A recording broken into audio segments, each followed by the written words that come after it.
Welcome to Poker Fraud Alert Radio. I am your host, Todd Dandruff Wittelis. This is being brought to you live and recorded live on May 19th, 2024 at 9:45 p.m. Pacific Daylight Time. We are coming closer to the World Series of Poker. In fact, I'm not sure if we'll have an episode before the World Series begins. If we don't, then I'll be doing one near the beginning of the World Series, but I'll try to get one in before the World Series starts, but no promises for you. Anyway, we have a free roll tonight. If you might have noticed, we haven't had a free roll recently because the poker room was down. But thanks to our poker room manager, Bellybuster, it is back up, and we have a free roll tonight, $50, which is on the No Fraud Online Poker Room. It starts right now. So just go over there. You have 25 minutes of late registration to get in, so if you're not registered yet, don't worry. 25 for first, 15 for second, 10 for third. 25 for first, 15 for second, 10 for third. You can find all the rules regarding qualification at pokerfraudalert.com/freeroll. All lowercase. Very simple. pokerfraudalert.com/freeroll. It's on the No Fraud Online Poker Room. You need a separate account there, and it needs to be validated and verified before you can play. And if you have any trouble getting validated or verified, you can always DM me on the forum. That's Dan Druff with a space, Dan space Druff on the forum. Or you can text me at the number I'll give shortly. Not tonight. If you're not in tonight, too late, but for the future. Anyway, the free roll is back, and I have made payments recently. So if you have not received your free roll payments as of the time you hear this, then I owe you money, and I will pay you money because I just did a big batch of payments to people this weekend. So make sure to text me at the number that I'm going to give out, or you can DM me on the forum, and we will take care of it because I want to see everyone get paid. Most people have been paid, but a few people have not gotten a hold of me.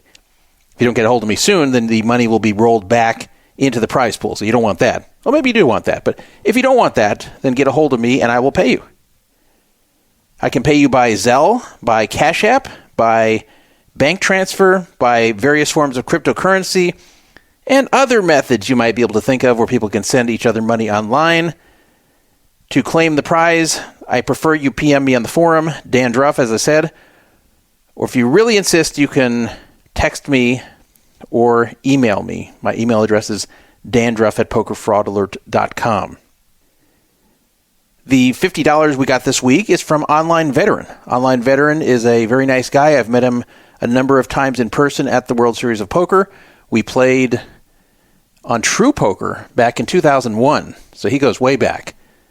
He's not a pro player. He's a recreational player, but he does show up to the World Series usually every year, and I'm sure I'll see him again this year, and I thank him for the $50. So that was given so I would do a certain topic, which I did, and I've put it to the free roll. He didn't tell me if it's just a donation for the show or for the free roll, but I just gave it to the free roll. So that's who sponsored it tonight, so thank you to him.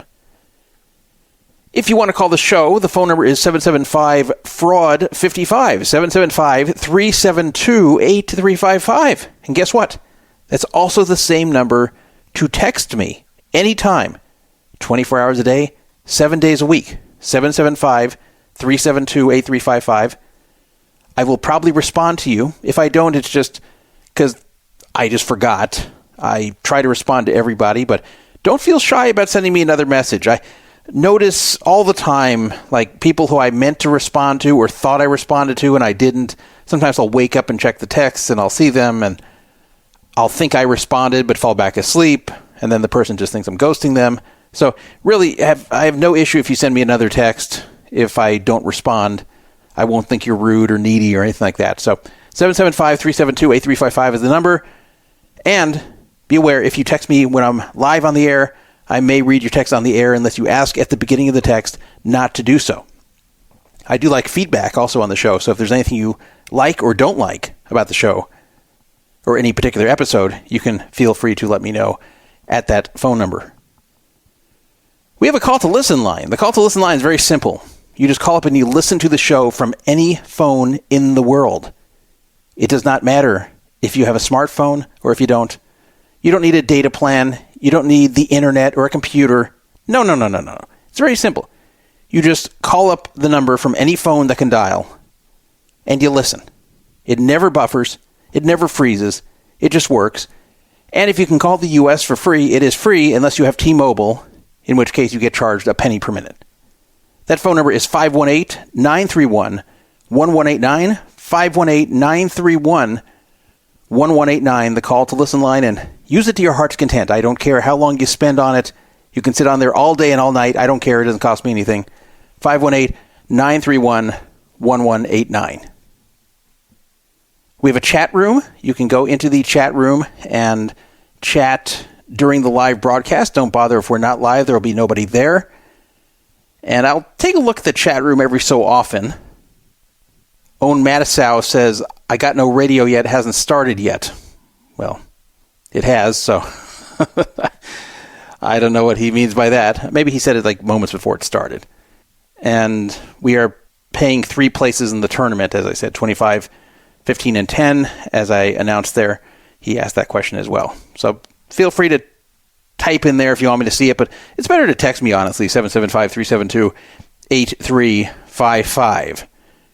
If you want to listen to the show in podcast format, which is how most of you listen, please go listen on YouTube. That is the way that we get a little bit of money. When I say a little bit, I mean a little bit, but every little bit counts. So if you listen to the show on YouTube, there's nothing really to see. I just put up the Poker Fraud Alert Radio logo for the video portion. So there's really nothing to see. It's just a listen. If you want to listen on YouTube, that'll make us a little bit of money. But if you don't, that's fine too. We're also on iTunes, Google Podcasts, TuneIn, iHeartMedia, Spotify, and CastBox. And we're also on Amazon Alexa. Just say, Alexa, play Poker Fraud Alert Radio podcast. Say exactly like that, and you'll hear the latest episode. If you don't, just say, play the latest episode. And we're also on Audible, which is also owned by Amazon. The Bullhorn app, which I used to really like, appears to be like almost down. It's not actually down, but it looks like they just abandoned it a few months ago. So don't bother with that. They haven't updated our shows since February, and you cannot contact them. They just seem to have abandoned ship. So don't bother with the Bullhorn app. Look at this. I see Trader Ruski is here. Let's see if we can round him up. I really want to round him up. Let's see if we can find him. I saw he logged into the forum. I didn't expect he'd be up this late.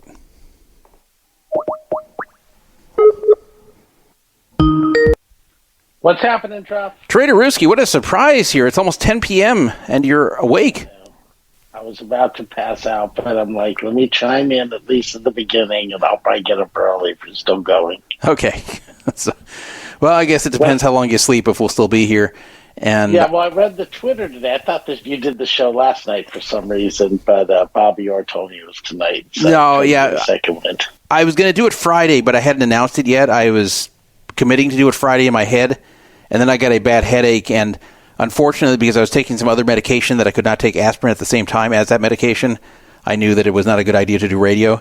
But tonight, I then rescheduled it for tonight and actually announced it as tonight, and then I ended up getting a headache anyway, which I have right now. But at least I could take aspirin tonight, so hopefully that'll be fine, and hopefully you can hang around here for a short time before passing out. So I appreciate you coming on here. Sure. Someone even asked you about you. Go Buccos on the forum asked, where's Trader Ruski been? So he's missing you and missing Vintage One on the show. Okay, maybe we'll try to get him on. I'll see if he can get on. Yeah, if he'd like to come, that'd be great too. So anyway, I'll give you guys the agenda quickly, and then we will get going. You still have until 10:10 to get into the free roll. I'm going to give you an update on Ippei Mizuhara and the whole Shohei Ohtani gambling and theft scandal, looking more and more like Ippei was guilty here and Shohei wasn't guilty. But I will not completely say I believe the media accounts. I still think it's a bit of a cover-up, but nothing that bad. I'll tell you what I think about it when we do that segment. Doug Polk attempted and failed to get a city called Farmers Branch, which is in the Dallas area in Texas, to let him open a card room there. And the reason this is notable is that we get to watch, or I guess in this case, listen to the city council meeting where Polk pitches it and various people come up and respond. for or against, and I think it's pretty interesting. So I'm going to play parts of that and stop it and comment on it. I think you guys will enjoy this too. David Copperfield is accused of sexual harassment and grooming, so his show may be gone very soon from MGM Grand. Eric Bensamochan has started a new podcast. I'll tell you quickly about that when we get to that segment. I appeared on it, by the way. Dealers at Houston's Legends Card Room, that is the Legends Card Room in Houston, are suspected of rigging the deck. Mechanic dealers were videoed, and it's believed by some that these dealers are cheating. So I'll tell you about that, and I'll give you my opinion about the whole Houston poker scene, which is not a very high one. Mirage, if you want to stay at the Mirage, you better do it soon, because on July 17th, they're going to be shutting down for 3 years as part of a massive renovation into becoming a Hard Rock. So July 17th, the property will be shut down until 2027. I'll tell you about that. Speaking of casinos shutting down that are Indian-controlled, Mohegan Sun is leaving their ill-fated partnership with Virgin Las Vegas. That's something I predicted a long time ago. I knew that was going to be a disaster, and it was. Some Caesars Diamond Plus members who are guaranteed 4 drinks per day for free at Caesars properties in Vegas are no longer getting them. And Caesars is not giving answers about this. So I will tell you what has been discovered and what my theory is. So that is our agenda. So let's get going. You can still get into the free roll. Still get in there. Hey, drop one quick thing. Do you know they opened an OTB in Glendale? What is that? Off-track betting. Oh, off-track betting. Okay, yeah, of course I know what that is. I did not know that. Yeah, anyway, my buddy told me he went there to bet the Derby or the Preakness. Anyway, I just thought, I didn't know if he had covered that yet. No, I haven't covered it, and I had not heard of it. Interesting. I'll text you info. We can Okay. for next time. So, all right, let's begin here and give you an update on the Shohei Ohtani and Ippei Mizuhara situation. I know we've covered that a lot on recent shows. This is not going to be a long topic tonight, but I do want to give you the latest on it because it's some pretty big news, pretty big update here. Ippei Mizuhara was Shohei Ohtani's assistant and interpreter.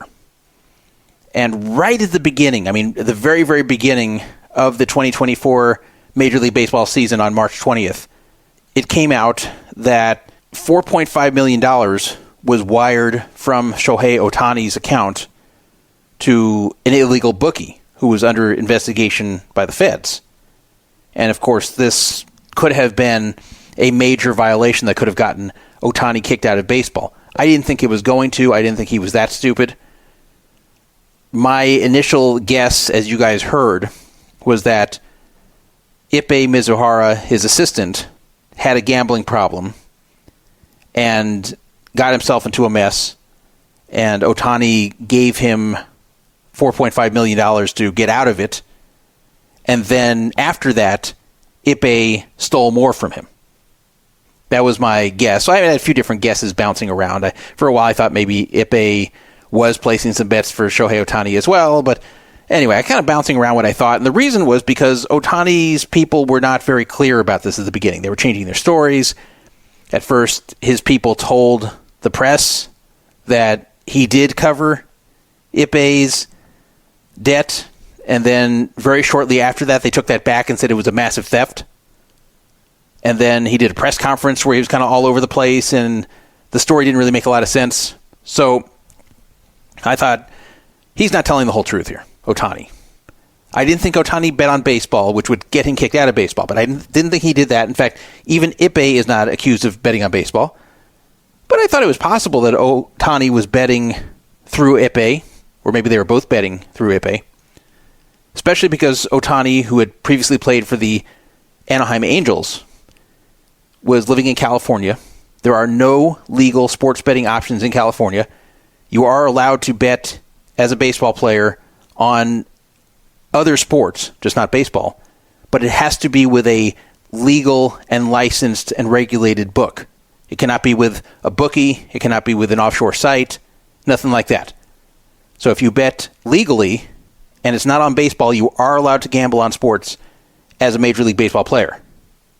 But in California, you cannot bet legally. There's just no way to do it. It's just not licensed and regulated in California. So if he wanted to gamble, Ohtani, then he would have had to use a bookie or an offshore site.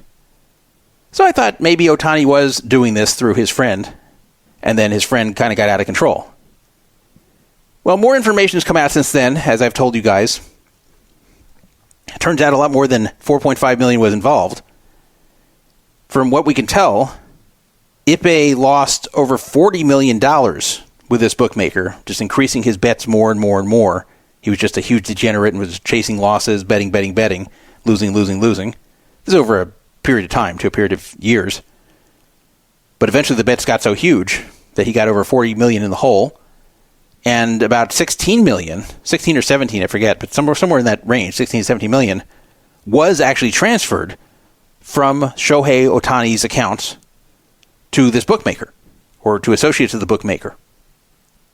So it seems very clear to me that at the very least, all but that 4.5 million that was first discussed was just outright stolen from Ohtani. And they presented in the indictment evidence that Ippei had impersonated Shohei Ohtani in order to get these wires through, which is pretty crazy that someone can just impersonate someone else and have wires of that size sent. That's just nuts. That's very, very poor security on the part of the banks. And by the way, Ohtani will have a way to recover that money from the banks. If the banks don't protect you and allow your money to be wired out by someone impersonating you, that's their fault, not yours. So I believe he will get the money back. That's not discussed very much, but I believe he will get the money back. Anyway, I believe Ippei did steal in that way. In fact, for him not to have, then the indictment would just be lying, and I doubt they're lying in the indictment. What I still think is very possible is that Ippei did get the first $4.5 million from Ohtani and then promised he's done gambling, but then he wasn't really done gambling, and that was only covering part of what he owed, a small part of what he owed, and then from that point forward he just was stealing. And I think they've simplified it, just basically saying that he stole everything. Now, why would Ippei do this? Why would he not just say, hey, look, the first $4.5 million came from Shohei Ohtani with his permission, and the remainder I stole? Why would he say that? Well, because he's made an agreement. He has agreed, and this was about a week and a half ago, he agreed to plead guilty to federal charges of felony bank fraud and filing a false tax return. And I have a feeling, we'll never know, but I have a feeling that part of the guilty plea involves keeping his mouth shut about the fact that Ohtani voluntarily sent that first $4.5 million. Why would they do that? Well, because it isn't really that big of a deal. Because Ippei did steal. He stole the vast majority of the money. So if the first $4.5 million was with Ohtani's permission, who really cares? And by saying he stole it all, then that pretty much closes the door on any Major League Baseball investigation on Ohtani, who's their biggest star right now. And he walks away clean, and that's very good for Major League Baseball. And why would the feds agree to this? Well, because the feds might need baseball's cooperation for things in the future. So they want to maintain a good relationship. So it all makes sense why they would fudge that one little detail, and that Ippei would agree to fudge that little detail if he gets a more favorable sentence. So they probably said, cooperate fully with what we'd like you to say and not say, and you'll get a much lesser sentence for what you did. Because he did something very bad. He stole 8 figures from Ohtani. He did commit bank fraud. He did file a false tax return. And the maximum sentence he could receive would be 33 years in prison. he's not going to get anywhere near that. Are you saying they asked him to play ball? Yeah, exactly. So the plea agreement states that the prosecutors will recommend a reduced sentence and that he will be required to pay full restitution of $16.975 million to Shohei Ohtani. Which, I'll tell you right now, is never going to happen. How is Ippei Mizuhara ever going to get $16.975 million? Like, who's going to hire him? What job is he going to get to make that money? A lot of license plates. Yeah. So that's just going to be on paper, but he's obviously never going to pay that. Though I believe Ohtani will be able to get all or most of this back from the banks. That's the whole reason to keep your money in banks, is that the money's safe. If someone can just call up and impersonate you and steal your money, then it's not very safe. Have we heard anything about the family this guy comes from? No. Interpreter? Because, I mean, that's pretty shameful in Japan. Yeah. They take that shit pretty seriously. Yeah, I have to imagine his parents aren't very proud. He's 39 years old, by the way. I have to assume his parents are still alive. And maybe not, but you'd guess they would be if he's 39. And, I know in Japan, it's very big as far as the families and the family name and not bringing shame to your family. So definitely this brings big-time shame on him, not just for the crime, but who he did it to, because Ohtani is a huge hero over there. I mean, so he's not only a very successful Major League Baseball player, but he's the best Major League Baseball player in the sport right now. So that's really, really huge. And he's having a great year already with the Dodgers, despite all this. Mizuhara's attorney would not comment. And then the spokesman for Ohtani would not comment. The Dodgers would not comment. And that doesn't surprise me that nobody wants to comment on Ippei making this plea agreement. A comment was made by U.S. Attorney Martin Estrada. He said, "The extent of this defendant's deception and theft is massive. He took advantage of his position of trust to take advantage of Mr. Ohtani and fuel a dangerous gambling habit." Also, IRS Criminal Investigation Special Agent in charge Tyler Hatcher said Mr. Mizuhara exploited his relationship with Mr. Ohtani to bankroll his own irresponsibility. So anyway, I read you all the details in a previous show, so I'm not going to go over all the different things that happened. If you want, you can listen to the last 2 episodes, which explained all of that. Regarding the tax return, because that hadn't been discussed until recently, the tax return had to do with the tax year 2022, and apparently he failed to report $4.1 million of income, presumably gambling winnings. And supposedly now, because of that, he owes $1.15 million in taxes from that year.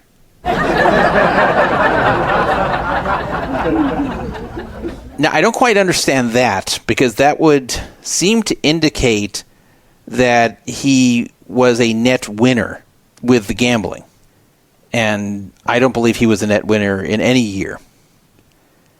I don't quite understand that one. I know there has been some change in the way the IRS sees gambling wins versus gambling losses. But the bottom line is I've never seen anything like this, where someone who definitely lost as a gambler in a particular year ends up owing money to the IRS. However, I have an idea what this might be. Because remember, this wasn't Ippei's money. So even though his bets lost overall, and probably lost big time in 2022, I have a feeling that he was paid out $4.1 million. Because this was Ohtani's money he was taking, and then the money being paid out when he would win would go to him. So I'm just making up numbers. But that's an illegal book, though. I mean, does the IRS really take that into consideration? Oh, yes. Wouldn't it just be the cash he got? Yeah, any form of income. If you're a drug dealer, it doesn't matter. Whatever your form of income is, if you don't report it, then you are committing, at minimum, you're not declaring your income and can pay a penalty, and it also could be considered felony tax fraud at worst.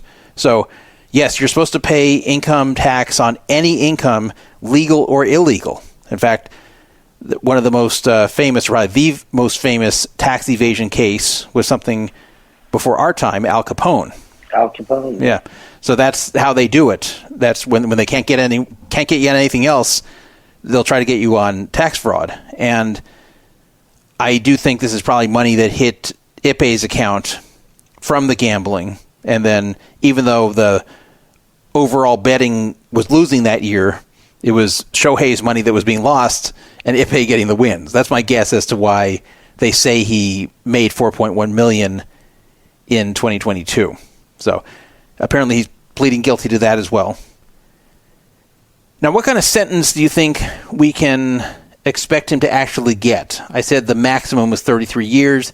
They're going to ask for a reduced sentence, but that's a big number, 33 years. So what is a reduced sentence in this context? I think it's going to be very, very reduced. 10? I think it's going to be a few years, and that's it. I think that's what's going to happen. Yeah. I think it's going to be a few years, a bunch of probation, and that's going to be it. And I think that's why he is agreeing this fast to plea bargain. And he's made an agreement already, apparently. So we're going to get the details soon enough. And this moved really quickly. Think about this. On March 20th, this was discovered. And then, look, on May 8th is when this was agreed, or May 10th, something like that. That's really, really fast. And I also think that was something that was pushed by Major League Baseball. I have to think that Major League Baseball said, look, can you figure this out quickly? If Ippei really was the one guilty, can you please arrest him and get him to admit this so we can get the heat off Shohei? And if you do it, then we'll owe you a favor. Because Major League Baseball, there's a range of cooperation they can give to law enforcement. They can't just say, we're not cooperating with a subpoena or anything like that. Anything that they're compelled to do, they have to do. But, they can use their attorneys to make things difficult for any law enforcement agency that wants to investigate their players or other people that have any kind of association with them. And they may say, look, you help us out on this one, and next time you need something from us, we'll do it for you. So investigate this fast, get Ippei to admit it fast, get the heat off Shohei Ohtani fast, and make sure nothing in this story has to do with Ohtani voluntarily sending money to that bookie. You do all that, we're going to owe you a big one. I wouldn't be surprised if that's what happened. Otherwise, why was this so fast? I don't see discussion of that either, why this was so blazing fast. And by the way, the bookies involved in this whole thing, because this was not starting out as an investigation on Ippei Mizuhara or Shohei Ohtani. This sprung from an existing investigation on a bookie. And it went from there. And that became a much bigger story, of course. They were investigating a bookie named Matthew Boyer.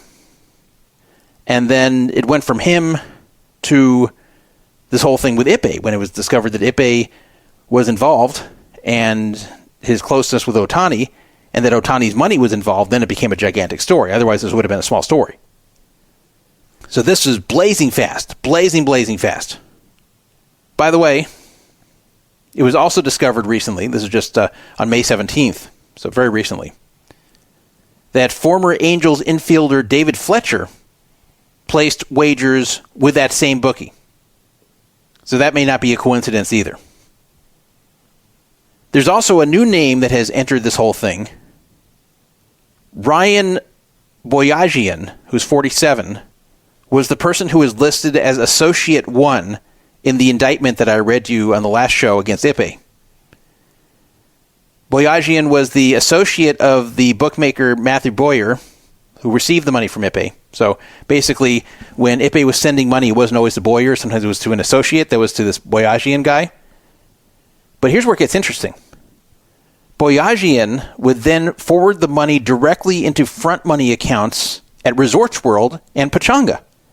Pechanga, in case you don't know, is a Southern California casino. It's in Temecula, which is in Riverside County. but he would forward all the money that Ippei would pay him right over to front money accounts at Resorts World and Pechanga. And then he and Matthew Boyer would use these accounts to gamble at high stakes at these two casinos. And if they won, then they would cash it out. And if they lost, then the money would be gone. So basically, they were laundering this money that was coming from Ippei, that was stolen from Shohei Ohtani, through Resorts World and Pechanga. And disgraced former Resorts World CEO Scott Sabella, who we talked about on this show long before he was in mainstream controversy, if you remember. Remember I kept telling you how shady he was? Remember I was telling you how nobody's covering this for some reason? Well, sure enough, the shit hit the fan with him. But now again, he's connected to something shady. He is believed to have looked the other way while Boyajian did this. So apparently Scott Sabella knew that Boyajian was laundering money through Resorts World. And he's not the only one who's believed to have done that there with Scott Sabella's permission and blessing. So basically, if you were a shady bookie who needed to cycle money that you've won illegally through Resorts World and then cash it out legitimately, or back when Sabella was in charge of MGM Grand as well, then you just go do it. And Sabella kind of hand waves it through where it's permitted, and you do it, and you cash your money out, and it's all clean. Isn't that nice? And now it is causing other dominoes to fall. The entire situation has shown a spotlight on the entire issue regarding illegal bookies laundering money through Vegas casinos, especially Resorts World. So now, finally, law enforcement is looking into this, thinking, wait a minute here, I think we might have a problem. I think bookies might be laundering money through California and Las Vegas casinos. No, really? You guys are just realizing this? They could have asked me. The FBI could have asked me this a long time ago. And I said, yeah, I've known that casinos have been used to launder money by bookmakers for quite some time. For a very long time. How are they just discovering this? But yeah, now apparently they're going to be looking more closely at Resorts World and other Vegas and California casinos, at some of their very big clients, and taking a look if maybe some of these bookies who are betting millions of dollars at the blackjack table or wherever might be doing it with illegal funds. And maybe these casinos aren't doing a lot of due diligence to figure out where these funds are coming from like they're supposed to by law. They're not doing any kind of real know your customer process to figure out the source of funds. They're just kind of letting it happen. I wonder why. They're just figuring out that this is a problem. I mean, this has been common for many years. That's one of various ways that illegal bookmakers use casinos to aid in their practice. Another thing they do is they bet very large to lay off action, which isn't nearly as bad, but that's also what they do.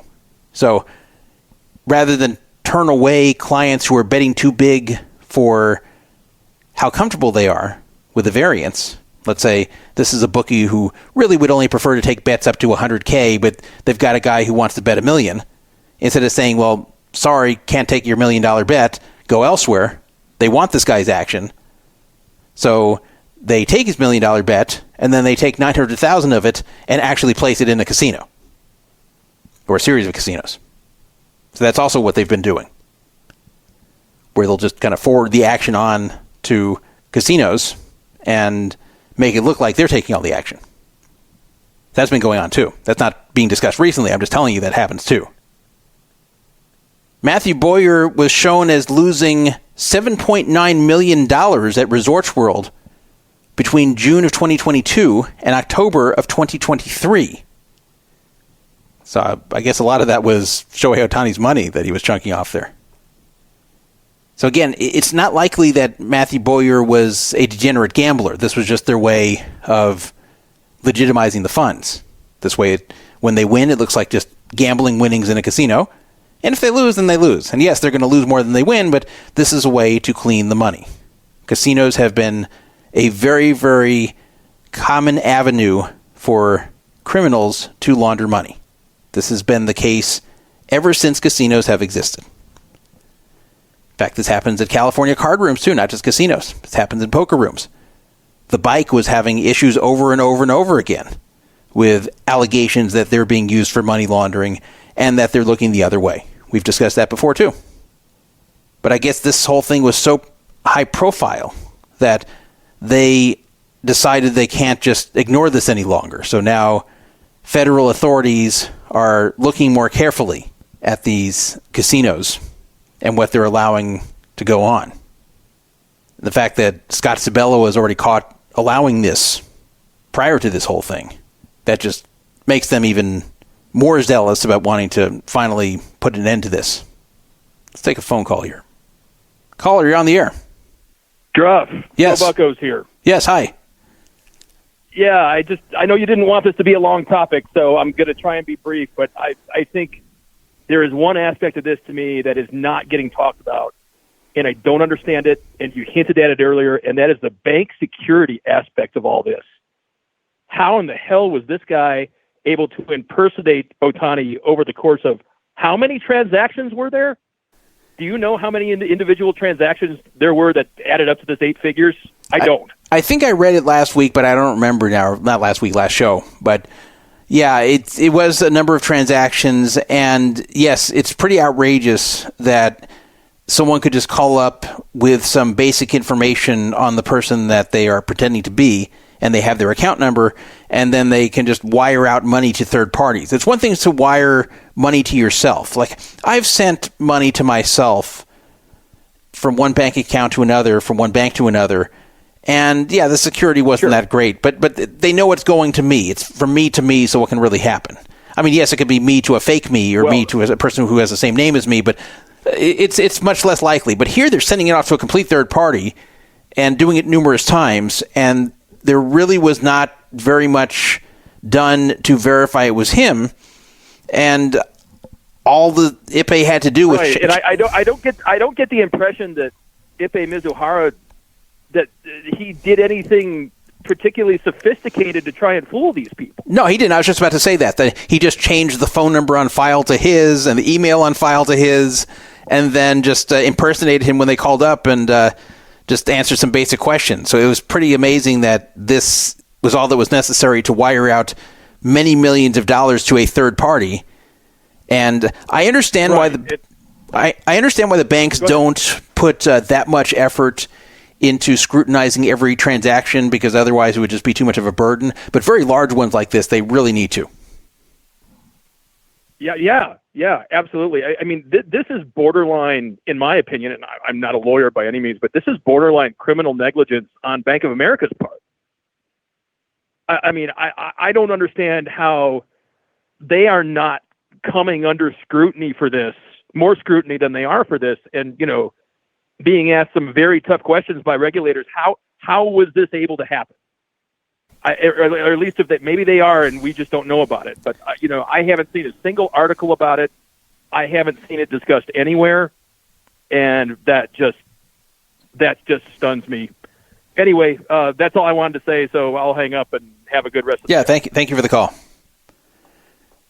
I mean, he brings up a good point, and I've been saying this since last episode, and nobody else is saying it. Why am I the only one saying it? Well, I guess me and Go Buccos, but how come nobody else is curious about this whole thing with the bank and why this was allowed to occur? And in fact, I don't even hear anyone saying that he's going to get the money back.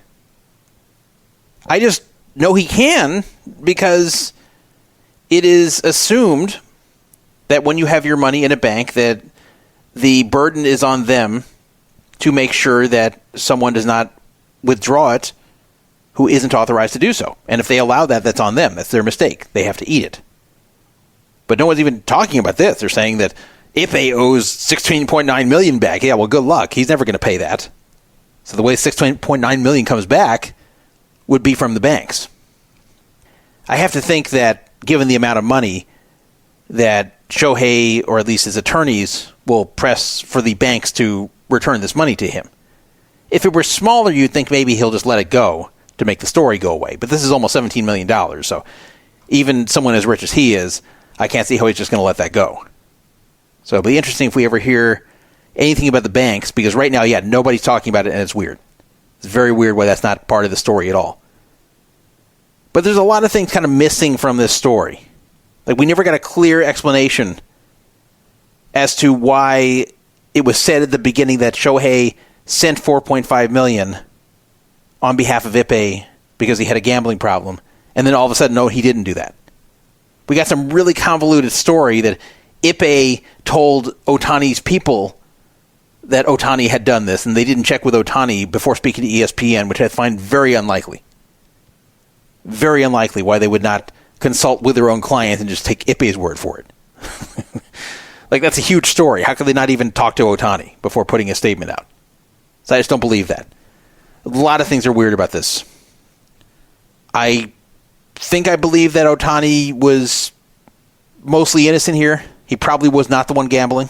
He probably did not know anything about the vast majority of this money. And he did get stolen from. And he didn't bet on baseball. So as far as that's concerned, then I understand why they're letting this go and moving on. But still, a lot of weird things about the story, and we're not hearing everything we should hear. Like, what about the banks? How come nobody said he's going to get the money back from the banks? How could he not get the money from the banks? And I know this. I went through this myself on a much smaller scale. When money was just jacked out of my account, $10,000 was stolen from me through BetMGM by someone making a fake account in my name and exploiting a hole in the system of Global Payments, the payment processor for BetMGM and WSOP.com, by the way. When that was used and $10K was stolen from me through no fault of my own, I didn't think, oh my God, I'm never getting that money back. I knew I'm getting the money back. I thought, oh my God, what a pain in the ass, and oh my God, this is weird, and how did this happen to me, and what's going on? So it was unnerving. I was upset. I knew I was going to have to spend some time to figure this one out. I knew it was going to be a big story. But I never thought I'm not going to get my 10K back. Fortunately, I'm not in the position where that 10K was a huge deal to me in the short term. I wasn't going to let it go, but like, I can survive without the 10K. I just wanted it back at some point. But I knew I'd get it back. The only way I would have panicked is if I needed that 10K right now. Like, if I couldn't pay rent without the 10K, I'd be in trouble. But since I didn't need the 10K immediately, I didn't have any concern that I wouldn't see it at some point. Because I knew at worst the bank would reimburse me upon my showing them that this was an unauthorized withdrawal out of my account, which they manage, not me. They manage my account. I could not stop this. They had to stop this, and they didn't stop it. So it was on them to pay me back. And had BetMGM not refunded the money to me, which they did, but had they not, then the bank would have. And in fact, I already started a claim with the bank, but then I dropped the claim once I got the money back. So I went through this myself. And the bank admitted I'd get the money back if this was something I really didn't authorize. Otherwise, nobody would keep their money in banks. Think about it. Why would you ever keep your money in banks if just some dope can call up and say they're you and say, oh, yeah, can you wire everything in the account over to such and such person? Okay, thank you very much. And then your money's just gone? Your life savings are gone? Like, nobody would use banks then. What a story. Okay, before we move on, any comments, Traderuski, from your perspective on this whole thing?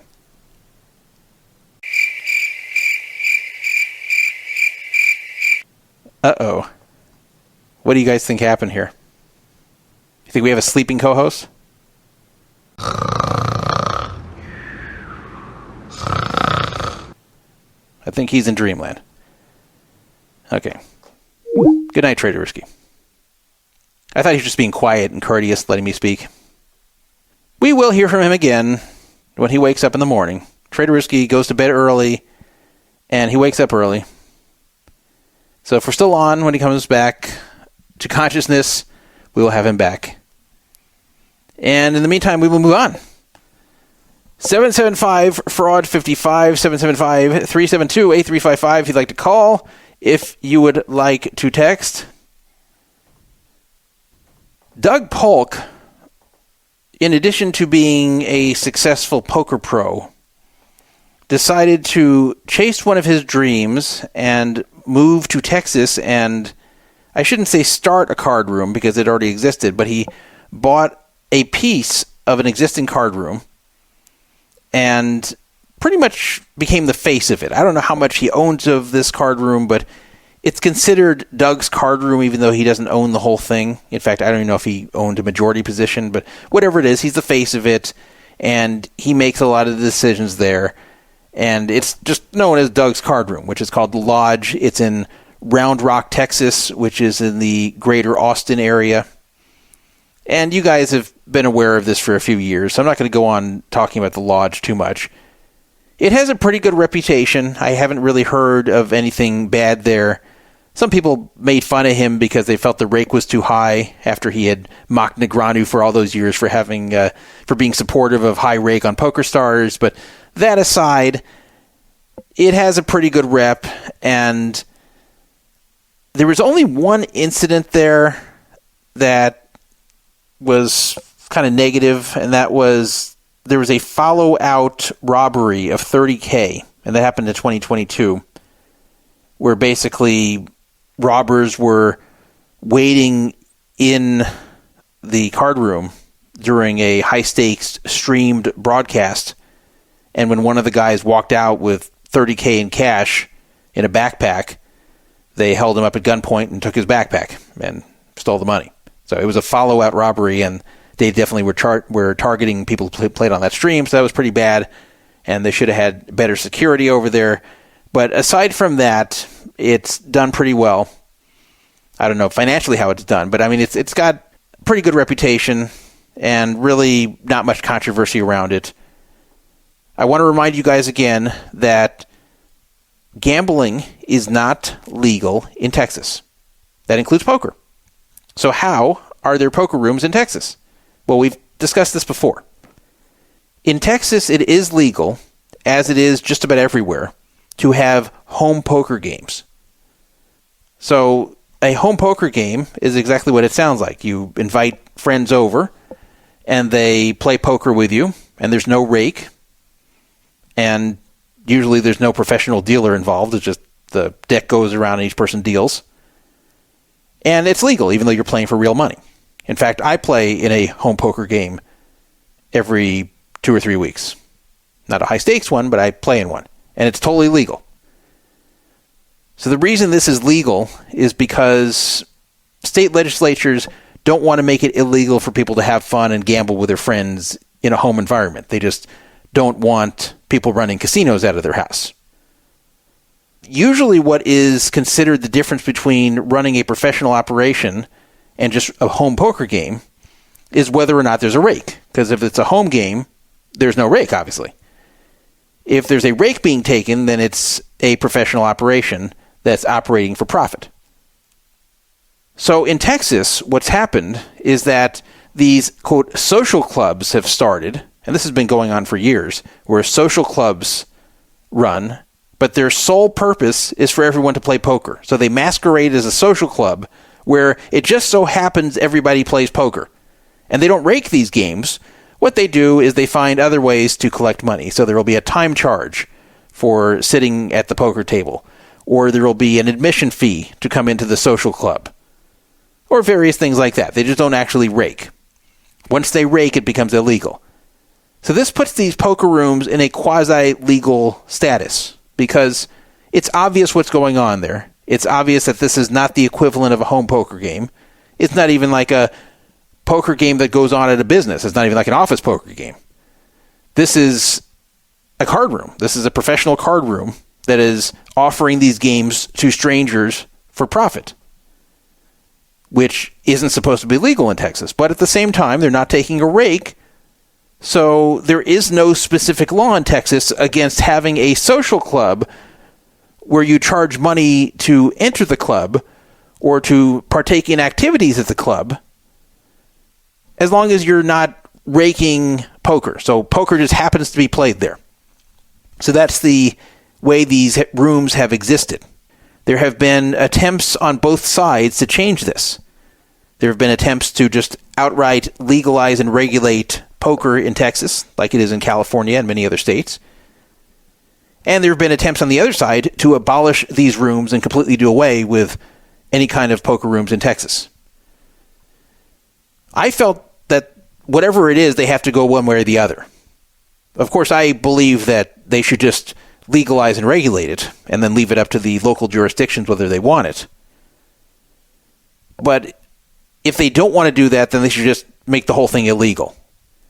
And as we're going to discuss later in the show, there are problems when you have rooms like this because there's no protection for the players. Number one, there's no physical protection, as I described, like what happened with the follow-out robbery. Not to say that there aren't follow-out robberies in the licensed and regulated rooms, because there's plenty of them. In fact, in California, there's been a number of murders that have resulted from follow-out or follow-home robberies. But number one, there's not a lot of physical protection, and no requirement to give any kind of protection or security. And number two, there is no protection regarding being ripped off in these games. So anything that happens, tough luck. And it's just not good to have any kind of gaming environment where it's unregulated, because then bad people take advantage. So I don't like this quasi-legal status in Texas. It needs to go one way or the other. I prefer it's the way of legality, but if it isn't, they should just shut everything down. They need to finally make a decision in Texas of what way it is and then stick to it. That's my opinion. Anyway, that has not happened, even though there's been attempts on both sides to do so. So at the moment, it plods on the way it is. Doug wanted to open a room in the Dallas area. And for reasons I don't know, he targeted a city called Farmers Branch. Now, when you hear Farmers Branch, what do you picture? Farmers Branch, Texas. What do you picture?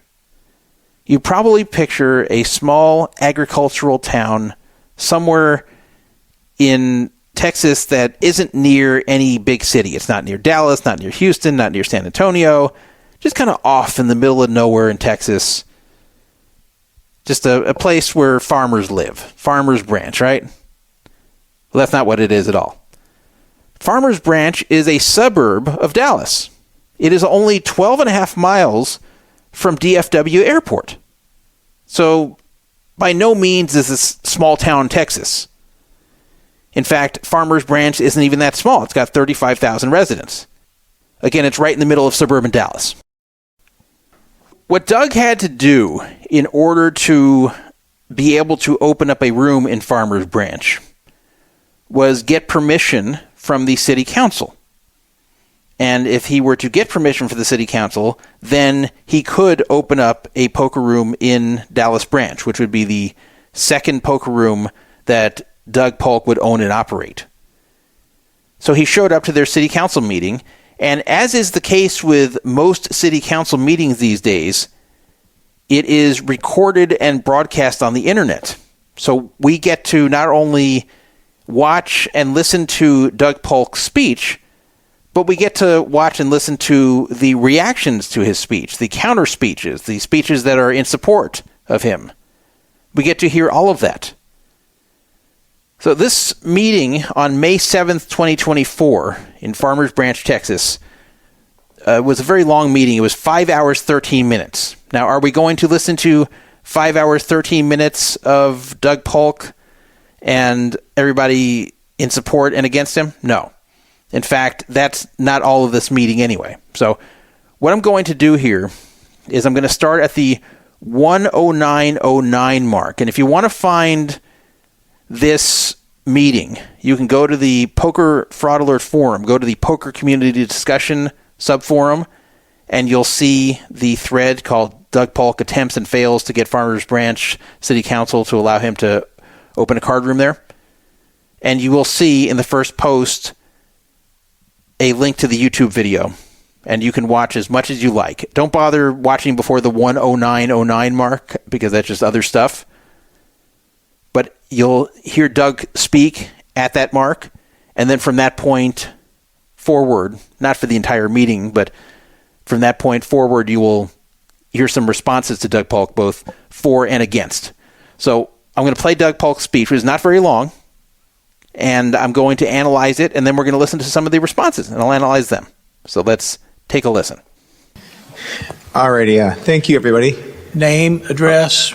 Doug Polk, 11551 West Highway 71, Austin, Texas, 78738. I want to start off on a quick lighter note. First off, I got to give a shout out to Marcos for really doing. Before we go on with a shout out to Marcos Virelia, isn't it weird at this meeting that you have to give your actual address to speak here? And you'll hear everyone else does it. Now, Polk is smart enough to give a business address. I'm not even sure what that address is, but that's not where he lives. So if you want to go stalk Doug Polk, don't go to that address. He won't be living there.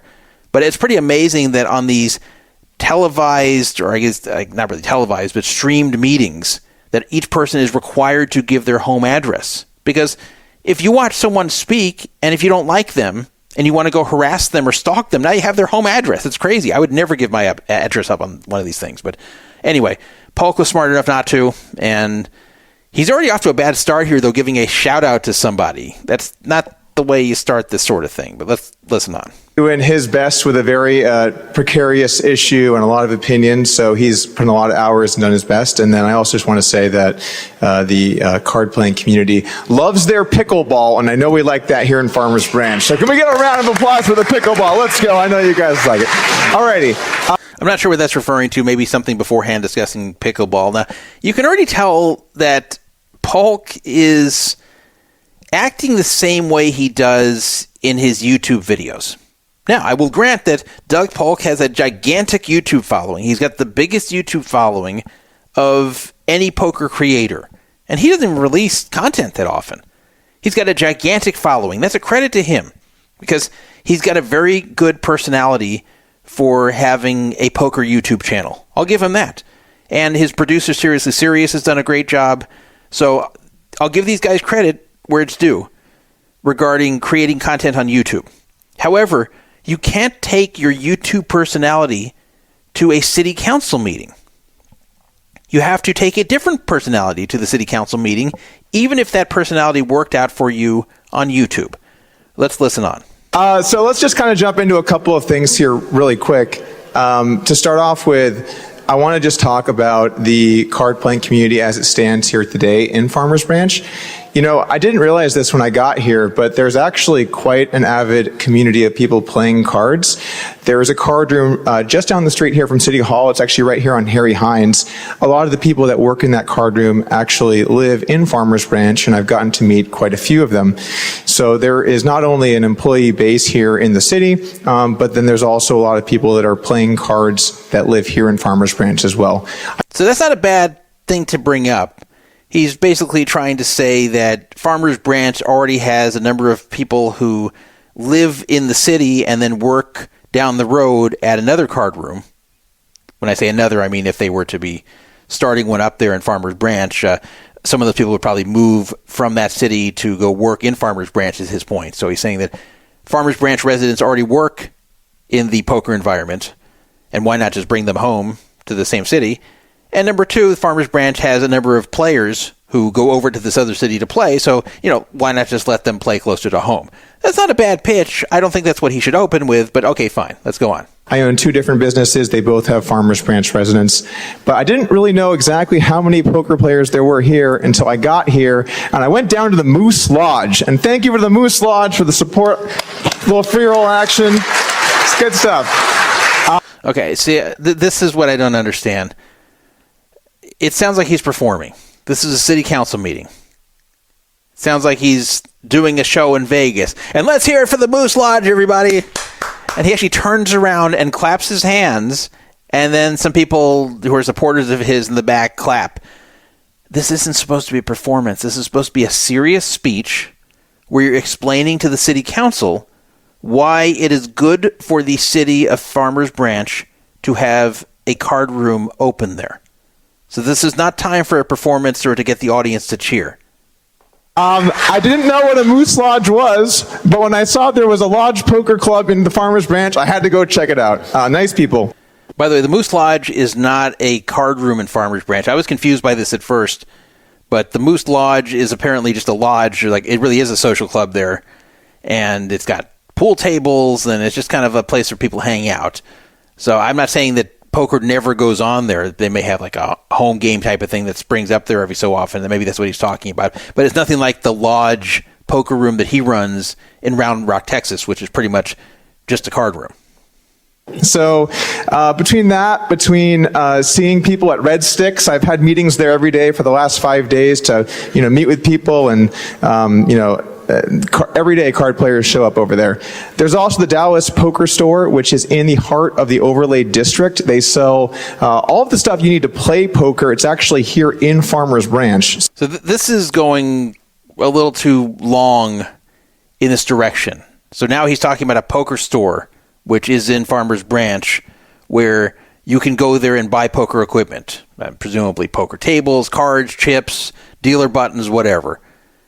Which, again, is quickly something you may want to mention, that there's other businesses in Farmers Branch or near Farmers Branch that are dedicated to poker. But so far, he's spending most of the time discussing this, which I don't think is the right approach. So basically what I'm saying to you guys is there are card players all over your city today, either at the one right here down the road or at the Moose Lodge or in home games or wherever they may be. So I want to dispel the idea that this is somehow eroding the fabric of the community. And I guess I want to just say here about this attack on poker players in general, like they're bad people. I'll tell you what, some of the best people I've met in my life are poker players. I started my career... I started my career with $10, and I turned it into millions of dollars by becoming one of the best in the world. And poker gave me that opportunity. Okay, first of all, he's actually choking up here, which is so weird. I don't know if this is real or if this is like an act where he's trying to act like he's emotional. But he's starting to choke up here, saying that poker players are some of the best people he's met in his life, and he started with $10 and ran it up to millions. Well, okay, good for you, Doug Polk, that you were a successful poker player. And that's very good that you started from nothing and worked it up to millions. And a lot of people admire you for your poker success. But what does this have to do with opening up a card room in Farmers Branch, Texas? Because, hold on a second, where did that money come from, Doug, that you won when you were moving up from a $10 bankroll to having millions? Where did it come from? Did it come from the air? Did it come from the sky? No. You won it from other players. So in poker, there are winners and there are losers. There have to be winners and losers. For every dream that comes true in poker, another is shattered. And that's a fact. So the last thing you want to do is talk about the millions you won, because people in the city council are going to say, wait a minute, why do we want to send our hardworking residents to go play against people like you and make you an even richer millionaire? So that's the last thing you should say, is how successful you were and how you won so much money, because the money had to come from somewhere. And as far as how some of the best people you've met are from poker and you're sick of the attacks on the poker community, again, this would be a good YouTube video. And I'm not being sarcastic. If you wanted to do a YouTube video about the poker community and how there's a lot of good people in it and how it gets a bad rap, and you could go on explaining all the good things that people from poker have done and all the good people you've met and how poker has helped a lot of people's lives. If you want to make a video like that, that would be interesting and I would watch it. But you don't want to come off defensive at the city council meeting of, don't you dare attack poker players. Poker players are some of the best people I've ever known. I'm sick of these attacks on us. That's, again, something you do on your YouTube channel. At a city council meeting, you're trying to appeal to them. You're trying to make them think not only highly of you, but highly of your ideas. And you have to be humble. And you can't be aggressive. And it can't be a joke. And it can't be entertaining. You have to just get your point across clearly and politely and try to help them understand the subject from your point of view and get them to agree with you. Get them to agree that whatever you're pitching is in the interest of their city.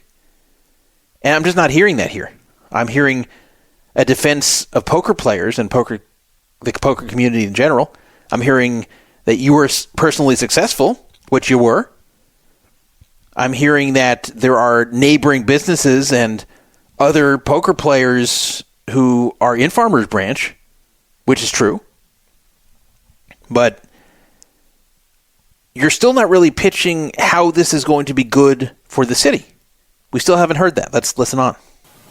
And I'm tired of people attacking poker players like they're some kind of lowlifes. They're good people, and we stand together. Someone says amen. What is this, a sermon? Amen. Can I get an amen? Oh, my goodness. He's choked up at the end. Let's listen to the last 10 seconds or so again. And I'm tired of people attacking poker players like they're some kind of lowlifes. They're good people, and we stand together.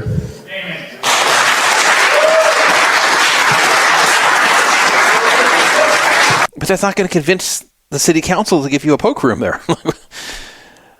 So you're tired of poker players being attacked. Okay, but how does that translate? How does that convince anybody to open up a room there? I think Doug forgot his audience. I think he forgot the purpose of why he was there.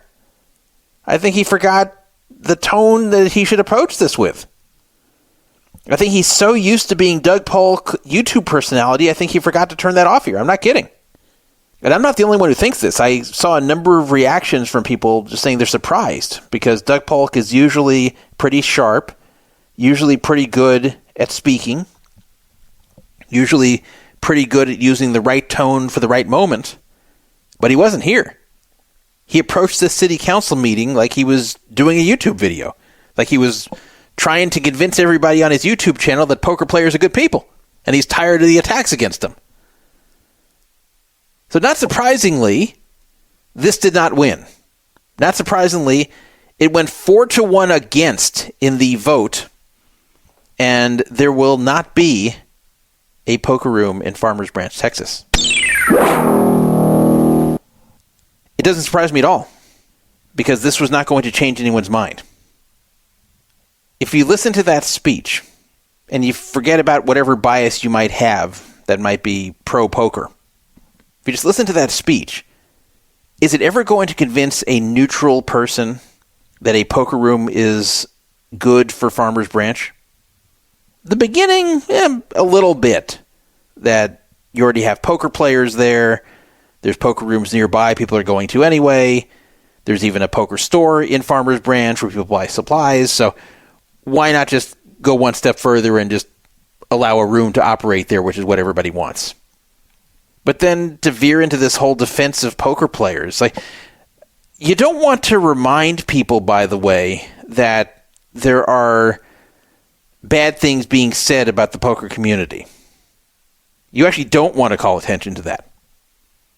So what you should do, if you go to a city council meeting and you want them to allow you to open up a type of business that they do not currently allow, you explain how that business is going to serve the community, why the community will be better off with that business, why any potential downsides really don't exist, and how you're going to prevent things from occurring that people are worried about. For example, you could discuss how you would have very tight and robust security at this card room, and that all patrons would always be very safe, and that any bad element there would be chased away, and that you would not tolerate that.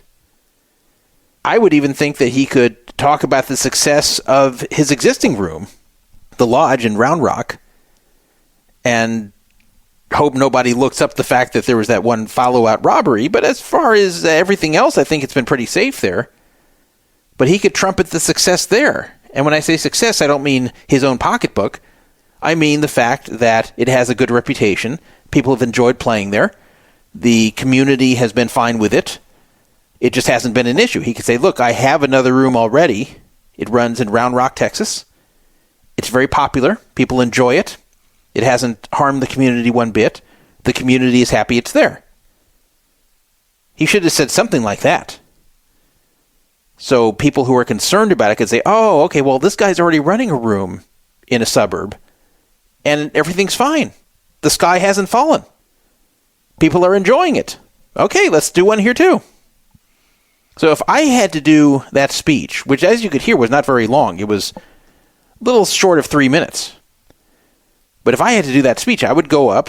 I would first talk about the other room that I run, talk about its success, talk about how the community has been better with its existence, that it has not been a problem, and that I'd like to open a second one over here. And then I might pitch how it could be convenient for the residents there. There's a lot of people who already play poker that now can go to something much closer. That there's employees who now can work within the same city. That any money generated from this room's existence will go into the local tax coffers of Farmers Branch. Though keep in mind they don't make very much off these things because they're not actual poker rooms. They're, quote, social clubs. So there's not a lot of money that's going to flow into the city coffers, which is a problem. But, you work with what you can. You've got to pitch why this is good and why it's not bad. What you don't do is talk about the poker community and defend yourself against attacks in the community.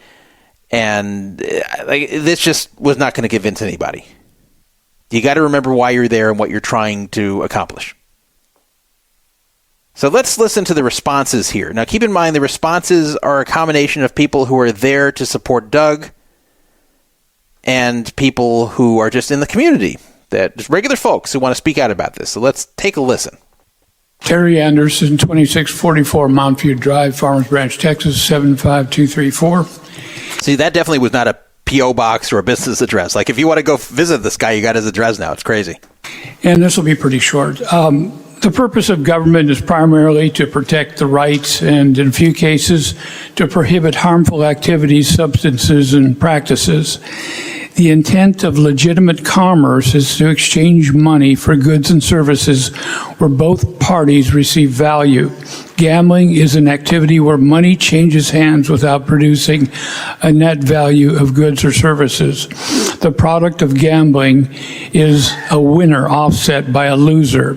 A small stakes game in a home for the purpose of recreation is a safe and adequate venue for Farmers Branch residents. Let us not turn private recreation into a predatory business where the house is the only sure winner. One other point, it's much easier to prevent a bad idea than to eliminate a bad idea. Consider waiting at least 2 years to observe poker parlors in other communities before making a decision that is difficult to reverse. Let me stop here. He actually raises a good point. Now, the point he just said at the end is kind of stupid about waiting and looking at other poker rooms. Well, you can look at these already. You can look at Doug's room, which has been open for more than 2 years. So we don't need 2 years to observe this.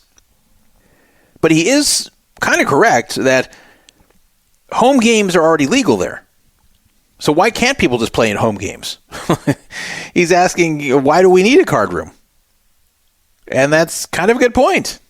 I'm not saying that it should just be all home games and no card rooms, but he does bring up a good point that, of course, Doug didn't address. Why do you need this here? Why are the home games not adequate for the community? And Doug didn't explain that, and that's kind of a hard one to answer if you haven't already brought it up. Thank you. Thank you. Thank you.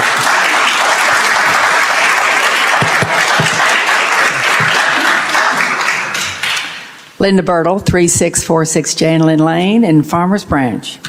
So first of all, I'm on my way over here and I call my son, who is a gambler, who is a addicted gambler, who lives in Arlington and frequents a card house.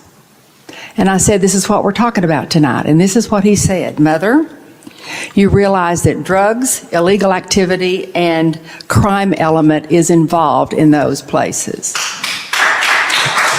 This is from someone who is in these and has lost thousands of dollars in one of these. I don't believe he said that. This is bullshit. I don't believe he said, Mother, you know that there's drugs and illegal activity in these places that I go to all the time, Mother. So, Mother, just letting you know, as you happen to be on the way to speak against such a thing, that make sure to mention that there's drugs and illegal activity and degeneracy in these locations that I've been frequenting. And by the way, I'm about to go to another one right now. So, Mother, goodbye, and have fun on your speech. Like, there's no way that conversation existed. I believe that this is a mother of an addicted gambler, probably one who has chunked off his bankroll in poker rooms. She's probably very frustrated. She probably hates gambling with a passion for that reason. She probably has had to bail out her son from various financial pitfalls where he can't pay rent, can't make his car payment, whatever. She doesn't want him on the street because it's her son. She says, have you been gambling again? He admits it, and then she gives him the minimum to get by, and then he keeps gambling, and the same problem over and over, and she doesn't know whether to just give up on him. I can imagine the whole thing. And it's sad, and I feel for her. But I don't believe that he voiced an objection to this, and I don't believe that he did so in this way. Oh, there's drugs and illicit activity there. Like, I don't believe that's what he said. I don't believe that he happened to call her when she's on the way to speak about this. I think she is speaking out of frustration with gambling because her son has been harmed by it. So, and also want to ask all of you, have all of y'all gone into one of the houses? Have you gone over there? Have you looked at it? Have you spent your time there? Did you take your wife with you? Would you invite your pastor to go with you? Would you invite your church members to go with you to go over there? And would you ask them to go frequent that place? By state law, gambling is illegal in Texas. Gambling is illegal in Texas by state law. The way they get around this is a gray area. I think I heard Renton, you just say it, by gray areas and by loopholes is how this happens, but it is illegal in the state of Texas.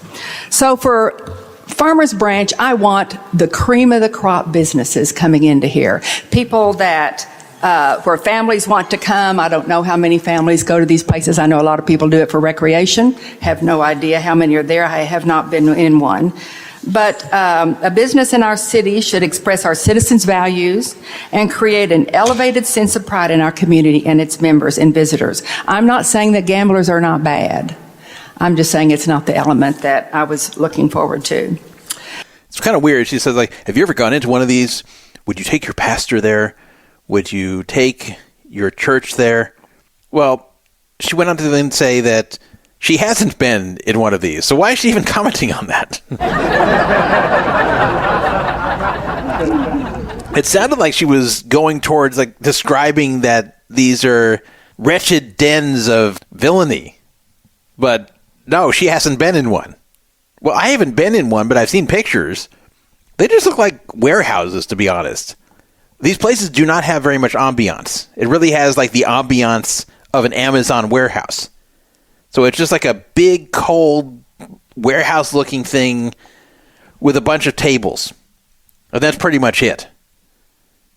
There's not a lot of degeneracy. There's not people sniffing lines of Coke off of the poker table. That's not going on there. It's just a very unspectacular-looking place with a bunch of poker tables crammed together. That's pretty much what it is. So it's not something that would jump out at you either way. You're not going to walk in and say, wow, this is a nice place. You know what? I changed my mind. This is a pretty cool social club. You're not going to think that, and you're not going to think, oh my God, look at the degeneracy. We can't have this here. I would never bring my pastor here. You're not going to think that either. Kind of a weird speech. Now, at the end, she is bringing up a point that, again, can be kind of hard to refute. And that is, yes, gambling is illegal in Texas, and they are using loopholes to allow these rooms. My recommendation is to say no to changing the zoning to allow the poker houses within Farmers Branch. And I want the business to reflect my values and the Farmers Branch values, and this is what I'll end. Let us set the bar higher than surrounding cities, and the house that's over here, the one that was mentioned on Harry Hines, is in Dallas and has been in litigation for quite a while. There's a lot of them in Dallas, and they're trying to reverse what they did in the first place. That's why all this litigation is going on. If y'all have done the research on it, and I have. So let's set the bar higher than surrounding cities and lead the way to unwavering excellence for our city of Farmers Branch. Thank you.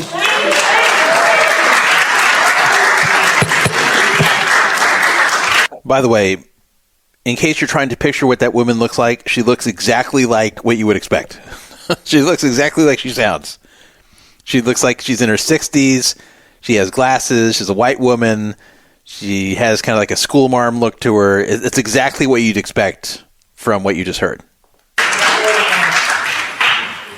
Honorable Mayor, esteemed council, my name is Ron Branson, 3914 Randall Lane, Carrollton, Texas, 75007, and I almost didn't plan on speaking tonight because, one, I'm from Carrollton, and Farmers Branch does not need somebody from Carrollton to tell you how you should run your city. However, I was asked to come up because I am a poker player. My mother-in-law visualizes poker players as fat old men sitting around smoking cigars and throwing money around left and right. And let me tell you, that's not the case. I do play. I've been to Choctaw maybe twice in the last 40 years. I've been to WinStar twice in the last 40 years. But I do go to Vegas 2 or 3 times a year and have a great time. And I play some poker here in the area. They are good folks. They are family folks. I'd be glad to take my pastor, and I'm a Methodist, okay? I'd be glad to take my pastor in. Now, at this point, Doug is elated.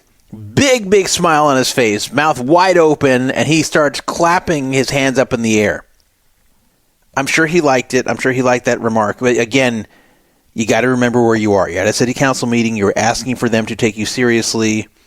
This isn't comedy hour. You just got to, if you want to giggle at the guy's comments, fine, but you got to compose yourself. You got to not turn this whole thing into something that would resemble what you do on your YouTube channel.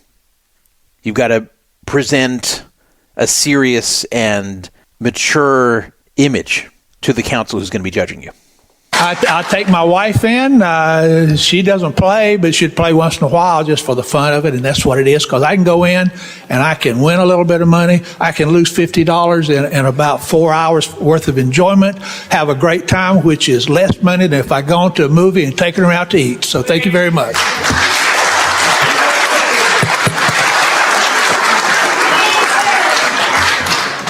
Yes, my name is Talmadge Brown, 2312 Dampton Drive, Plano. I am a poker player, and I just want to respond a little bit to what I've heard.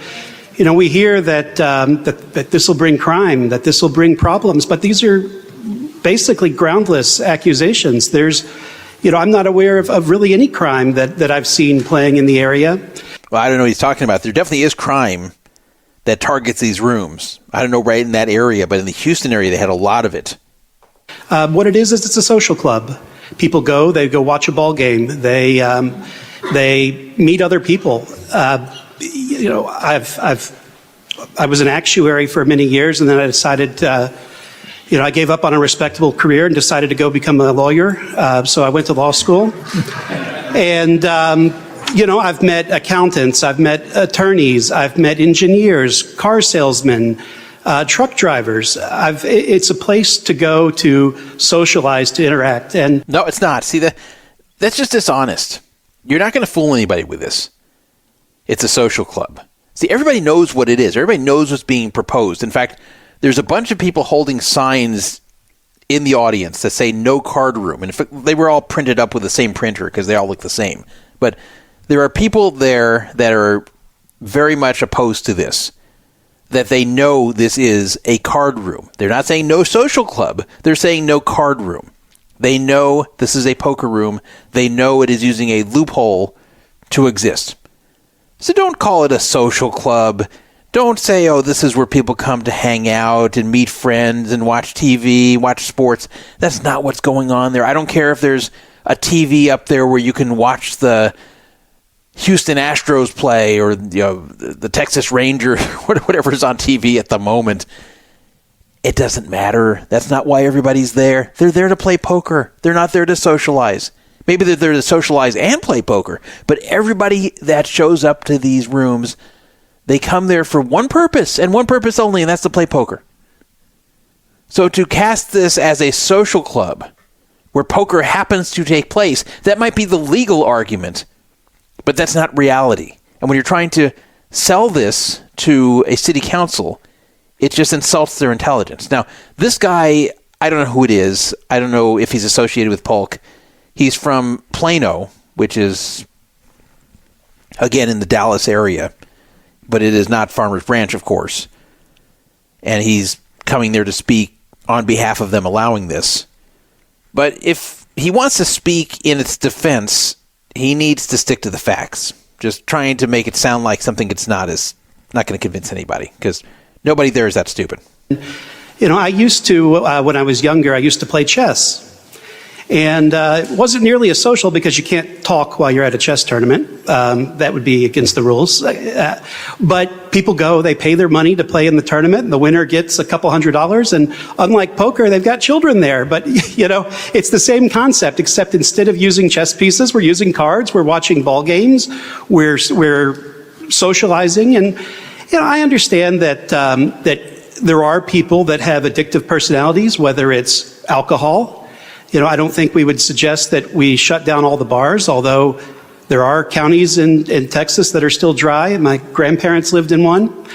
But I asked Doug, who was just the other day, do you honor self-imposed blacklists? So if the lady who spoke about her son, who's a gambling addict, if he asked, could you please bar me, they would do it without any questions asked. So Doug's giving the thumbs up, like he would do it. The problem is this guy is now giving away that he is there for Doug, that he's a friend of Doug's, an associate with Doug's, something. He said he asked Doug the other day. So Doug's not a stranger to him. He doesn't happen to be here speaking on behalf of them opening up a card room because he agrees with it. He's there because he knows Doug. I don't know how he knows Doug, but he just said he had a conversation with Doug a few days ago about adding on a self-exclude list. That's what he's talking about with the blacklist, where you can, if you have a problem, you can have them ban you. And Doug is giving thumbs up, showing he would do it. And I believe he'd do it. But this guy just killed all the credibility by basically announcing himself as a shill. Because the idea is this is not a casino. They're not extending credit. They don't have an interest in who wins or loses any hand. They're there to facilitate a social experience, to allow people to socialize in a community. It brings a lot of different types of people from all different professions, all different age groups, all different demographics, and it's really just a pleasant way to go and spend a Saturday. If this summer my kids are going out of town to. Okay, this guy's annoying me. I think I'm going to skip past him. But this guy, it reminds me of what the PPA, the Poker Players Alliance, remember them? They used to always say poker isn't gambling. It's a game of skill. And while technically true, it is a game of skill. There is a gambling element. Poker definitely is gambling. It's skilled gambling, but it's gambling. And that was never going to convince anyone to make poker legal.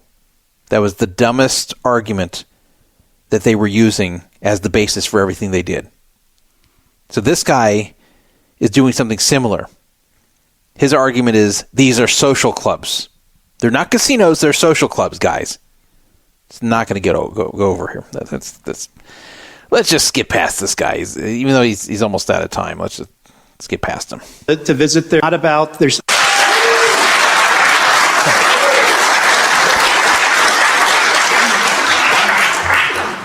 Jan Berg, 3530 Pinehurst Circle, Farmers Branch, Texas 75234. I was thinking about, I did speak at the planning and zoning meeting. I said, this is moving too fast. Dallas is not a conservative city. Farmers Branch is. Dallas is in litigation.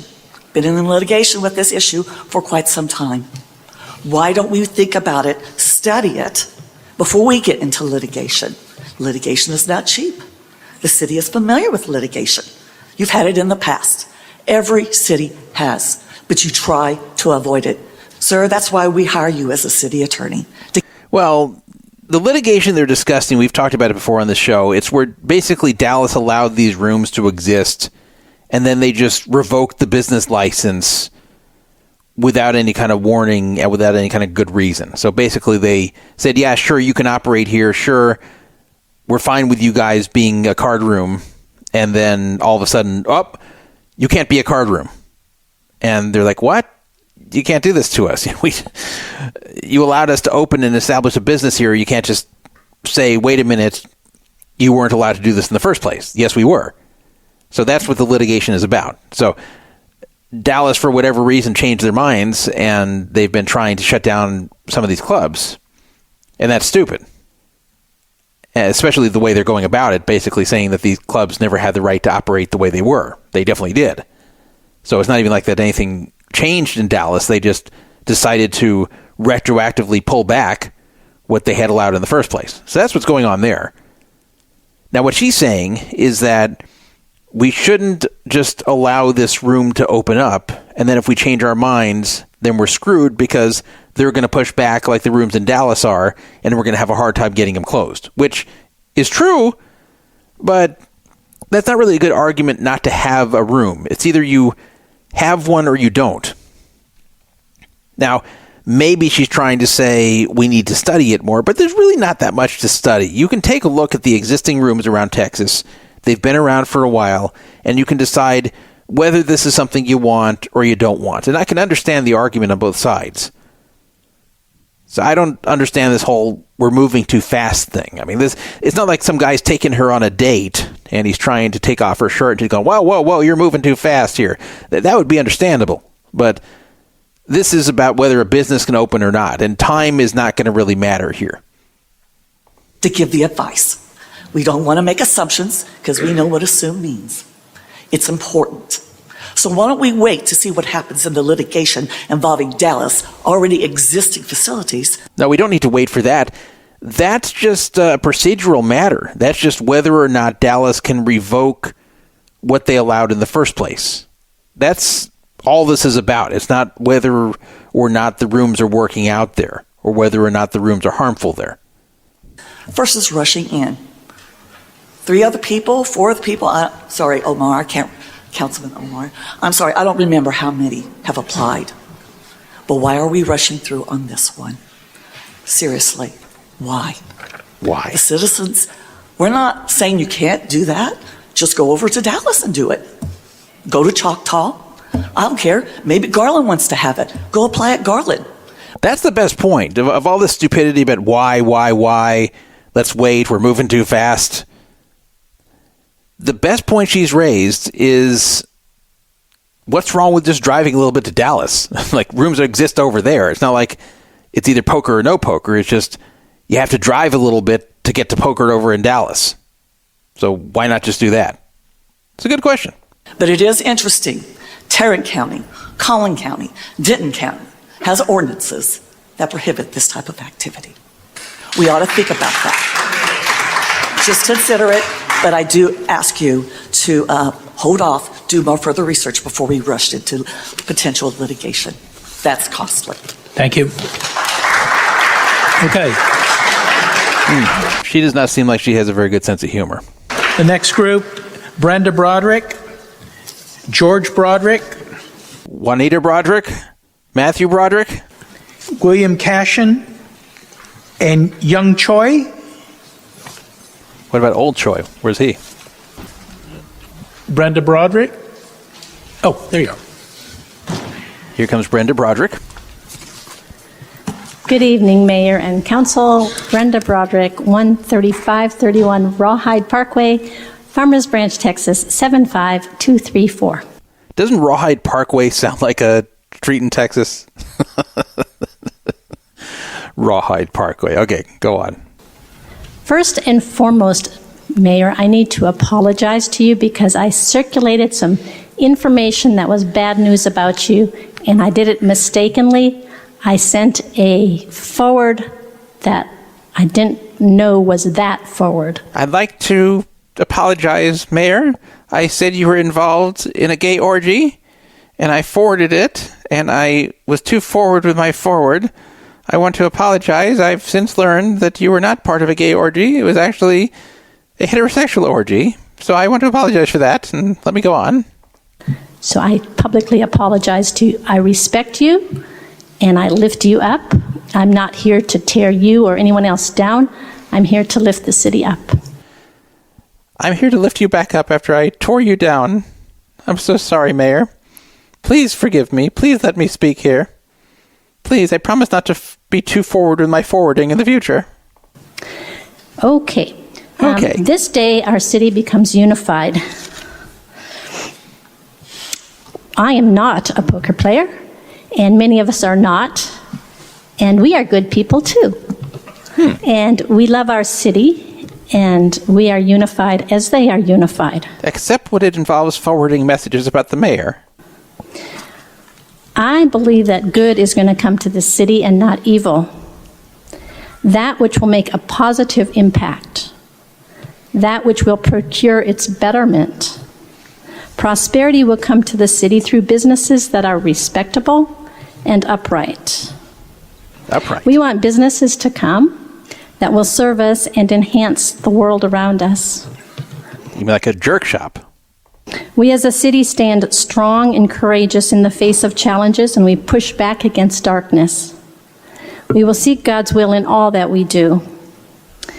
My biggest issue is if somebody went to this poker parlor and came out penniless and goes home, then into his wife and children, penniless, then whose fault is it? The guy for not using proper bankroll management? It's his fault, and it's our fault for being accomplices to his demise. So we don't want that. We don't want to shoulder that responsibility.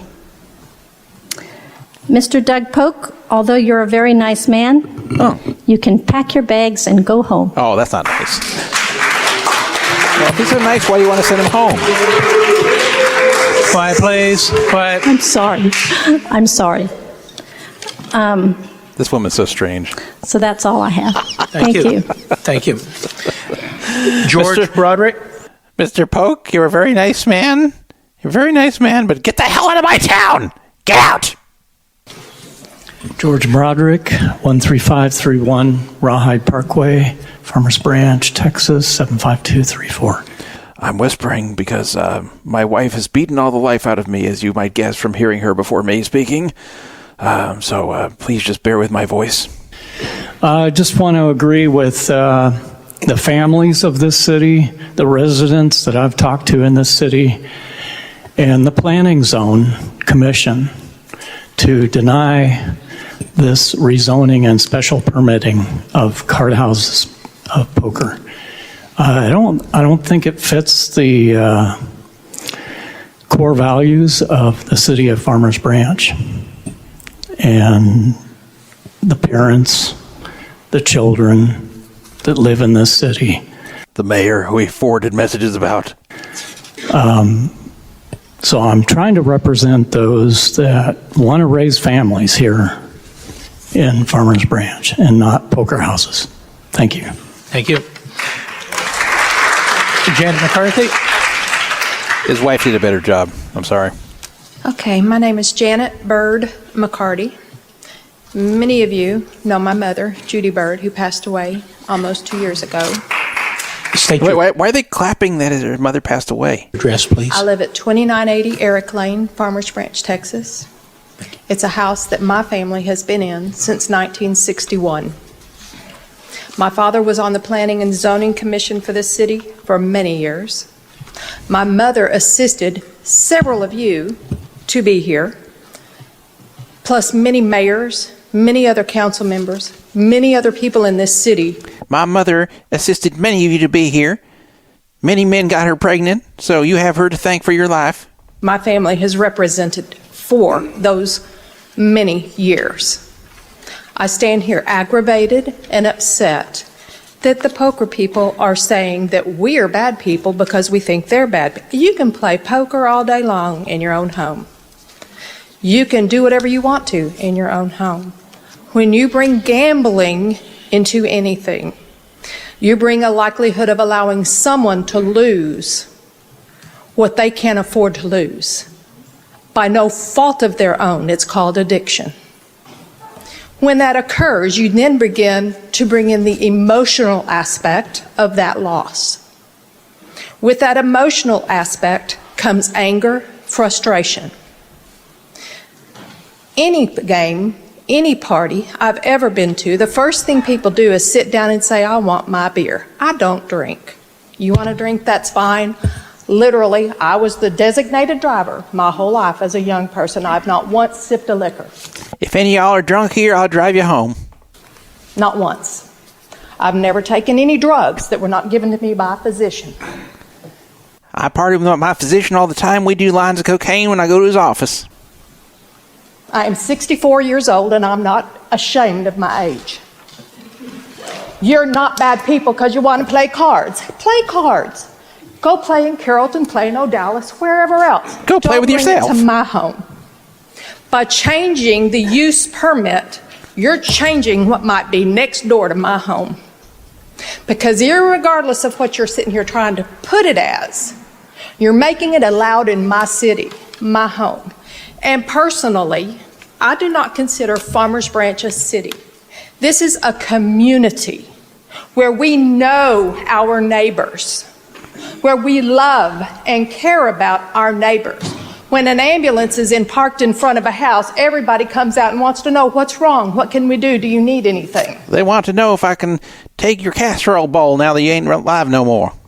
This is not Dallas. This is not Carrollton. This is not Plano. This is not Austin. Yeah, we're only 12 miles from Dallas. Farmers Branch. Yeah, 12 miles Take it away. Somewhere else, please. Because you're breaking my heart and many other people's hearts who are too old, too aged, and too unaware of what you're trying to do. Hey, I feel attacked by that. I understand that you yourself are not somebody who's evil and bad and everything, but the evil follows gambling. Thank you. She's turning towards Doug Polk and pointing at him. Gamble with the Wow. Then she said something nasty to Doug Polk walking out. She stopped and said something to Polk and she walked out. Oh, my goodness. William Cashin. Yes, sir. William Cashin. I live at 13318 Cinco Street here in Farmers Branch, 75234. Thank you to the city council members for the time tonight. I'm one of the aforementioned poker players. Me and my wife moved here in Farmers Branch 3 years ago. Not much of a public speaker, so I'll keep this brief. We just had our firstborn son last week. Very excited about that. I think this is a wonderful city to grow up in, and we're very excited about it. And I'm taking my son's college fund, which has already been established by relatives, and I'm going to use it to enter the WSOP main event next month. Thanks. Again, not much of a public speaker. I will just speak to what I know with me and my friend group and about the community that Doug talks about and how everybody else here has talked about in the poker community. Just like any type of activity, there's always going to be the bad eggs that cause issues. It doesn't matter what you're talking about. But I know personally that me and some of my closest friends have always played poker together. It's always been very healthy, and the community that we've built together is something that I'll carry on not only for me and my friends, but it's something that I hope that I can instill in my son later on, responsibly, of course. But that's why I stand here in support of the card room today, because I think that, despite maybe some of the descriptions that poker players may have or some of the prejudices that might come with that, the community that I've always met and talked to, always supportive, and it's always a great time. So that's why I stand here in support for the card room. Thank you. Thank you.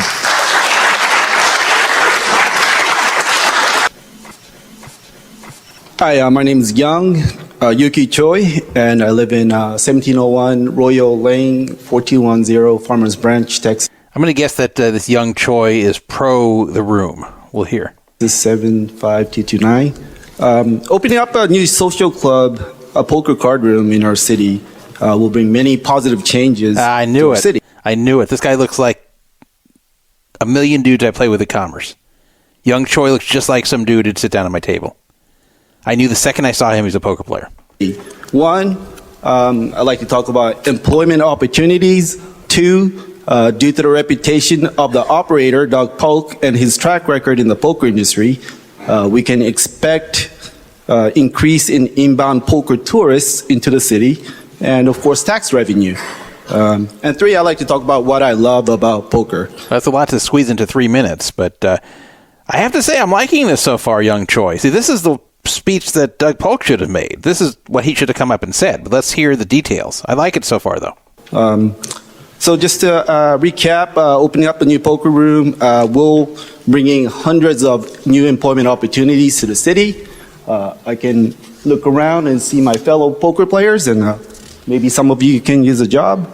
The caliber of owner and operator of the card room, he is a world-renowned name in the poker industry. It's sort of like Michael Jordan in basketball or Lionel Messi in soccer.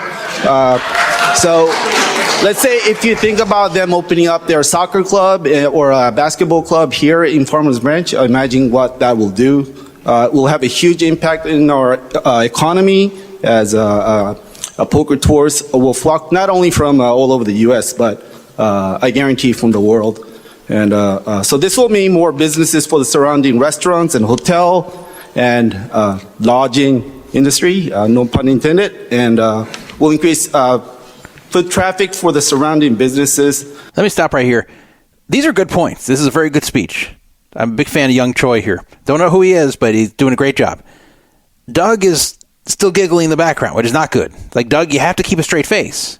I know you're happy with everything the Young Choi is saying, and it's a good speech, but you got to stay serious, Doug. You got to stay serious. These are serious people here. They don't want to see your laughter.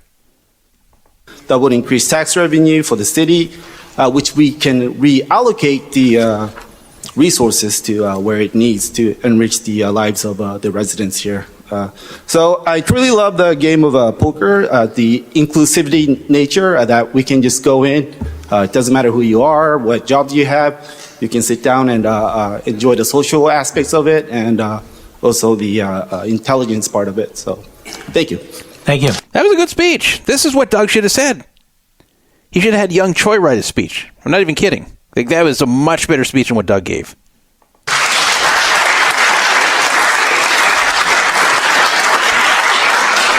Okay, the next group will be Tommy Cox, Dora The Explorer? Coyle. Okay, couldn't make out the last. Justin Custer, Sharon, Sharon, who lives on Golfing Green. Can't make out. Dales. These people don't have very good handwriting, apparently. And you can't make out anything Chris they're writing. Davis. Okay, let's see who comes up next. Tommy Cox. Tommy Cox. Here he comes. Tommy Cox, 3134 Brookhaven Club Drive, Farmers Branch, Texas, 75234.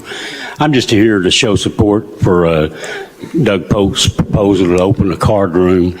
I believe it's apparent that he's going to open one somewhere in this area and might as well be here and let the city gain the benefits that from economically that he could bring in.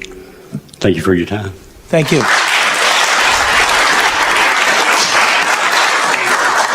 Dora? Yep. Hello, thank you for letting us talk, and I think this process is amazing. Name and address. I am Dora Coyle, 4547 Woodsboro Lane in Plano, Texas, 75024. And I am a 60-year-old conservative Christian poker player. So I'm part of this community. Yeah, this is my family, and poker and family have gone along with me my whole life. As a matter of fact, it's how my family started. My mother met my father at a home game on a Friday night in 1945, and were married 7 days later. Yeah. They were together 54 years when Mama passed away, and poker was always part of our family gatherings and things like that. I got a question here. Oh, hang on a second here. So she's 60. That would make her probably born in 1964, maybe 63. And her parents met in 1945 at a poker game? How old was her mom when she had her? Seriously, let's think about this, because they're at a home poker game. So they weren't kids, presumably, in 1945. So they're at a home poker game in 1945, and they're presumably in their 20s. And then in 63 or 64, they have her? What the hell? Flash forward, when I was 43, 17 years ago, I met my husband playing poker. So poker is important to me and my family and my adopted family. I just want to say my husband was 32 years with the FDIC as an accountant. I worked at Cantoni Furniture. I've been in the furniture business for years, and I worked at Cantoni last. We both retired at the end of 23, and we've been traveling around Texas and Houston, Dallas, Austin, and we used to go up to Choctaw every week. But now we play poker, and that's what we do in our retirement. And Cantoni happens to be next door to this proposed new poker room. And I happened to talk to Michael Wolkoff today, who's the owner of Cantoni, who is also a poker player. And he was pretty excited about the possibility of Doug coming in. So I think that the room would be supported more than you know. Thank you. Justin? Hello all, I'm Justin Custer, 3535 Courtdale Drive, Farmers Branch, Texas. I am a poker player, have been one for a long time, and I hear a lot of talk about community in Farmers Branch, and I live here. It is a community. Y'all are absolutely right about that. But let me tell you something, poker is also a community. I mean, hell, look around you. So many poker players here. I know half the faces in here, and I've not been to a city council meeting once in my life in any city I've ever been in. All right? So, poker is a community. Not only that, I mean, I know as a poker player, just the money that goes into going somewhere to play poker, especially if you come in from out of town. I go all over the state to play poker. I spend money on hotel rooms when I do that. I have to eat food. Clearly, I eat enough food for two people.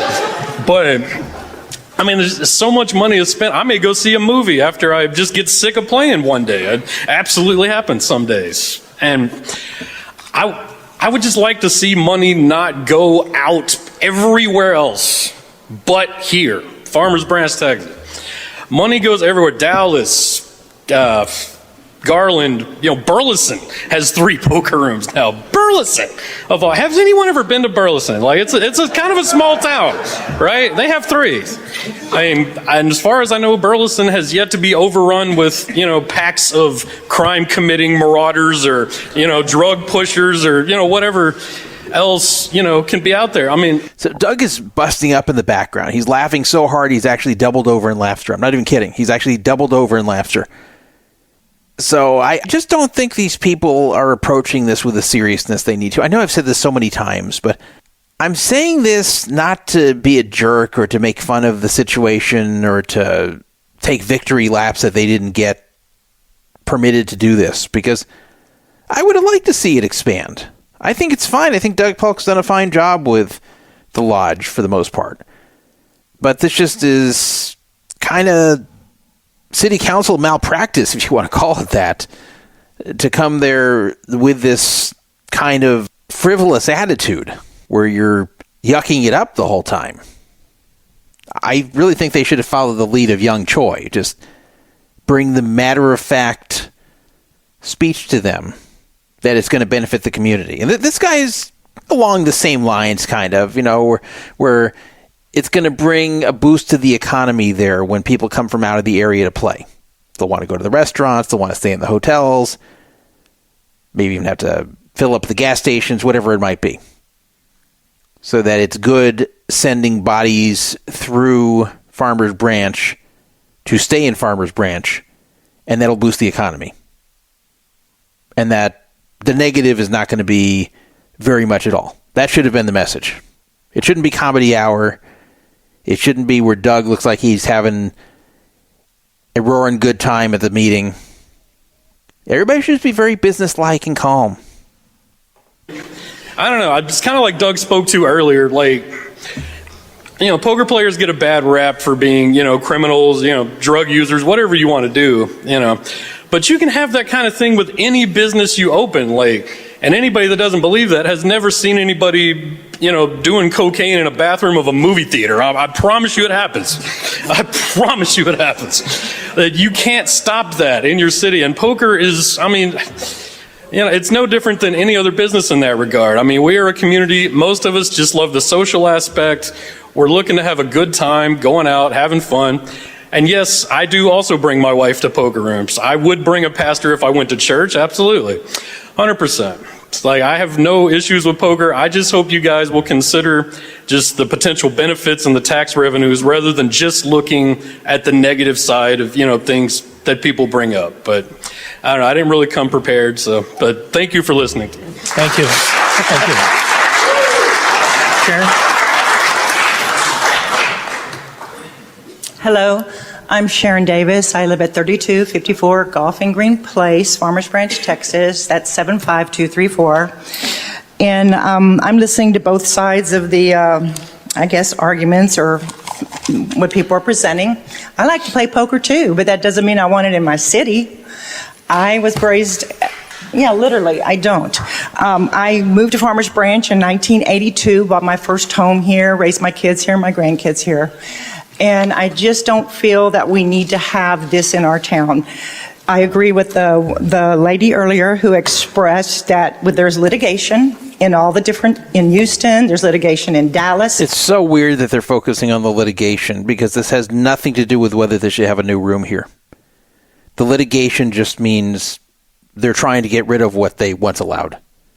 So I don't know why they keep bringing that up. I think it's just an excuse from those who don't want the room there.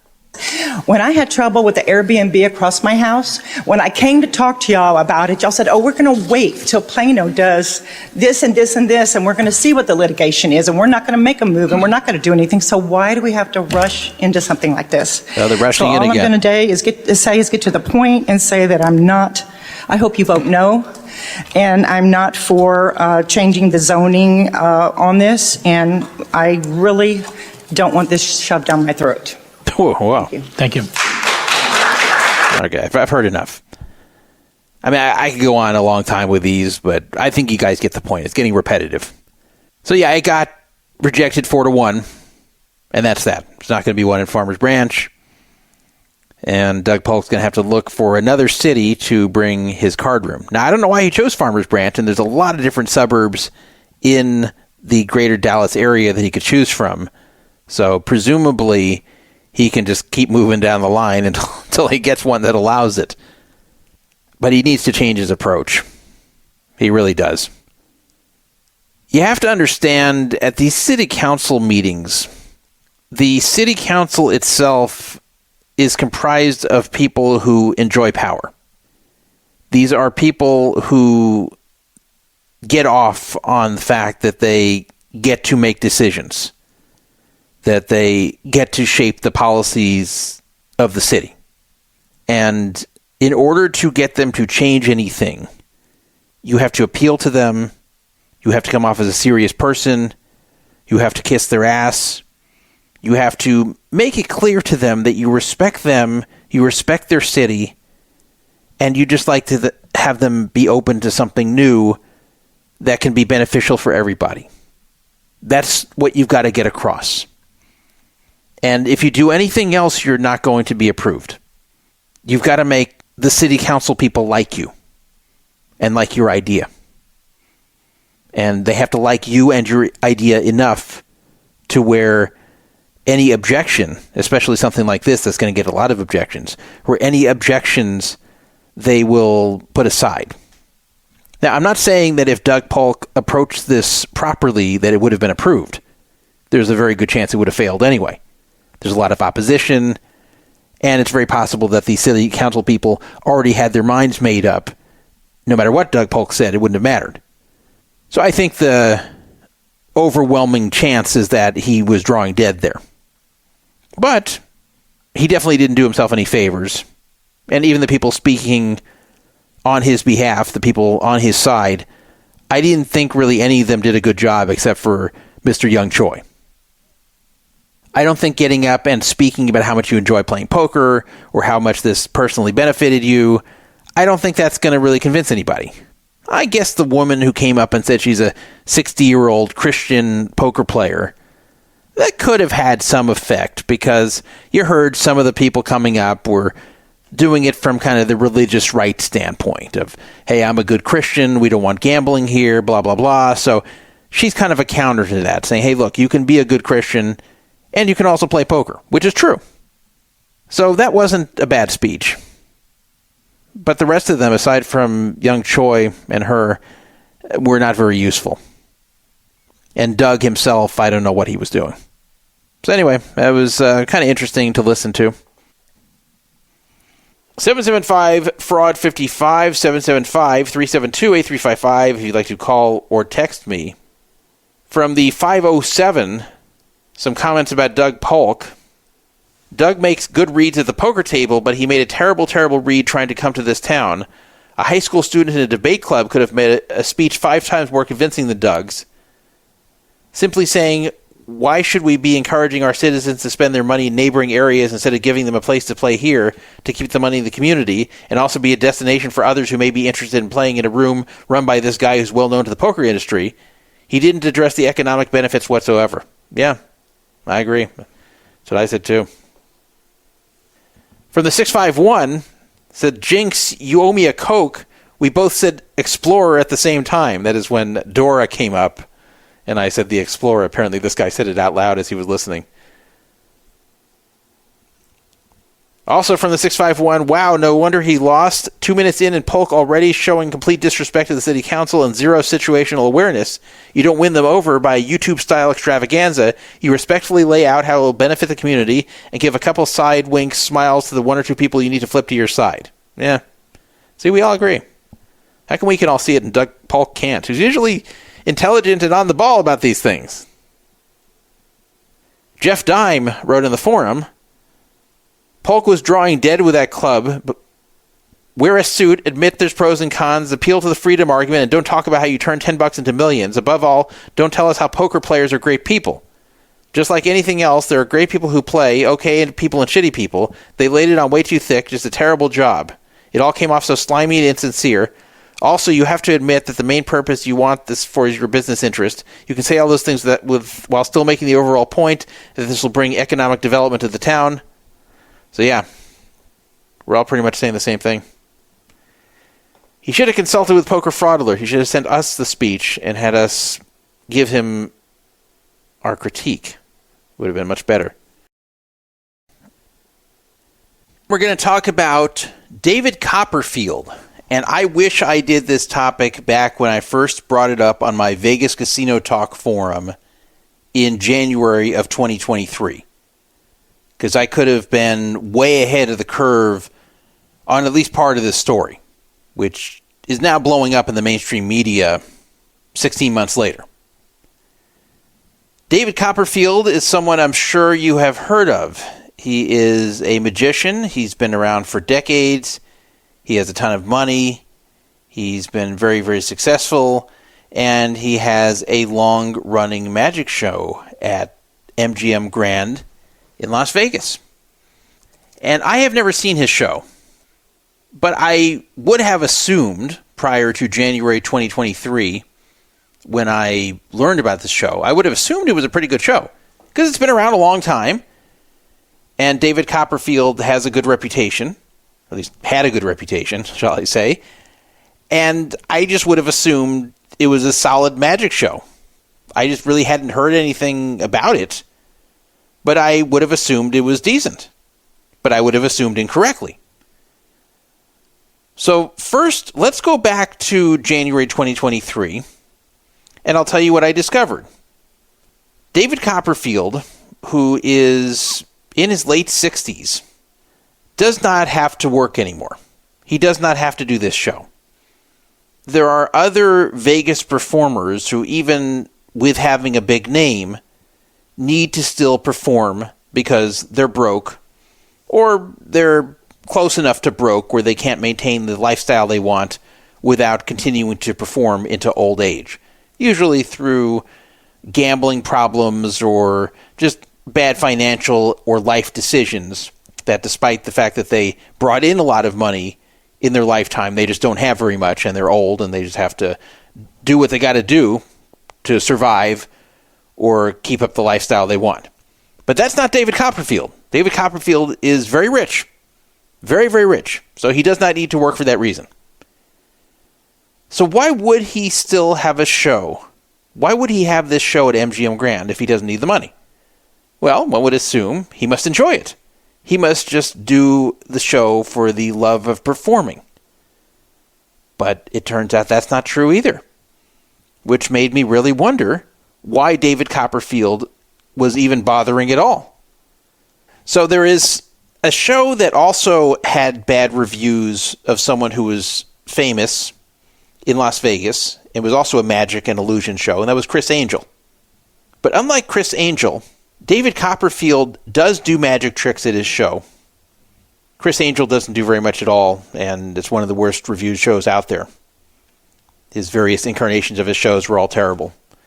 But Copperfield's been around a lot longer than Criss Angel. He's a lot older than Criss Angel. And he does do magic at his shows. The problem is the way he delivers the presentation. He clearly doesn't want to be there. If you read the Yelp reviews, they all pretty much say the same thing. So you're not just getting one disgruntled person or one person who just doesn't get it or one person who was in a bad mood, whatever. These all say the same thing. And when you read Yelp reviews and over and over and over and over again, you see one-star reviews that have the same criticism of the show, it's just about certain that the criticism is valid. So I'm going to read you some of the reviews that I found in January 2023 when I made this post on Vegas Casino Talk about David Copperfield. Really dissatisfied with his presentation. He was just walking through the show. The magic was very good, but I would be ashamed of myself if I had his entertainment skills. Next, I'm sorry to say this is one of the worst shows I've ever seen. I know David Copperfield has been doing this show a long time, and I wasn't expecting it to be the freshest, but he was so checked out and stale, I was immediately uncomfortable. He mumbled through an overwritten script as fast as he could, like he was trying to shave minutes off the show, which just meant we didn't really know what he was saying.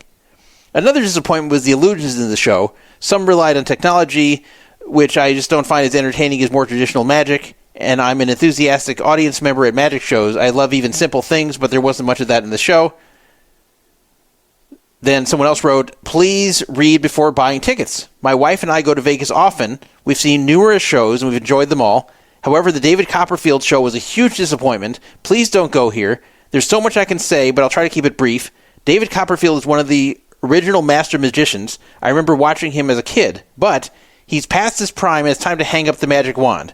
I hate to say that given all the great magic tricks I remember as a kid, but his passion for what he's doing has magically disappeared, as well as my $300. He rambled on his dialogue as if he didn't want to be there and needed to get off the stage ASAP. Most of the audience couldn't understand what he was saying because it sounded like he was reading from a script versus delivering a great performance. It was one big run-on sentence the entire show. Also, the show started late. It was only a little bit over an hour. Very disappointing in him and MGM for promoting this show. So they all say basically the same thing. David Copperfield gets up there and says, okay, for my next trick, what I'm going to do is so take a look up here. And you're like, what? How is that a delivery? How is that a performance?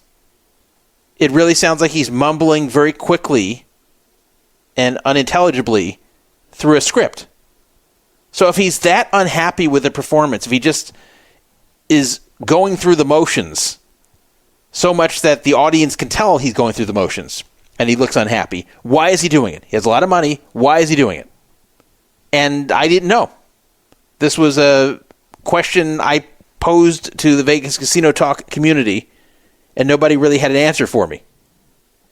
I always read reviews before I go to shows in Vegas, and you should too.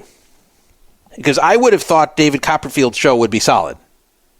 I would have read reviews and would not have gone. But if I did not read reviews, I would have been very surprised with what I would have found. So you should always read reviews, and if they're not good, there's a lot of one-star reviews, just don't go. Don't believe the 5-star reviews there, because there's shill reviews, there's people who just like anything, there's people who just feel like if they spent $300, they've got to say something good, or they feel like suckers. Always look at the bad reviews. Look at the bad reviews, look at how many there are compared to good reviews, and look if the bad reviews all say the same thing. And if they all say the same thing, then you should probably stay away. So I couldn't solve this one. There's kind of no answer to this question. Also, and this came out about a year after this, in January 2024, there were some discussions that David Copperfield may have been someone who was doing things he shouldn't have with Jeffrey Epstein. That Copperfield had dinner with one of the alleged victims of Jeffrey Epstein at one of Epstein's homes. And it was claimed that Copperfield asked her if she knew girls were being paid to recruit other girls.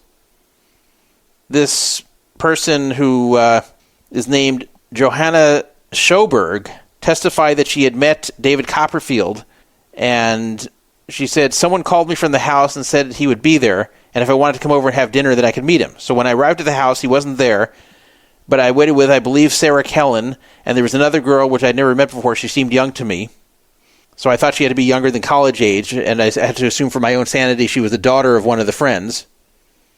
And she said that Copperfield did some magic tricks at the dinner, and then she was asked, did you observe David Copperfield to be a friend of Jeffrey Epstein's? And she said yes.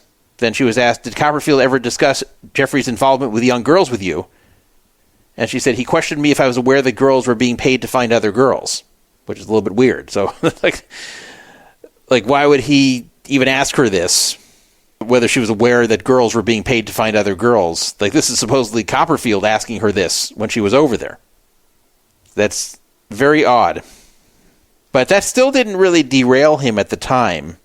This was a story that went around Vegas, but really didn't make much of an impact, because it's not like they said that Copperfield was having sex with one of these underage girls or anything, just he was kind of present with Epstein at these dinners and performed there. But I guess he can make some excuses as to what was going on. Well, not so much anymore. Now we might have some answers as to why he does perform still, and why he was there at Epstein's Island. And these answers are kind of disturbing. And you've probably heard about this, but that's going to be the main thing we're going to talk about here. David Copperfield is accused in an article on The Guardian of sexually harassing women and girls and grooming underage girls to have sex with him later. Not good. The Guardian did a very long article about him, and you can find it if you just type in David Copperfield Guardian. You'll find it. The Guardian is a UK publication. It is very left-leaning, and the problem with The Guardian covering this is they have a lot of fluff in there that doesn't really belong in the article. I want to say I believe the general basis of the article, that David Copperfield was a freak and a weird dude and was targeting young women and girls, and we'll get into what he's accused of doing. And I believe these allegations, so I don't want to make light of this or cast doubt upon it. But at the same time, this article mentions a lot of nonsense that just takes up space and distracts from the allegations we should be talking about. For example, they're talking about, he had sex with some 18-year-old girl, but there was a power dynamic difference, because he had all the money and influence and power and she didn't, and therefore it wasn't right, and it qualifies as sexual harassment. No, it doesn't. So we have to take things like that out of this story. We have to not worry about girls that just were a lot younger than him and didn't have much money or power and had sex with him anyway. As long as it was consensual and there was no grooming beforehand when the girl was a minor.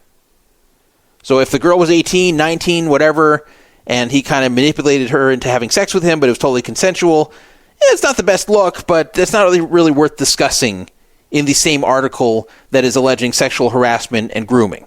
So that type of stuff should have been left out, but it looked like they were trying to just cover everything they could. They were throwing everything at the wall and seeing what stuck. The Guardian, and I didn't love the article for that. I found myself skimming it eventually because I was getting so annoyed with those type of stories. But let's focus on the stuff that does matter more. And I also want to point out that a total of 16 women have accused Copperfield of sexual misconduct and inappropriate behavior. And more than half of them said they were teenagers at the time, according to The Guardian. Copperfield's lawyers are denying this, but they're not completely denying it. They're not saying like he didn't know these girls. They're just basically saying he did not break the law. He didn't do anything wrong. And as you'll hear from my description of what's alleged here, it looks like that Copperfield was very careful not to directly break the law. So I don't think we're going to find anything like where he was having sex with 15-year-olds in Las Vegas. I don't believe that happened, because Copperfield was aware of the law, and it appears he wanted to have sex with teenage girls, but also was aware of the consequences and was kind of careful to dance around that. But that does not mean that he can't be called out for this in the court of public opinion, or that his show couldn't be canceled over this. It just means he won't be going to jail for this. But let's discuss what is alleged. So Copperfield is 67 right now. His career began in the 1980s, I believe. Maybe before that, but that's when I first became aware of him, was the 80s. But maybe I wasn't paying enough attention before that because I was very young. But the allegations are ones that span from the late 1980s to 2014. So a period of about 25 years. Now, a lot of these girls, of course, are older now, and they're adults, so they're speaking about their teen years. There is a woman named Brittany Lewis who had gone forward in the past about Copperfield in 2018. She claimed that in 1988, 30 years prior, when she was a 17-year-old, that she was drugged and sexually assaulted Bill Cosby style, and Copperfield denied the claims. Another woman said that she and a friend were drugged, and that basically he had sex with both of them without their consent. One of them that was named Gillian, or at least that was her name in the story, said, "I just would never say this to somebody if I didn't truly, honest to God, believe that I was drugged at the time." She said this happened in 1993. His lawyer said that no complaints were ever made against him regarding drugging any girls, and that drugs were, quote, not part of his world. Now, that doesn't really mean that he didn't drug the girls. You could be someone who never does drugs, and that you still drug women in order to get them to pass out so you can have sex with them. So that doesn't really mean much if drugs aren't part of his world. There are some other claims that he groped women actually during live performances on stage, women or girls.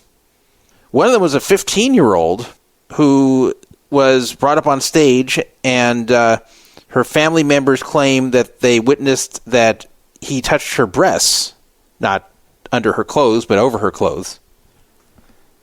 Fallon Thornton, who's 38, told The Guardian that he squeezed her breast after calling her on stage during a January 2014 performance. So this is a girl who was not young. This is someone in her 30s. But she said that he squeezed her breast on stage in 2014. She reported to MGM and to Las Vegas Metro Police, but she said she was never taken seriously. And the police did say they got the report, but they told The Guardian they closed it due to insufficient evidence. Copperfield's lawyers said that the video footage of the performance did not show him touching the chest area of any participant, but it was not shared with The Guardian, even though they asked to see the footage. So just his lawyers are saying, hey, we looked at this, he didn't touch anyone's chest area, but we're not showing you. And nobody else has a video of it. There is another allegation of a girl, a teenage girl, I think 16, who was brought up on stage, and that he grabbed her ass out of the view of the audience, and she claims that she's always remembered that and felt like she was violated there and nobody could see.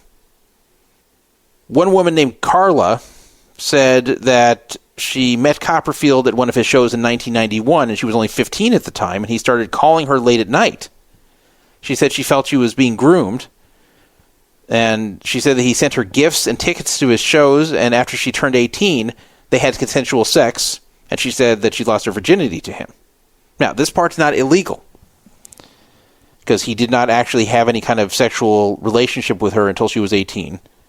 And if he didn't directly say anything sexual to her in the things he was sending to her, if he just basically was keeping contact and sending her gifts and staying in her life, and then when she turned 18, then he put the moves on, and then she willingly had sex with him, there's nothing illegal about that.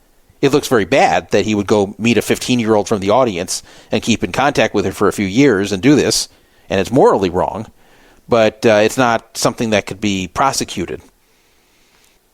His lawyers actually did not deny that he knew this woman back when she was a teenager. Of course, she's much older now. This was in 91, so she's only like 4 years younger than me. But the lawyers said that they had a wholly legal and consensual relationship that lasted for 4 years, and that he strongly denies any suggestion of grooming or other impropriety. Now, that one looks pretty bad. The other ones look bad too, but there's not a lot of evidence of them. We don't see any proof that these things occurred. The girls say one thing, he says another. I'm not saying we don't believe them or we shouldn't believe them, but I'm saying that you don't see proof from the girls that are alleging the other stuff so far. But this one, and I think the reason the lawyers are admitting to it is because this girl has stuff that he sent to her. So he can't deny that they knew each other, and apparently they were together for 4 years. At least that's what his lawyers are saying.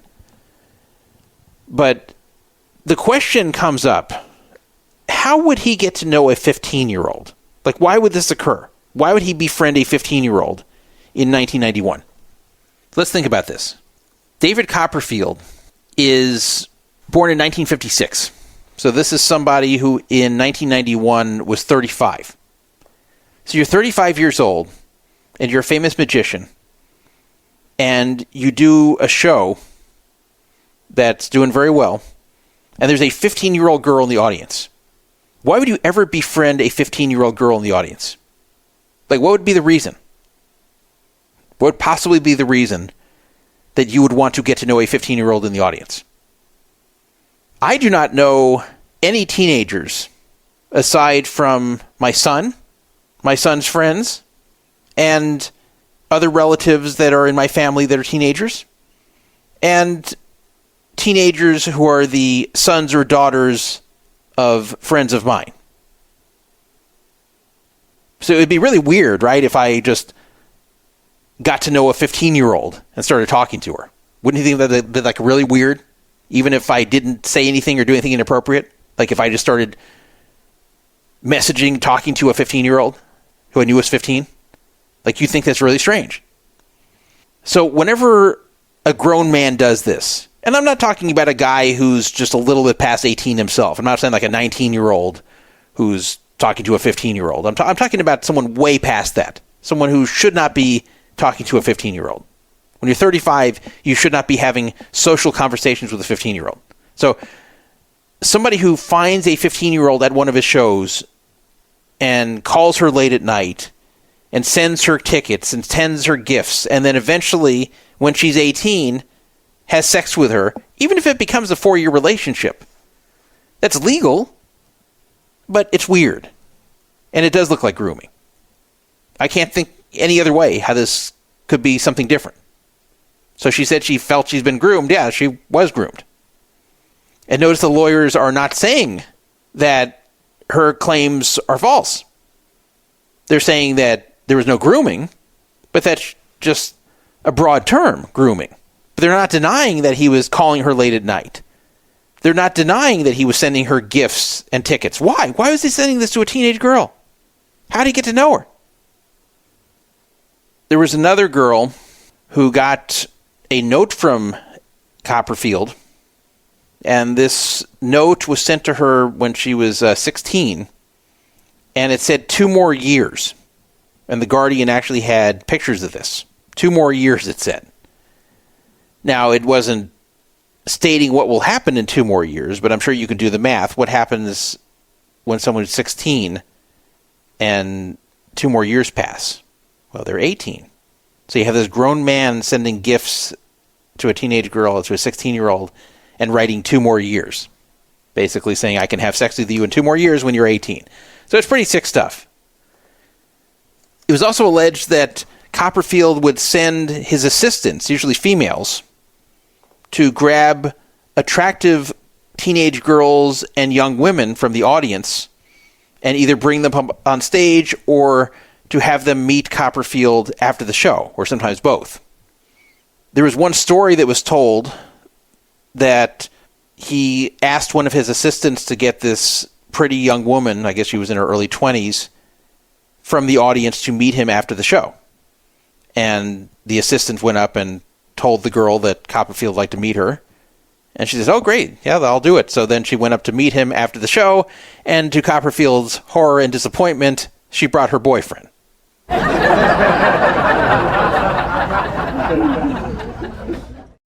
So I guess when Copperfield first saw her in the audience, the boyfriend probably wasn't there. Maybe he was in the bathroom or something. So he was so furious at the assistant, according to The Guardian, that he yelled at this assistant and said, don't ever let that happen again. Don't you ever bring me anyone from the audience who's there with a boyfriend. Make sure the girl's single. Do not ever bring a girl back here that's with a guy.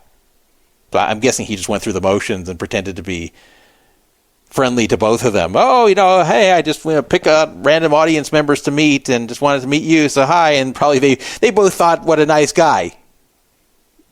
Why else would they suspect anything? He invited them both back there. But that was a mistake. The guy wasn't supposed to be there. He wouldn't have been invited. She wouldn't have been invited if it was known that she was there with a boyfriend. So that was a story that was told to The Guardian, that he was furious about this. And in fact, some of the assistants were complaining that they felt uncomfortable with always being sent to do this, and some of them resigned for this reason. They just found it was too stressful and they felt weird about it.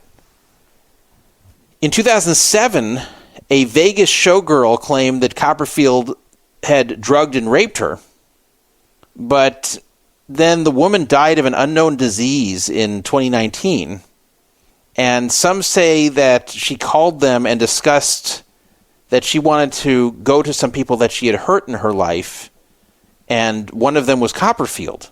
She claimed that she wanted to call Copperfield and apologize to him, among other people that she had hurt in her life. I don't know what she died of. She was like 46 when she died. So that one, that was kind of a questionable allegation, because anyone who makes an allegation against a celebrity and then gets some kind of terminal disease and then wants to call the celebrity and apologize for hurting them, well, you got to wonder if the allegation's true. So that one, I have to say, should have been left out of the article. At the very least, that one's questionable. It was verified from friends of this former showgirl that she was talking about calling people she had wronged in her life, and that Copperfield was one of them. Copperfield actually claimed that she did call him and that she apologized for making this allegation, because she had made the allegation publicly. This was in 2007. And then he claimed that shortly before she died, she called up and apologized and admitted that the allegation was false and felt very bad about it. There's no proof that she actually made this call or that's what she said to Copperfield, but she did tell friends she was going to call him, or at least thinking of calling him, and that she felt she had wronged him. So that was one that should not have been in the article. I think was questionable. Most of the allegations basically revolve around him grooming underage girls and then having sex with them once they turned 18. I saw one where he was alleged to have had sex with a girl when she was under 18, but in a jurisdiction where that wasn't illegal. And in fact, in Vegas, the age of consent, it's either 16 or 17, but it's not 18. So I'm not sure if it was in Vegas, but he was very careful, from what I could tell, not to do anything explicitly illegal. But from what I can see, the way his lawyers are carefully commenting on the situation and basically admitting that he did have sex with these girls, but waited till they were 18. So it's not like the lawyers are saying these are crackpots, he never met them or never had sex with them. They're saying, oh, yeah, he had sex with her when they were legal. But they were legal, everything's fine, right? It was consensual. She was over 18, so what's the problem? That's basically what the lawyers are saying. And they're skipping over the whole part. Well, okay, but did he get to know these girls when they were substantially under 18? It's bad enough if he meets a girl who's like 17 in 10 months and thinking, okay, I'd like to have sex with her even though I'm 35 or 40, whatever he was. But, I got to wait those 2 months to pass here. So give me your info. I'll get a hold of you in 2 months. That's bad enough because there's such a big age difference. He shouldn't be messing with girls of that age anyway, legal or not legal. But to start with ones that are years away and then wait for them to be 18, that's pretty bad. And at minimum, it looks like that was going on. His lawyers aren't even denying that. It's not like his lawyers are saying, oh, no, he never had any friendships with teenage girls waiting for them to be 18. Like, they don't deny that. They admit that pretty much happened. They're not saying, yes, he did this, but they're not denying it. They're just answering as far as any allegations of direct illegality. The relationship was consensual. She was of age. So these things are probably true. But that doesn't make it right. That doesn't make it appropriate. So I think he was continuing to do this show he hated for the girls. I think he got a kick out of picking girls out of the audience and then grooming them if they need to be groomed. Keep in mind, the ones he picked out of the audience weren't always under 18. The ones that were over 18 he could have sex with right then. But I think he liked the whole idea of picking girls out of the audience and having sex with them. It's not like he couldn't have found girls to have sex with outside of the show. He's very famous. He's very rich. But he seemed to like to do it through the show. Maybe this was some fetish of his. Maybe this is just something he enjoyed doing. Maybe it was exciting. Maybe this was just something he was used to. Maybe this was the only way he could establish contact with underage girls. Now, he did wait till they were 18, so I guess he still had to do that. But maybe he thought this is the only way he could establish contact with these girls at that age without it looking super, super weird. Whereas he felt like through the show, he could say, oh, well, this is someone who watched my show and was a big fan of mine, so I kept in contact with her. He thought that would be the excuse he'd roll out, where he can't just randomly contact some 15-year-old and start talking to her.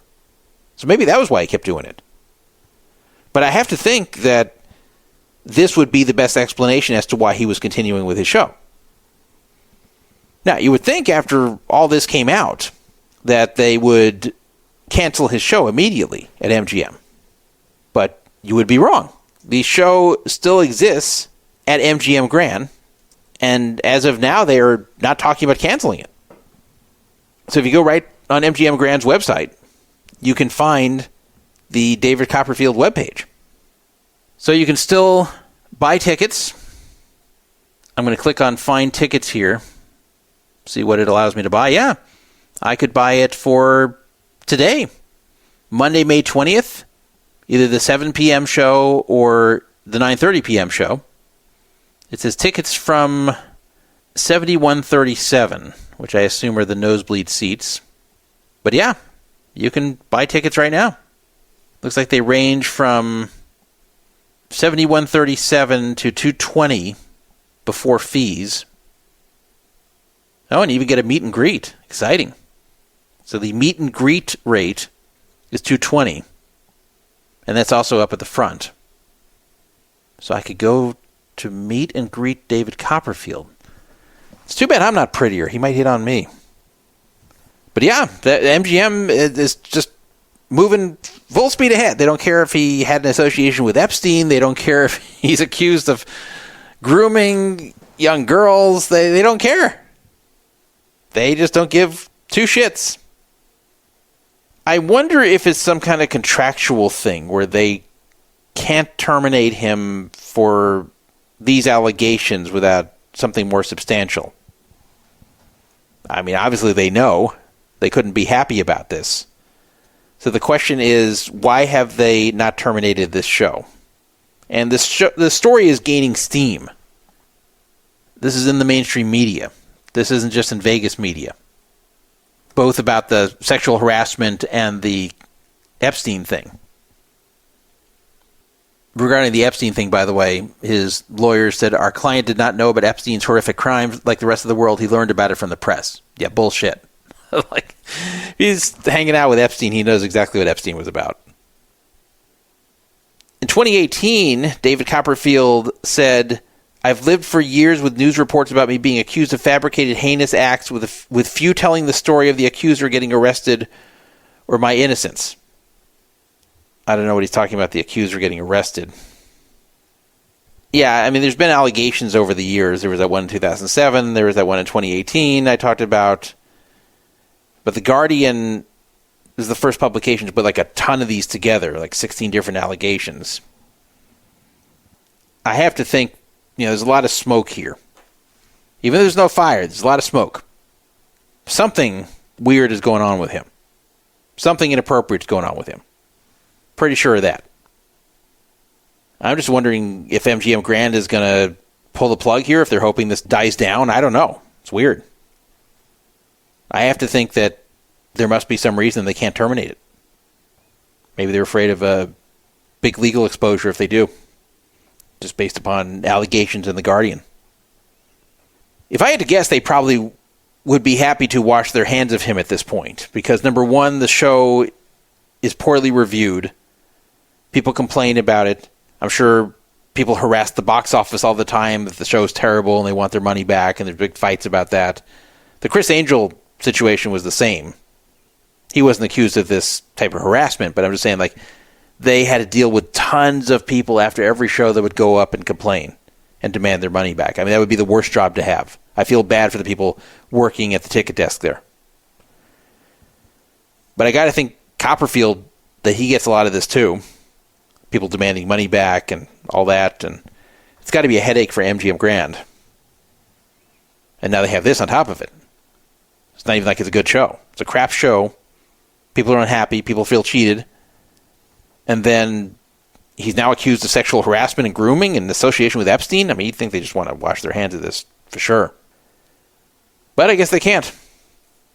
Maybe they've asked him if he could bow out, and he's saying no. In fact, he probably doesn't want to, because it's almost like an admission of guilt. Maybe what will happen is when it comes time to renew his contract, whenever that is, that they won't renew it. But who knows when that is. But I noticed a year and a half ago that his show was so poorly reviewed. And I'm thinking, why is this guy doing it? Tell a friend who is well-traveled and post on the forum, he said, he already has his own island with mansion in the Exumas. Those are the Bahama Islands. I've seen it from boats before. It's incredible. These guys seemingly have it all, and yet they still need to be awful human, shaking my head. Yeah, I mean, it's true. Supposedly he owns 11 islands. He actually owns islands. This guy has so much. So why would he continue doing this show? It must be the girls. Vital Vegas tweeted in January of 2024, MGM Resorts is taking longer than expected to close David Copperfield's show, apparently going the wait-and-see route. Insiders agree it's likely to shutter given scrutiny by gaming regulators, but we've spoken to those familiar with Copperfield. They say that while he hits on anything that moves that does not include underage girls, his apparent knowledge of Jeffrey Epstein's activities remain problematic. But I guess it does include underage girls. That was before this recent report came out of The Guardian in May.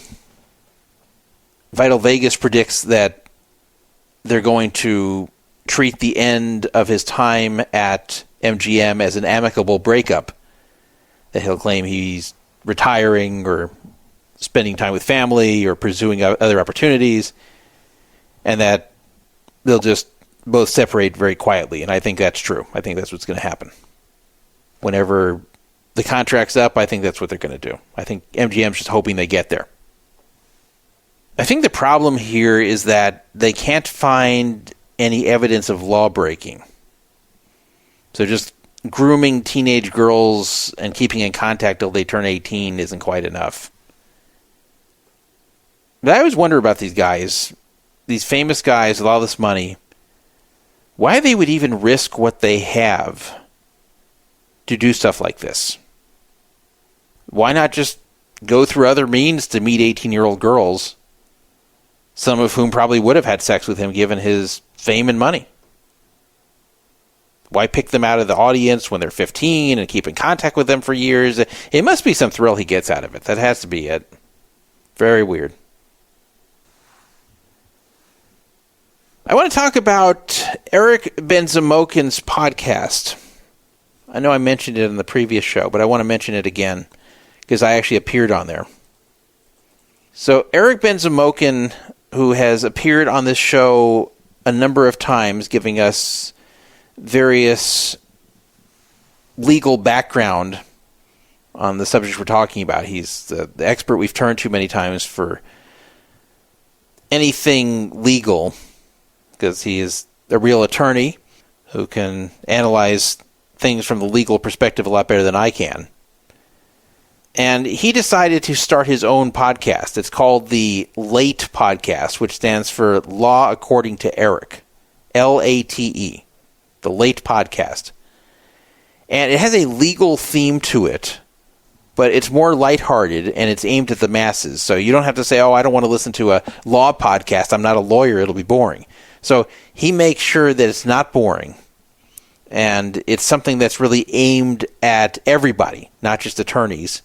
And you don't have to have any kind of legal knowledge to appreciate and enjoy it. He has a female co-host named Karina. It's not Karina Jet, by the way, but her name is Karina. And they have a lot of episodes already. They're not super long like our episodes, but he has 40 episodes already as of May 3rd when I counted them, and now there's several more.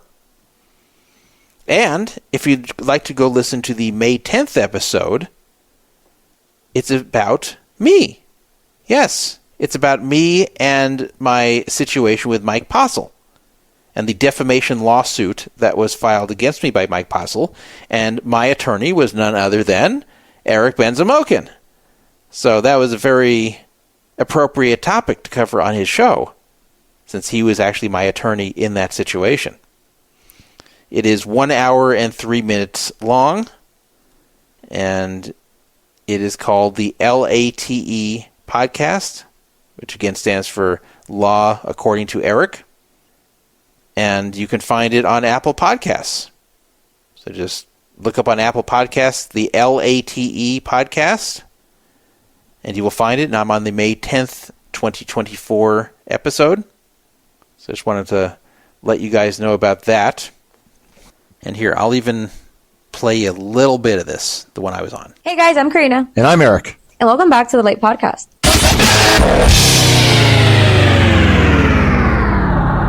Okay, that's pretty loud. The law according to Eric. Yeah, turn that down, So Eric. today, our topic is defamation. So Eric had told you guys last episode that he wanted to speak on this because we had gotten a couple of stories like that for a previous episode. So when we did our episode about the rappers beefing and the diss tracks and lyrics, a lot of people posted questions on Reddit about whether or not they could get in trouble for recording like songs about someone they know or writing poems or whatever, just anything like that. So really these questions were, am I committing defamation or can I be liable for defamation? And that got me thinking, that we could do sort of an episode about defamation, but mostly because your boy here has some firsthand experience in defending defamation claims. And I am very, very excited to announce that we have a special guest that's going to come on in a few minutes. His name is Todd Watellis. He goes by the moniker of Dandruff. Todd is a professional poker player. He is a World Series of Poker bracelet winner. He has a podcast and a website and a radio show called Poker Fraud Alert Radio. You can go to pokerfraudalert.com. He'll tell you all about it. But Todd has been outing scammers and things like that in the poker community and kind of in the gaming world for years. Been on 60 Minutes, was victimized himself. I mean, there's nobody better equipped to talk about gaming and the things that go on in gaming. Right. And especially on this topic. So let me start us off by saying that defamation is a legal right provided by California statute. It's under California's Code of Civil Procedure, sections 44, 45A, and 46.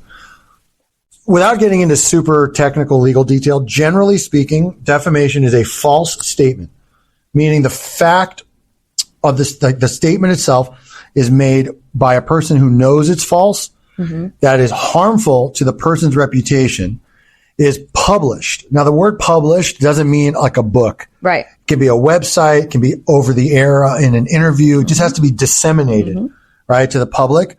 And it has to be heard by someone other than the person that you're talking about. So if I go on the firm's website and I post that Karina is a biological male with two feet and a penis, right, and 4 fingers, and somebody other than you sees that, that meets that last prong.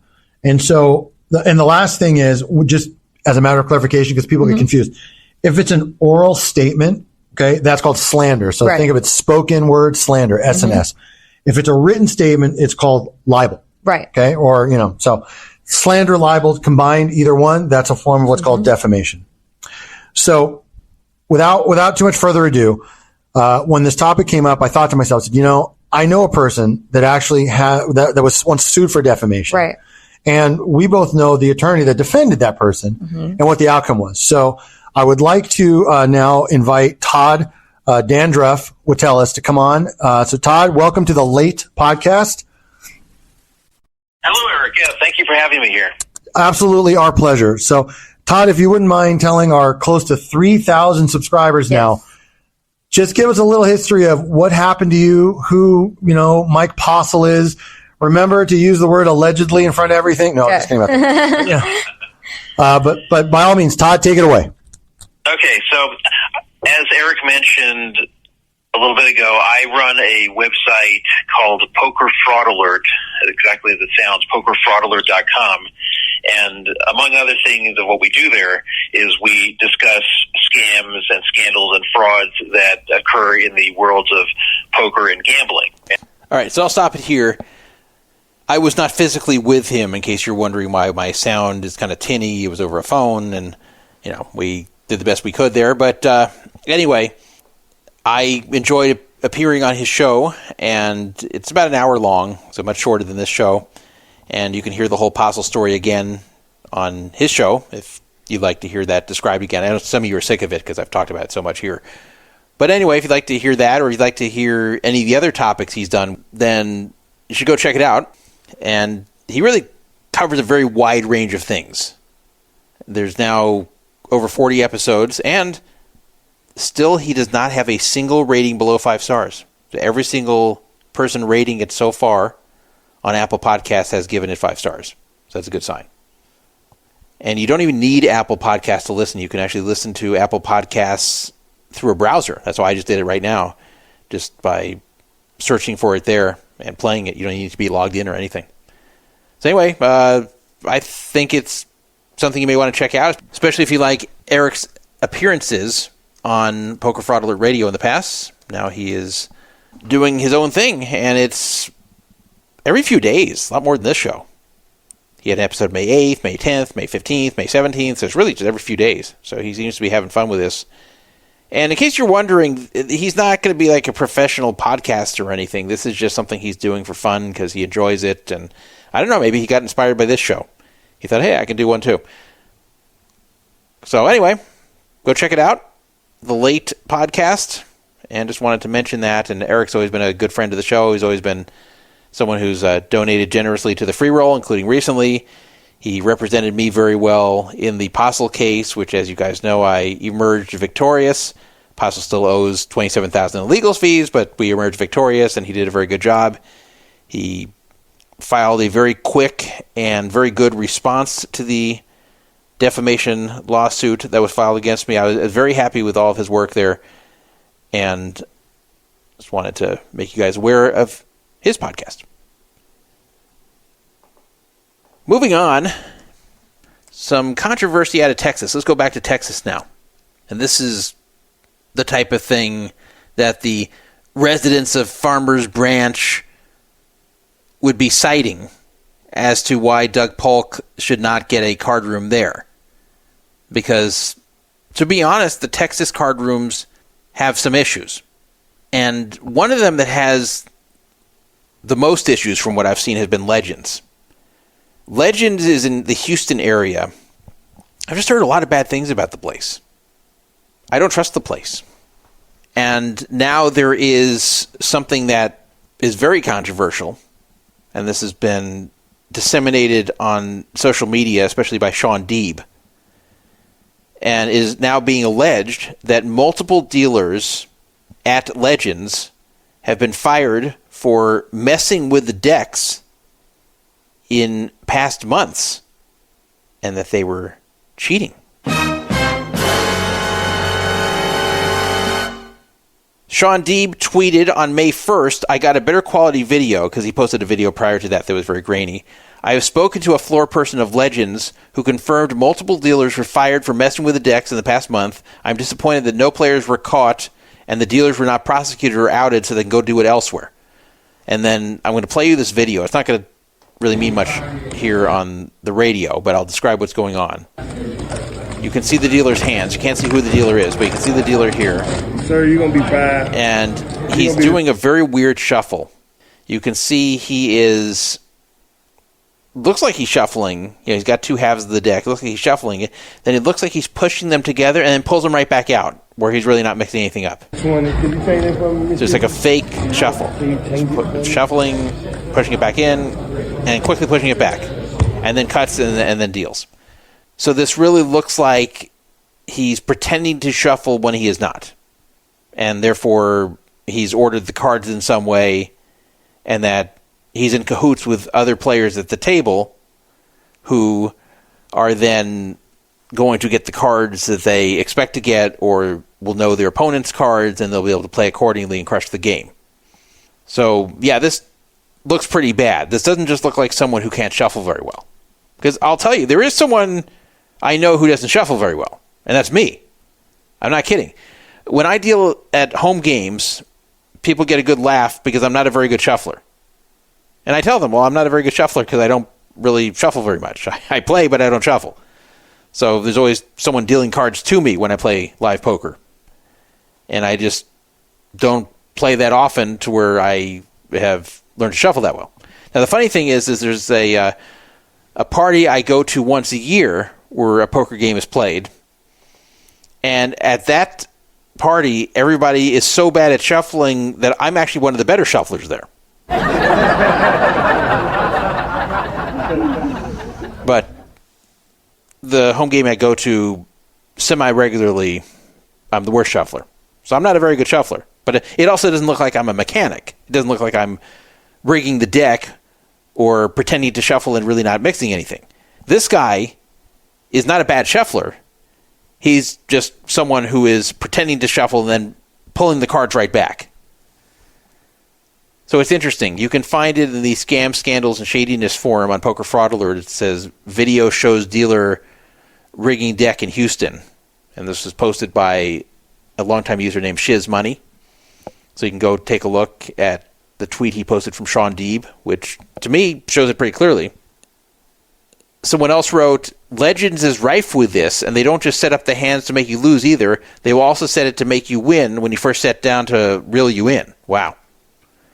I've never set foot in that place and never will. So many good rooms in Houston to choose from, someone else said.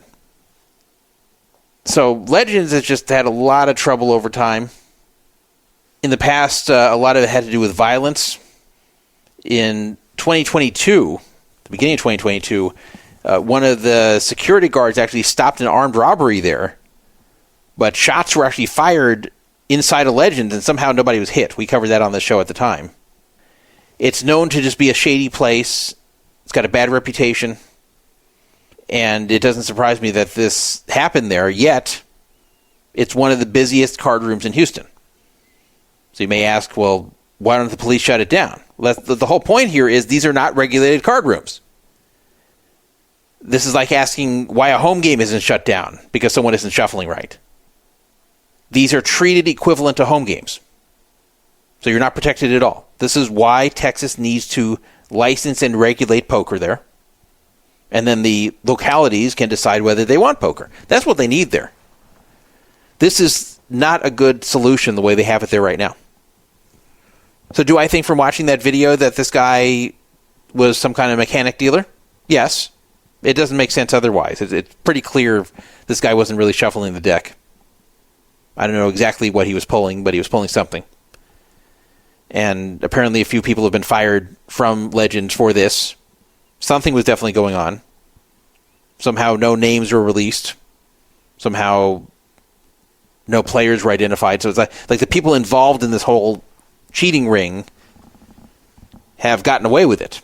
and can continue doing this elsewhere, which Sean D was unhappy about as well.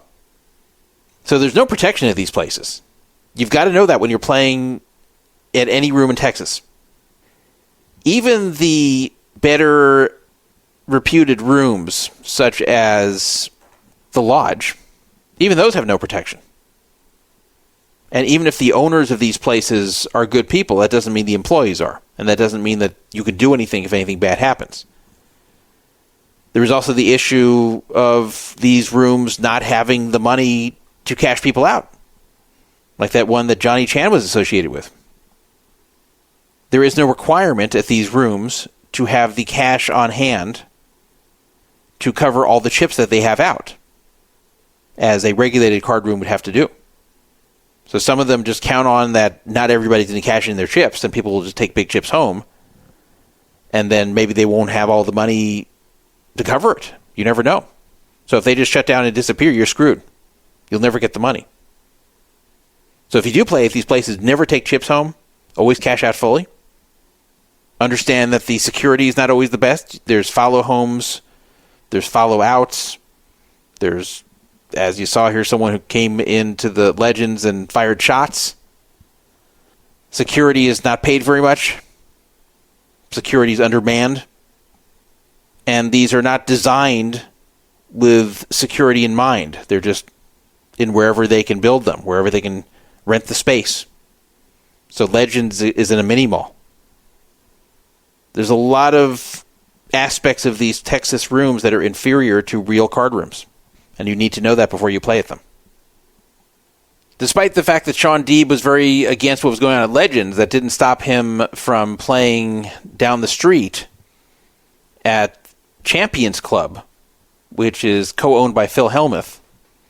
They had what they called the Texas Poker Open, and Sean Deeb actually fired 13 bullets at that event. It was $3,300 to buy in, and he would have to finish 8th place or better in that event. I don't know how he ended up finishing, but I just see that as an aside in one of the articles about this, that he would have had to finish 8th place or better to break even because he spent over $40,000 in buy-ins. That's pretty nuts. Champions Club has a better reputation than Legends. But look, even the better ones, there's just no protection. It's really a glorified home game. That's all it is. Okay, moving on. I want to talk about the Mirage. The Mirage now has a closure date. The Mirage will cease to be the Mirage on July 17th. The Mirage was bought by the Seminole Indian tribe that currently owns the Hard Rock. So they're the ones that run the Seminole Hard Rock in Florida. This has been coming for quite some time. This is not a shock that the Mirage is going to be closing down or converting into a Hard Rock. But it did take a bit longer than expected. Mirage opened in 1989. It was developed by Steve Wynn, and it was the Strip's first mega resort.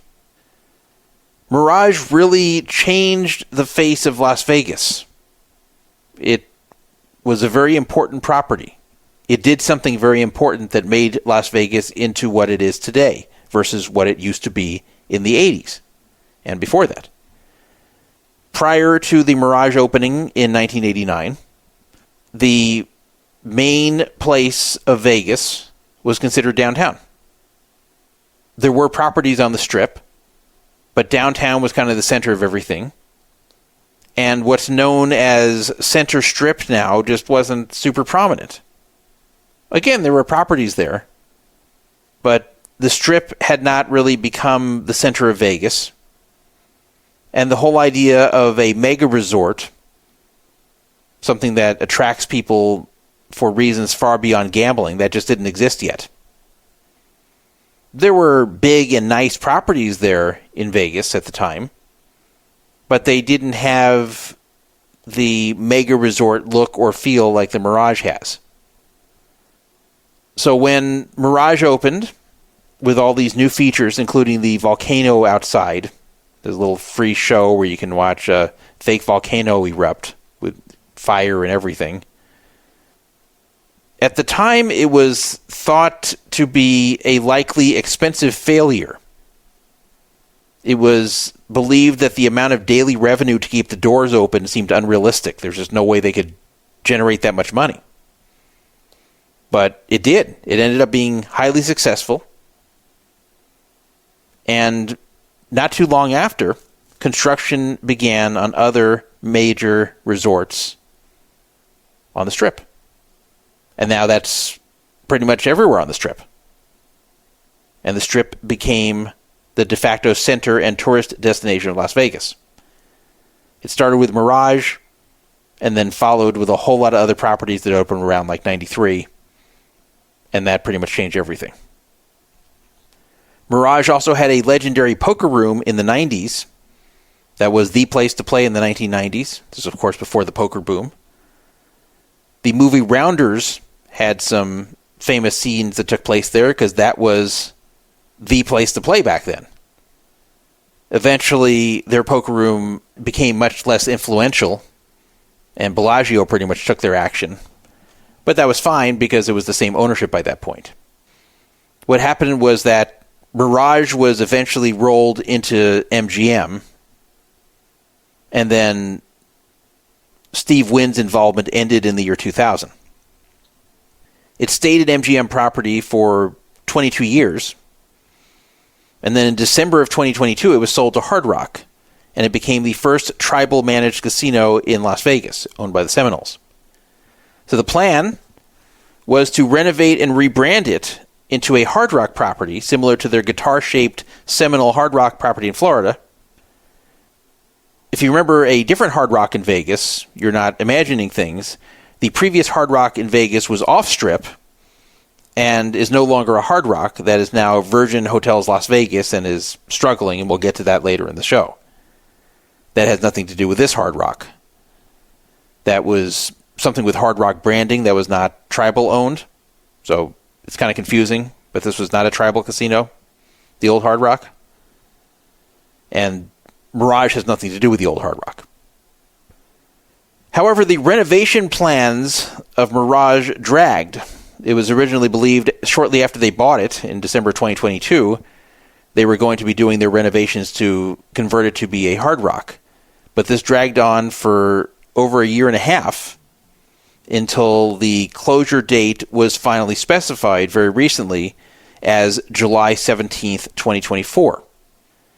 The closure date has been floating around as sometime in early to mid-2024, but never verified, but now we have the verification. The Mirage will completely shut down for approximately 3 years. It's going to reopen in 2027 as Hard Rock. It will be a guitar-shaped hotel. There's already drawings of it. You can see, if you go to Vegas Casino Talk, you can see a picture of it, or you can just look on the web elsewhere. On Vegas Casino Talk in the Las Vegas subforum, you can look for the Mirage shutting down thread, and you can see the artist's rendering of what it's going to look like. If you're wondering if they're going to convert the existing Mirage into a guitar-shaped hotel, or if they're going to build a new tower that is shaped like a guitar, it is the latter. The drawing depicts something that looks very much like the existing Mirage, except it's going to say Hard Rock on it, with Hard Rock branding and the Hard Rock logo, and right next to it, a giant guitar that resembles the one that they have in Florida. It is said that this guitar tower is going to be 700 feet tall, and that they're also going to be doubling the size of the casino. In 2023, the Mirage was a frequent destination of advantage players. If you hung around there in 2023, you probably ran into various casino advantage players if you knew who they were. So if you were an advantage player, if you were aware of who was, you probably ran into Las Vegas-based advantage players there. Because there were some generous offers made to certain players under certain circumstances that I won't get into. But it did attract a lot of advantage players in the year 2023. The Mirage has pretty much been mismanaged ever since it was taken over by the Seminoles. I was surprised how badly it was managed. I stayed there some myself, and it was pretty bad. It actually made Caesars look like they were competent. Let me tell you some fails with the Mirage of how it was managed since the Seminoles took it over. First of all, you could not check your reservation that you've made at the hotel on their website. Not on the website, not on the app. Once in a while it'd show up there, but usually it wouldn't. So you'd make a reservation, you get a confirmation email, all seems good, and then it's not on the app and it's not on the website. There's just no verification beyond the email. And if you call up and ask about it, they'll say, yeah, that's the case. That's kind of the way it is. Sorry. They never integrated the system properly. Then the parking lot, same problem.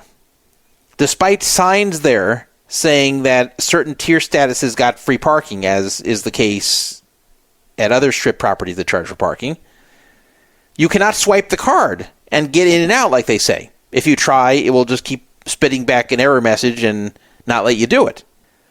And that's because they never got the system working that way.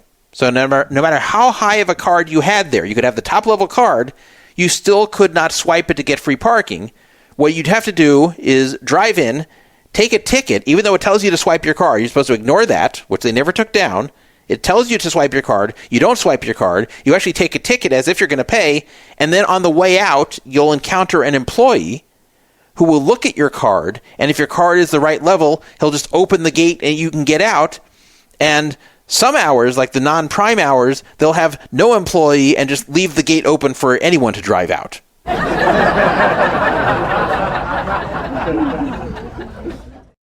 That was their advanced parking system. And the dumbest thing was they had signs that said otherwise. It'd be one thing if it says, everybody take ticket and show your card on the way out. But they don't. They pretend like it's a system that can read your card, and it can't. And it's been like this ever since they took over. It's insane.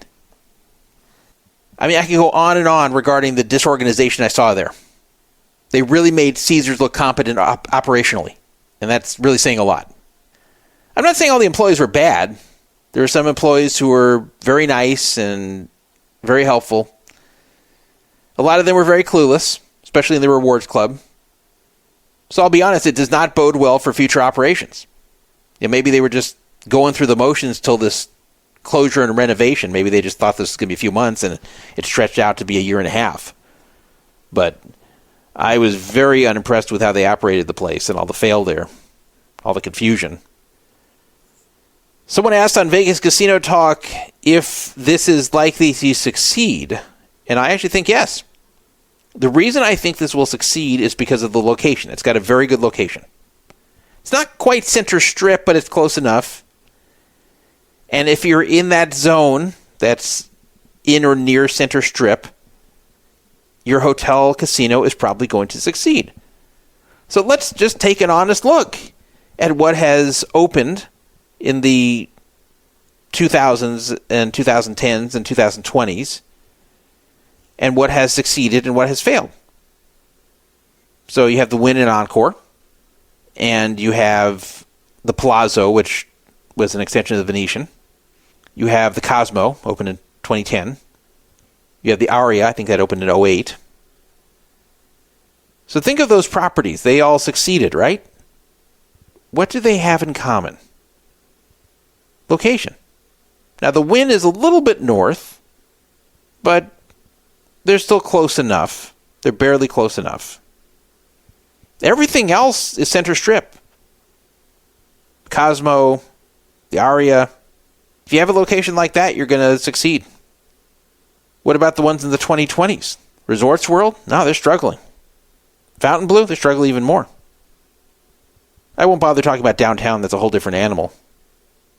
The properties that attempted to renovate or open that weren't on strip, that were kind of by the strip but not downtown, ones like the SLS/Sahara, Lucky Dragons, the new Palms, the new Rio, these are all not doing well. They'll never do well.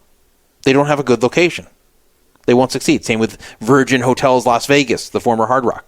another property that is failing and will keep failing because they're not Center Strip or near Center Strip. It's a very, very big deal these days. The reason it's a big deal is because there's a lot of traffic. People like being able to walk between hotels. They like being able to walk to where they want to go. And when it becomes too hard to walk, they don't want to be there. So Wynn very, very barely makes the cut there. And partially because they're already established from the mid-2000s. I'm not even sure if a new property opening where Wynn is, if Wynn didn't exist, would succeed. That may be too far north. But because they opened in the mid-2000s when there wasn't as much and there were fewer options, like I guess they kind of got grandfathered in and kind of made just the border of the area which is going to succeed. But people really want to be in the center of the action. They want to be able to walk where they want to go. And if they can't, if it's too hard, they don't want to be there, even if the place is very nice. So Mirage, while not exactly Center Strip, they're in that ballpark, and I think they're going to succeed for that reason. They're basically right across from Harrah's, so they have a good location. They're a tiny bit off Center Strip, but they're pretty much Center Strip. So here you're going to have this giant guitar hotel, which is going to be very notable. You'll see it in the skyline. It's going to be something that attracts your attention. And that by itself will bring people in. That'll bring people that want to stay there, stay inside the guitar. It's got a good location. So I think it's going to succeed. They're going to spend a lot of money on this thing. It's going to be a very expensive renovation. This is different than just going through the rooms and replacing the furniture and trying to make it look nicer. That's what they're going to do with the existing tower. The guitar tower is going to be a whole new tower they're building. This is a big 3-year project. They're shutting down the whole thing. So a lot of money's going into this thing. But I think it's going to work. Hard Rock / Seminoles purchasing Mirage was a lot smarter than what the San Manuel Indians did with buying Palms, or even the Mohegan's fail partnership with Virgin, which we're going to talk about in a little bit, because of this whole location situation, which is a huge factor as to whether you succeed or fail. It's funny because Palms, which is owned by San Manuel, they also run Yamava. You would think that San Manuel would be aware of how much location matters. Yamava is a tremendously successful property. I don't know if you've ever been there, but it's in the San Bernardino Riverside area. It's got a great location. It's located close to the populous areas of San Bernardino and Riverside counties. So if you live in the area of these counties where all the people are, because these are two huge geographic counties, but most of these counties are desolate. But if you live where all the people are, which is kind of close to San Bernardino, close to Riverside, you can get to San Manuel / Yamava, which is the new name of it, pretty quickly. It's a local casino. You don't have to drive to the middle of the nowhere. You don't have to go a lot of miles to reach Yamava. So it's very popular. People see it as their neighborhood casino. And there's a lot of people there that like gambling. It's a big population over there. And they do incredibly well. In fact, the traffic going in on the weekends is horrendous. It takes forever to get in and out of the place on weekends because it's so popular. That place is printing money. I've walked in there and like every machine is filled. I've never seen it like that at any Vegas casino. They are making bank over at Yamava. And yet they own Palms, and it's pretty much a fail. Because people don't want to go to Palms. Palms is off strip. Yeah, they're getting some locals over there, but they're not quite matching what the stations have been managing to do, or the coast casinos have been managing to do. So you have the Palms, which I have to imagine is losing money, and you have Yamava, which is kicking ass, and they're both owned by the San Manuel Indian tribe, and yet it's funny, the tribe that is doing so well with Yamava because of its location. They buy something with a shitty location in Vegas, but they were just that desperate to get into the Vegas market, as were the Mohegans. And yet the Seminoles, they were smart. They bought the Mirage, and they said, okay, if we're going to do it, we're going to do it right. Maybe it's a matter of money. Maybe they had more money to do it, but they said, we're going to do it right. We're going to get a center strip property, and then we're going to remodel it and put something very memorable there with that big guitar hotel that they already have going successfully in Florida. And we're going to be a major player here.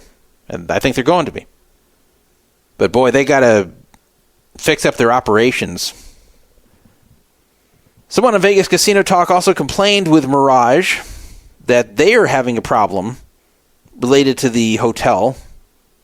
They said, I have a dispute with the Mirage for an erroneous no-show charge. Apparently you can book online, but you can't cancel.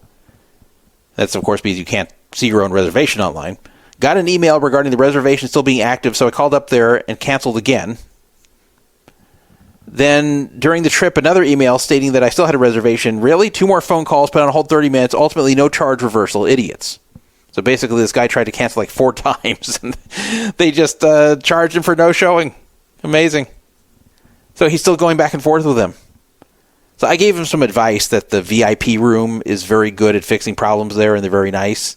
And that if you get the actual front desk at the Mirage, that they're not bad. They're sometimes kind of clueless, but if you get the right person, they can be helpful. But if you get the national number that's in Florida for the Hard Rock answering for Mirage, it's a disaster. They're rude, they're incompetent, they're nasty. It's like the worst combo of everything.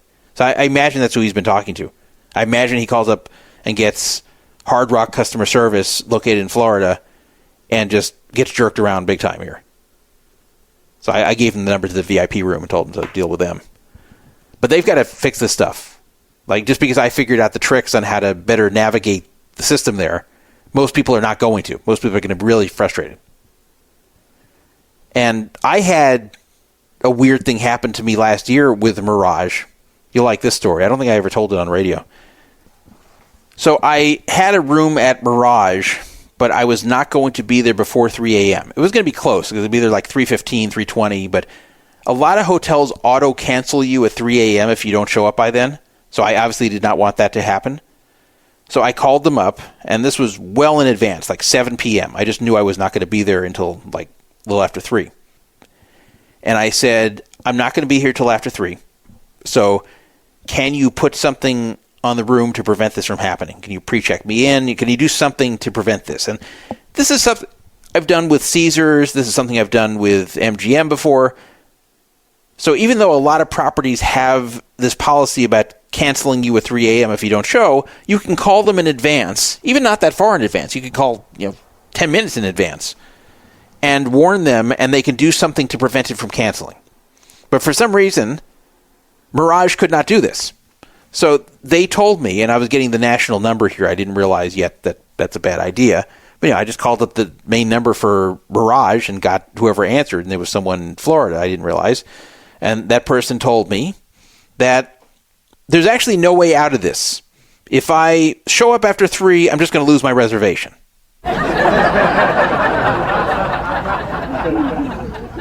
And I said, wait, what?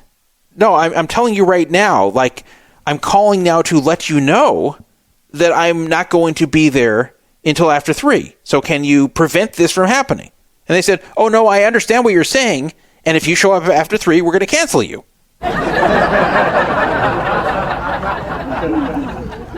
I said, well, then what do I do? What happens to anyone who shows up after 3? They said, well, your options are to either get there before 3, or if you want, we can cut the first day off your reservation and start it tomorrow. I said, well, I don't want that either. Because if I get there at 3:15 a.m., I can't check into the room for the day. I'll have to wait till like 3 p.m. to check in. They said, well, yes. So I said, well, then what do I do? They said, well, try to be here before 3. I said, oh my God, that's not a solution. So I said, okay, hold on a second. Are you telling me that nobody can check into the Mirage any time between 3 a.m. and the check-in time of 3 p.m.? That those 12 hours just nobody can check in? And they said, yes.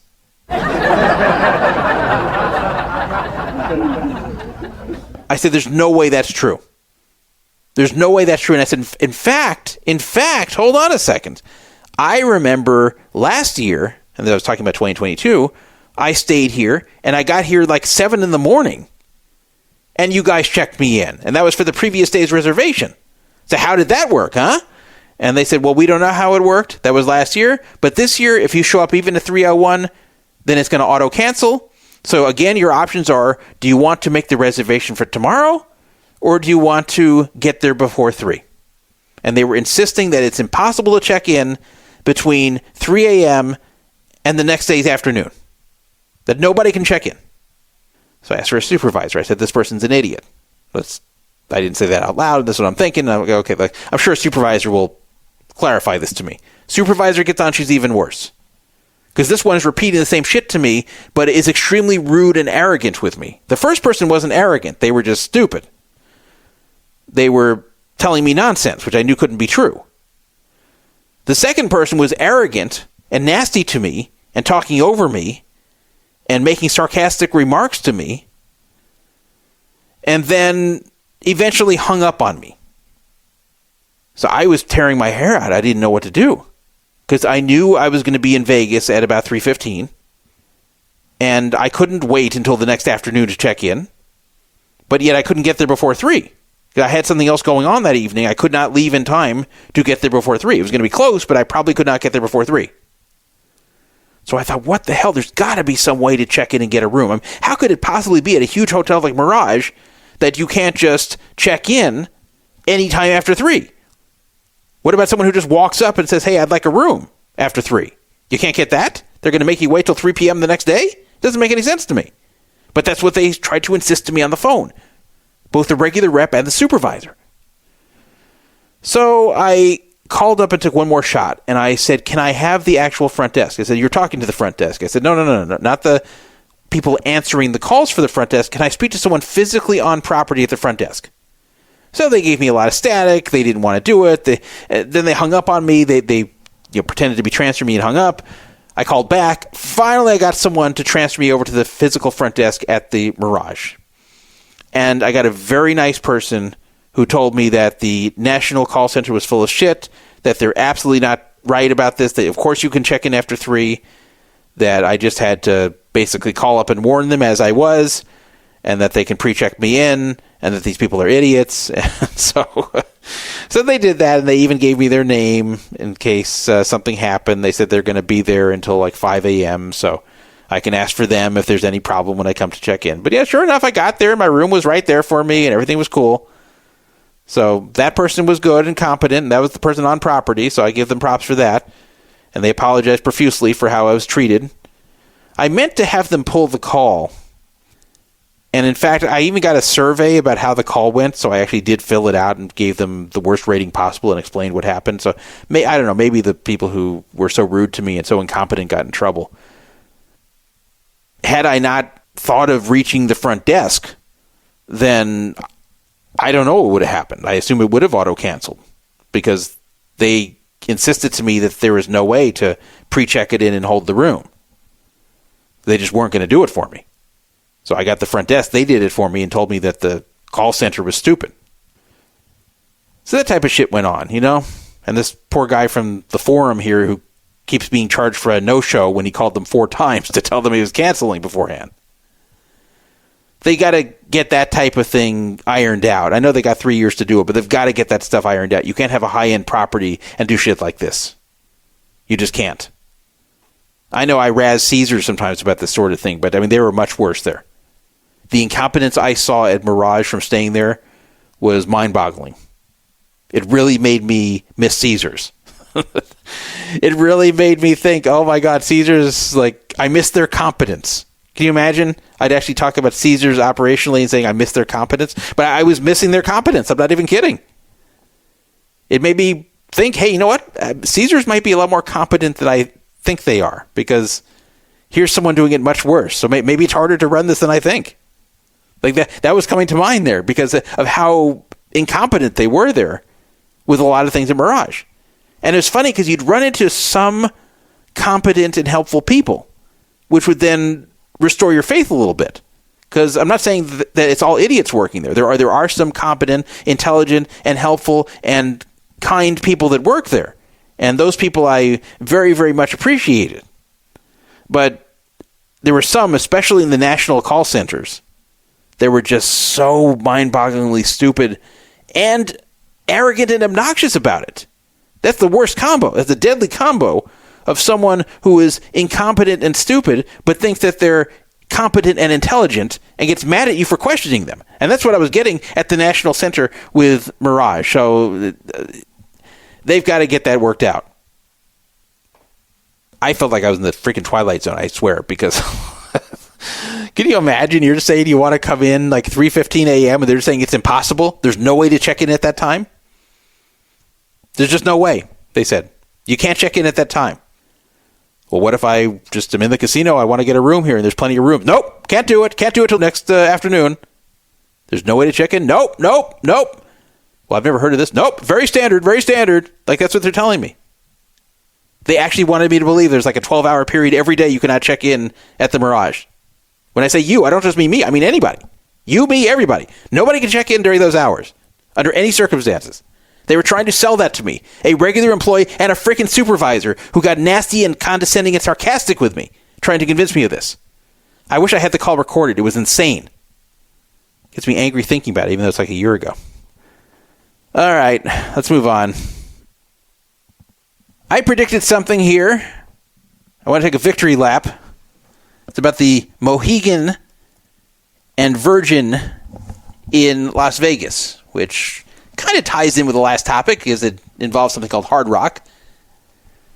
But I knew this was going to be a gigantic fail. I explained it at the time. I explained why. And I was right. In fact, I got messages from people who listen to this show congratulating me for being right on this. So here's what's going on. The Hard Rock Hotel was off Strip. It's on Paradise Road, which is east of the Strip. It opened in 1995, and in 2020, Richard Branson, who's the founder of the Virgin Group, decided to buy the Hard Rock for $500 million. He actually bought it in March of 2018, and then they closed the Hard Rock in February 2020 for a renovation. Now, what was, I guess, kind of fortunate and kind of not was that this was just before COVID. So they were closing anyway for a while for renovation, but then Vegas was closed for a while anyway because of COVID. That was the good news. The bad news was it also delayed the renovation because people couldn't work as much as they could before when there wasn't COVID. Anyway, it was closed for a little over a year. It reopened in March of 2021 as Virgin Hotels Las Vegas. But it opened in a way that I knew was going to be a gigantic failure. Because Virgin Hotels Las Vegas was only the hotel portion. But the casino portion was going to be the Mohegan Casino Las Vegas. And that was supposed to be the Vegas version of the Mohegan Sun in Connecticut. Now, the Mohegan Sun is a very successful casino. It's large, it's successful. It has been around since the mid-90s. So the Mohegans wanted to get into the Vegas market, and they thought this was their way. So you had Richard Branson, who had been saying since the late 90s that he wanted to enter the Las Vegas casino industry. So he was just itching to buy something. You had the Mohegans who wanted to get into the Vegas market.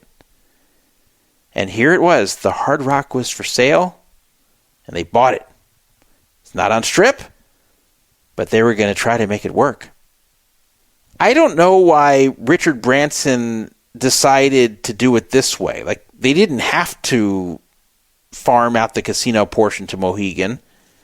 But I think they believed this was a good idea because Mohegan was a very well-known brand on the East Coast, and they had an existing database of players that they could invite there and that they could give offers to come out and gamble and They just kind of figured, hey, let's just hit the ground running with an established casino brand with a big database of players. Let's just do that. But there was a gigantic flaw. A gigantic flaw. The flaw was that this partnership separated the casino and the hotel into two different companies. And that messes everything up when it comes to comps. And as soon as I started hearing about this situation and how they were already acting very persnickety and difficult regarding comps and regarding policies over there, I knew a disaster was on our hands. I knew it was a matter of time before this thing blew up completely. When I heard about this, I knew the chance of this partnership succeeding was 0.0. I really did. The problem was that Mohegan had to reimburse Virgin for any comps they gave that was for the hotel side, which meant any hotel comps or restaurant comps. So it wasn't just a matter of providing something at cost from your own company to your own casino players. Now you actually have to send real money over to a completely different company for the comps you're offering. And that's tremendously different. It's tremendously different. And I don't know why they didn't realize this. Every time Mohegan handed out a comp to the hotel or restaurant side, they had to send real money to Virgin. Now, they weren't reimbursing them at retail rates, but that doesn't matter. It was never going to work with that model. Now, in case you're wondering why, let me give you a simple example. Very simple example. So, let's say a player stays at Virgin on a comp offer from Mohegan during a normal weekday, Monday through Thursday. If Mohegan owned the entire property, this hotel comp would cost them almost zero money. Why? Because it's likely on a weekday the room would be empty anyway. So the entire cost of bringing someone in and giving them a free room in the hotel is basically the cost of the cleaning and replacing of supplies. That's all. Things like the shampoo bottles and the soap, stuff like that. And the cleaning, you have a maid who's working there anyway. So them cleaning additional rooms doesn't really cost you any more money. So it's really negligible, the cost to putting someone up in an empty hotel room that's not going to fill during a weekday. And that's why weekday comps are so easy to come by at a lot of Vegas properties, because it really doesn't cost them very much. It costs them almost nothing to give you. But look at the way it actually is, where Mohegan has to reimburse Virgin. So with Virgin owning the hotel, Mohegan would have to pay Virgin some kind of nightly rate to put up the player, even if it's cheaper than retail. So instead of just, hey, we're dropping someone in an empty room that's going to stay empty in our own hotel, and the only hard cost to us is cleaning it, which is very, very minimal. Now we actually have to pay a different company real money to fill that room. Huge difference. Huge, huge difference. Same with the food. Same with anything else. That's now they're having to buy things they're comping from a different company rather than just making stuff they already have available. Gigantic difference. So, of course, Mohegan started to realize that this is costing them too much. That a player that they probably would have given a very cheap or free room to, now they don't really want to do it because they have to send real money over to Virgin for that player. And if the player doesn't make them that money back, then they're going to lose money on this player. So what they started doing is becoming incredibly stingy with their food and hotel comps at Virgin. I'm talking about Mohegan. And in fact, they were revoking comps after the fact. So they'd offer people to come like from the East Coast to stay for 4 nights for free at Virgin. And then they would, and they wouldn't play very much or at all. And then the people check out and they actually get a bill saying that they didn't play enough and their comp has been revoked after the fact, which I don't even know if it's legal. I have a feeling it's not. Maybe one of you can tell me if you know by Nevada law if this is legal, but I have to imagine it's not. That I have to imagine if you were offered a comp room and you stay in the comp room, that they are not allowed to present you with a bill at the end of the stay. I know for sure that they can deny you the comp room when you come to check in. So they can offer you a comp room, you can come down there and they can say, hey, you know what, we've changed our mind, we're not going to be offering you a comp room. And you can be pissed off and you can complain, you can post on social media and bash them, but they have a right to do it. And I know they can even kick you out mid-stay. So if after 2 nights comp there, if they say, hey, you know what, we don't want to comp you any further, so we're revoking your next 2 comp nights, goodbye, they can do that too. But I don't think after the fact, after you've stayed there 4 nights that you were told were comped, that they can just present you with a bill at that point. Otherwise, what if you stayed there for 4 comp nights and then you check out and they say your bill is $1 million. Like, seriously, if they can just set any rate they want after the fact, why couldn't they set $1 million? So I don't think it's legal, but they were trying to do it. So, yeah, this type of thing might have been able to fly if this was a hot property that was located center strip, like where Aria and Cosmo are, but this was an off-strip property with nothing interesting or special about it. In fact, the only thing interesting and special about that property before was the Hard Rock branding, with the various memorabilia from rock and roll music over the decades. But with that gone, like, what's interesting about going to Virgin Hotels Las Vegas? Nothing. There's nothing drawing people there. It doesn't have a good location. The theme isn't interesting. There's nothing interesting to see there. So why are people going to want to come there and then be treated like shit, and where the comps are super stingy because Mohegan's so paranoid that you're going to use their comps and not play? You've heard the old saying, when you're number 2, you try harder. That was Avis's slogan back in the 70s. Well, here, when you're number 2 and you try much less, you're really going to fail. So if you're off strip and there's nothing interesting about your property and you become very player unfriendly, then nobody's going to come. It's going to become a ghost town.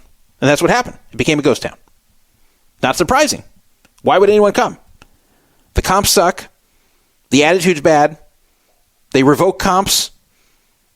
They don't have a good location. There's nothing interesting there. It's not new. Why would anyone come?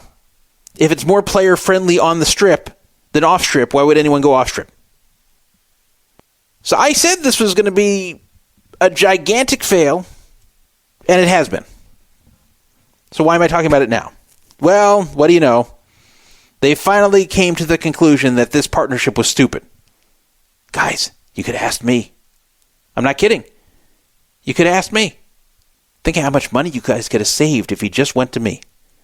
If you went to me and said, Todd, I know you know a lot about casinos and the Vegas market and whether things will succeed or fail there. What do you think of this idea?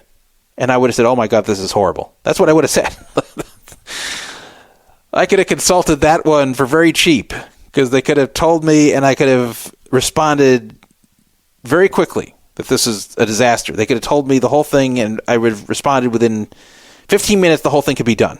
Them explaining it, me responding, in 15 minutes the consult could be over. And I could tell them this is a disaster and a horrible idea. That's really what I would have said. I would have not charged very much money for it either. So here's the press release from May 7th, 2024. Integrated gaming operations set to commence at Virgin Hotels Las Vegas. Virgin Hotels Las Vegas and Mohegan jointly announced a planned transition period, following which an integrated gaming offering will commence at the property under the management of Cliff Atkinson, president of Virgin Hotels Las Vegas, subject to all regulatory approvals. Following the transition period, Mohegan will cease to manage or lease the casino. Okay, yeah, so basically they're saying Mohegan's out of here. Mohegan realizes this ain't going to work. Mohegan is tired of paying Virgin for every comp they hand out and getting their own customers pissed off, and then their customers probably don't want to come back to the Mohegan Sun back in Connecticut. What a freaking disaster. We are grateful for the collaboration with Mohegan, and we will continue to work together to ensure a well-ordered transition of casino operations, says Cliff Atkinson, president of Virgin Hotels Las Vegas. This transition is a natural progression in our journey to provide guests of Virgin Hotels Las Vegas with a seamless resort experience. Okay, let me stop right there. How is it a natural progression? You guys have only been open for 3 years. How is that a progression? You failed. It's not a progression to fail and then reverse your stupid idea. It's a natural progression.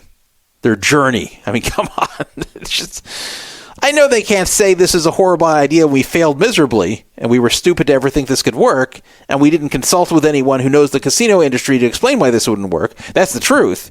But they're saying a transition, the natural progression. Oh my gosh. Ray Pinot, who is the president and CEO of Mohegan, said Mohegan's partnership with Virgin Hotels Las Vegas was, upon inception, a horrible, horrible mistake and a nightmare. Oh, no, that's not what he said. It was upon inception and is today in the very best interest of the guests and hardworking team members whose patronage and contributions to the business are deeply appreciated. While Mohegan's role will come to an end, we are confident that the resort's unwavering focus on guest and team member satisfaction will continue. Yeah, well, that's the whole problem. There was no unwavering focus on guest and team member satisfaction. There was a focus on frugality. There was a focus on panicking over what you thought was comp abuse. And you guys were overly concerned every time you had to send a single dollar over to the Virgin side. So worried that these comps would then not be made up on the other end by the player losing enough money in the casino. He's saying Mohegan's partnership was, upon inception, in the very best interest of the guests and team members? No, it wasn't. It wasn't in the best interest of anybody. Not the players, not Virgin, not Mohegan. It was the dumbest partnership ever. There's some partnerships that just don't work. You ever dated someone, they're just not compatible with you? You go on one date and you go, oh my God, this person is like just so opposite of someone that I could see myself being with. And you can tell they feel that way about you too. You can tell that they feel that you're totally wrong for them too. And that just you two being together for any longer than this one date would be a disaster. That's what they should have seen here. Seriously, they should have seen here. Not that these two companies themselves are incompatible, but that the idea was stupid. The idea was never going to work. That's why no other casino in Vegas operates this way. Can you think of any casino ever in Vegas where the hotel and casino were owned by two different companies? And I'm not talking about these shell companies that are set up to own the property technically, but it's really all the same thing, and it's just a kind of an accounting trick or a way to free up capital. I'm not talking about that. I'm saying we're two very separate companies. One owns the casino and one owns the hotel. Do you see that anywhere in Vegas? Have you seen this anywhere in Vegas? Answer, no, because it's a dumb idea. It was never going to work. That's why. That's why nobody's done this. It finishes with both Virgin Hotels Las Vegas and Mohegan committed to a smooth handover. The transition period is planned to be completed by the current year end with no significant disruptions anticipated for resort guests and team members. So, okay, they're basically saying it's going to be transparent to the customer. You're not going to see anything that's going to be disruptive to you. Except, what if you were getting status there based upon being a Mohegan Sun player? What if you're from New England, you played a lot at Mohegan Sun, and you like using those comps and that status over at the Mohegan Casino? Well, presumably that's not going to carry over anymore. I don't know what kind of rewards program they're going to have now. I don't know how the whole thing is going to work. They probably have some kind of agreement to keep the same player database. Maybe, maybe not. I mean, there must be some sort of thing established there for that. So it's not something that's transparent. Like, if you look at the El Dorado and Caesars merger, that was transparent at the existing Caesars properties. Not for the El Dorado properties, but the existing Caesars properties. Like, if you were a frequent guest of Caesars Palace in Las Vegas, El Dorado taking over the majority ownership, you may have seen some changes in the way they ran the place, but other than that, it really didn't affect you as someone coming to Caesars. It's the same rewards program. Really nothing else changed there. So that would be something where there'd be no disruptions. But here it seems like there will be some kind of disruption, but they said no significant disruptions. I guess that's the caveat here. What a mess. Now, once they complete this and Virgin just takes over everything, does that mean things are going to get better? Not necessarily. The problem is that the time for this property to succeed has come and gone. They opened 3 years ago. They were already mishandling things. They had these obnoxious signs up about how you can't bring outside food or drink in, which is pretty amazing. Like, have you ever seen any Vegas hotel doing that either? Where you can't bring outside food or drink into your room? It's insane. They were already trying to do that over there. So they really bungled everything. Not only was the partnership stupid, but they were just incredibly customer unfriendly from the start.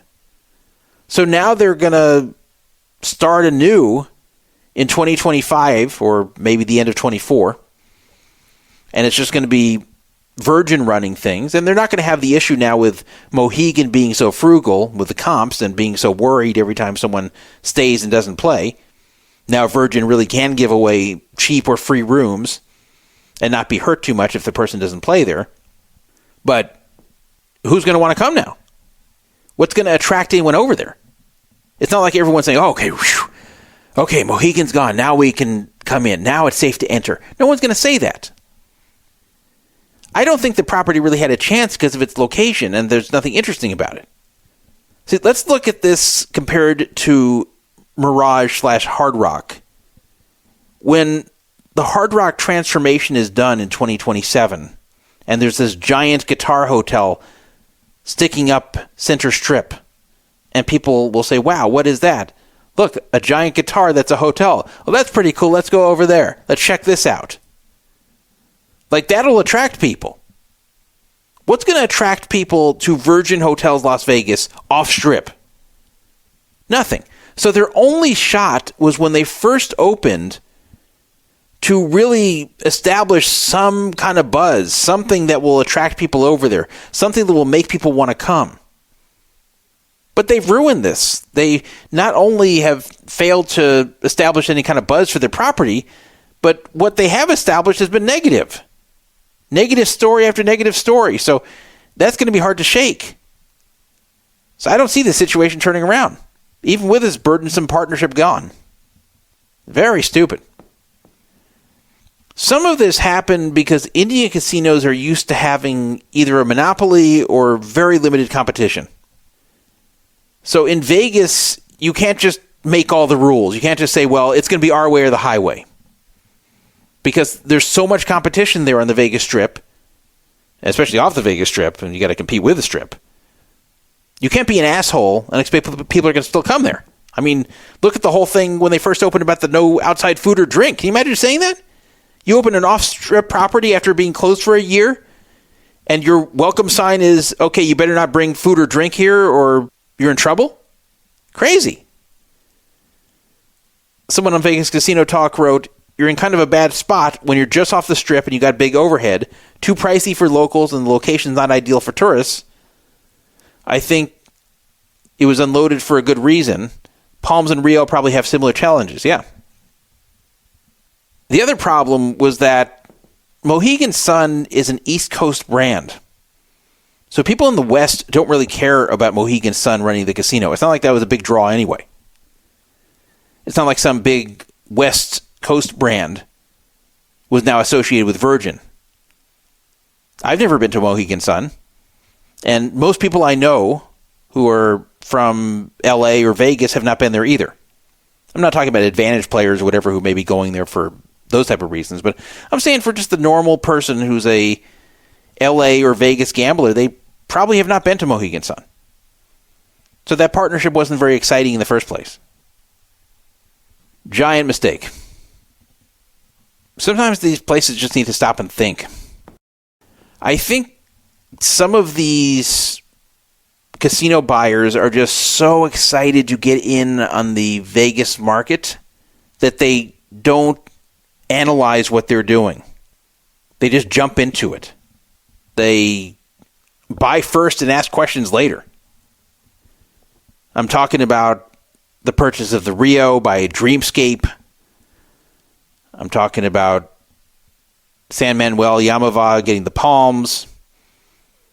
I'm talking about this disaster with Mohegan and Virgin. These are not smart purchases. I'm talking about the Sahara becoming SLS and trying to become a high-end property. Really stupid stuff. Stuff that's almost guaranteed to fail. At least you can say Resorts World and Fontainebleau, they were trying something. You know, they were trying to get the Strip to extend a little bit further north. And if they could succeed with that, then these could be lucrative as well. And maybe eventually they will be. So far, it's been a struggle. But that wasn't nearly as stupid as what's going on with these properties where they're really drawing dead. They have like no chance. And you especially have no chance when you have that dumb partnership. But even without the partnership, it wasn't going to work. But I think some of these companies that get involved in the Vegas market, they just are delusional. They just believe, okay, well, if the rooms are fairly nice, if we renovate them to look nice, and we're just here in Vegas, people will come. It'll just work somehow. And that's not how it goes. You got to think about who's coming, why are they coming, what would attract them to your property, what would attract them to your property over others that have a better location than you. You got to think of these things. If you don't, you're going to fail. It's amazing how much money goes into these things before they realize how stupid they were. It's one thing to try something that looks like it might work and then it just doesn't. It's another thing to try something that everyone who looks at it can tell is going to fail. At least I can. The only thing I've been wrong about so far with my predictions of whether these properties will succeed or fail, whether these new owners made a good or bad purchase, the only thing I've been wrong about was Resorts World. I believe that Resorts World was going to be a game changer and that the area wasn't going to hold it back as much as some others thought it would. And I was wrong, and part of the reason I was wrong was because they did not really buy the outlying stuff nearby. So it just looks like it's in an area where it doesn't belong. It's too far out there, and there's too much of a bad element around there, and they just didn't buy up the whole block like they should have. I think that was the big mistake. Maybe still it was too far north of the Strip. But at the very least, they need to clean up the area. And maybe it's still got a chance, them in Fontainebleau. Maybe they have a chance.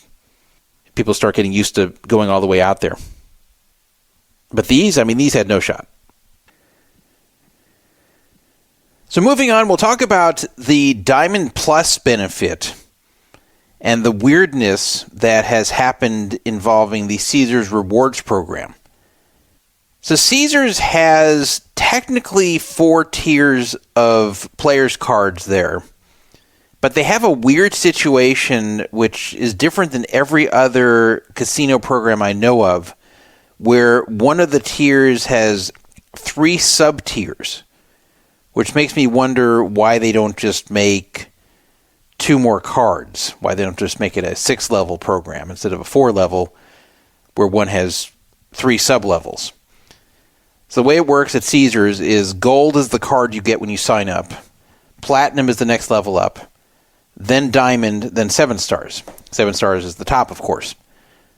However, within diamond, there is regular diamond, then diamond plus, which is above that, and then above diamond plus is diamond elite.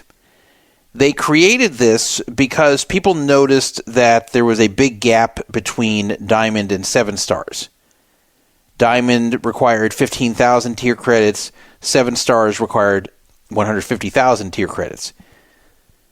So I guess some people who weren't going to get to 150,000 started figuring what am I shooting for if getting to like 120,000 is going to leave me as the same diamond as 15,000. So that's why they created Diamond Plus and Diamond Elite. Diamond Plus is at 25,000 and Diamond Elite is at 80,000.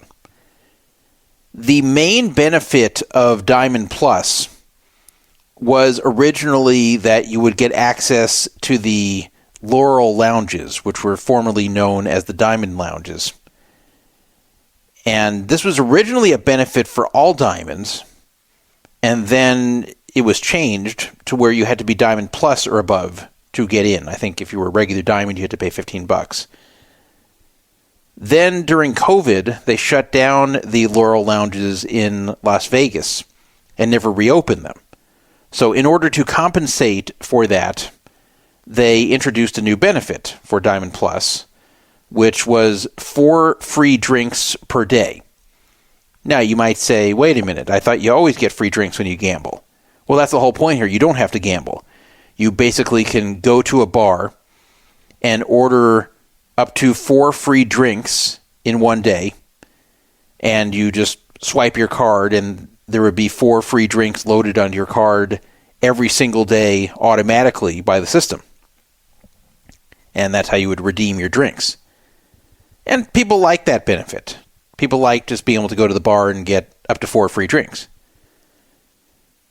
Well, it was found starting May 1st that for some Diamond Plus members, this had changed. And there was no announcement of the change. In fact, there was not even any official acknowledgement of the change. And it didn't apply to everybody. So some people started noticing since May 1st, 2024, if they were Diamond Plus, they would go to a bar and they would attempt to get a free drink, and they were denied. They were told that they have 0 free drinks loaded on their card, which was weird to them because they knew as Diamond Plus they should get 4 per day, and they had not redeemed any yet that day. And when they would go question Caesars Rewards about it, the employees would say, I don't know, this is strange. You're right, you should get 4. I see 0. I don't know why it's 0. It's only loading 0 for you. So we don't know what the problem is. So people started talking, and they started asking those who would be in the know of the situation. Maybe they could find out why this is happening. One of the people who was approached about this was Vegas casino journalist John Mahaffey. John Mahaffey, as I've talked about before, is a guy who writes about casinos, mostly in Vegas, and is a very sharp guy. And he has his finger on the pulse of what's going on with all these sorts of things. And we interact a lot because I have interest in these type of stories too. So a lot of times we'll be looking into the same thing or talking about the same thing. But we don't compete at all. Like, we cooperate, and I've always been on good terms with him. But anyway, it was brought to him first, I believe. And he started posting about how this is weird and this is happening, and he's wondering why. Then Vital Vegas picked up on it, and I picked up on it, and there started to be some discussion as to what's really going on here. So what was noticed was that people who earned their Diamond Plus primarily through poker or sports betting did not have the drinks anymore, while everyone else seemed to. That was the original belief, that someone who mostly earned it through poker or mostly earned it through sports betting, for whatever reason, Caesars was not giving them their free drinks anymore. Then it started to be reported that some other people weren't getting their free drinks either. And I started to change my mind on what was really going on. But I'm getting a bit ahead of myself. This is what John Mahaffey tweeted on May 2nd at about 8 p.m. A reliable source told me that Caesars Palace stopped giving Diamond players 4 free drinks per day if that status was mostly or entirely earned in the poker room. Has anyone here experienced that? Then he followed up and said, I've learned that this also affected players who made Diamond Plus primarily through sports betting. And he also said a player who achieved Diamond Plus through the WSOP.com poker site in Nevada also reported they lost the Caesars Rewards benefit on May 1st. So is this true? Were they going after people who earned Diamond Plus through either some kind of poker play or sports betting? If you just didn't do enough degen casino gambling, did they take it away from you for that reason? And what exact criteria was used? Was it that you just didn't gamble at all in the casino, or you didn't gamble enough in the casino, or what exactly was it? What was the metric here? And that wasn't known yet. It's still not really known, but I have my theories. Anyway, in the time that passed within about like the next day following that, I got a tip. A Poker Fraud Alert radio listener texted me the following. 2 people I know, locals currently living in Las Vegas, who played exactly 4,000 base tier credits, plus the daily 5K bonus on video poker on 5 times tier credit promos in March 2023 to get exactly 25,000 tier credits. One did it in Tahoe, one did it in Vegas. Both order 4 expensive Starbucks drinks or bottle protein shakes a day, since they've lived in the Meridian condos on Flamingo and Koval and can walk to Planet Hollywood or Link Starbucks. No surprise they got cut off, but just an example of a non-poker player, non-sports bettor. So let me explain what this guy is saying. And by the way, this is a reliable guy. I've known of him for a number of years. We've never met in person, but he's listened for a long time. He's a smart guy, he's a reliable guy, so I believe what he's telling me. It wasn't just some random texting me this. Anyway, what he's saying here is that he knows 2 people in Las Vegas who got to Diamond Plus in 2023. I have a feeling they haven't played in 24 at all, because you have the status for 2 years. So in March of 23, they played on 5 times multiplier tier credit days, and then they also were getting the regular 5K bonus that always comes with earning 2,500 tier credits in a day. So basically, these people figured out that all they had to do is earn 4,000 tier credits on one of those days, and that would get them to 25,000 tier credits, because it would get multiplied by 5 from that tier credit promo multiplier, and then they'd also get the 5K bonus for earning at least 2,500 in one day, so that would take them to exactly 25,000. And he was saying that one did it in Tahoe at 9.6 jacks or better, which is a low casino edge machine, and someone else in Vegas at a 9.5 jacks or better, which is a little higher casino edge, but still not exactly what they prefer you'd be playing. So anyway, he's basically saying that these were not people who earned it through sports betting or through poker play, that these people did it through video poker. And these were the first 2 known people to have lost their drink benefit. Now, he was mentioning it that both of them really abused the drink benefit, that they would go every single day to either Planet Hollywood or the Link and got 4 drinks that were expensive, like 4 of the most expensive drinks there every single day, and that each of them has ordered more than 1,400 free drinks in this time. So he was giving me all the info. So basically, this is someone who got to Diamond Plus, 2 different people got to Diamond Plus as cheap as possible, and then ordered tons and tons and tons of drinks at Link and Planet Hollywood, to where they've had over 1,400 expensive drinks in the past year plus. And they have since lost the benefit. So, what happened here?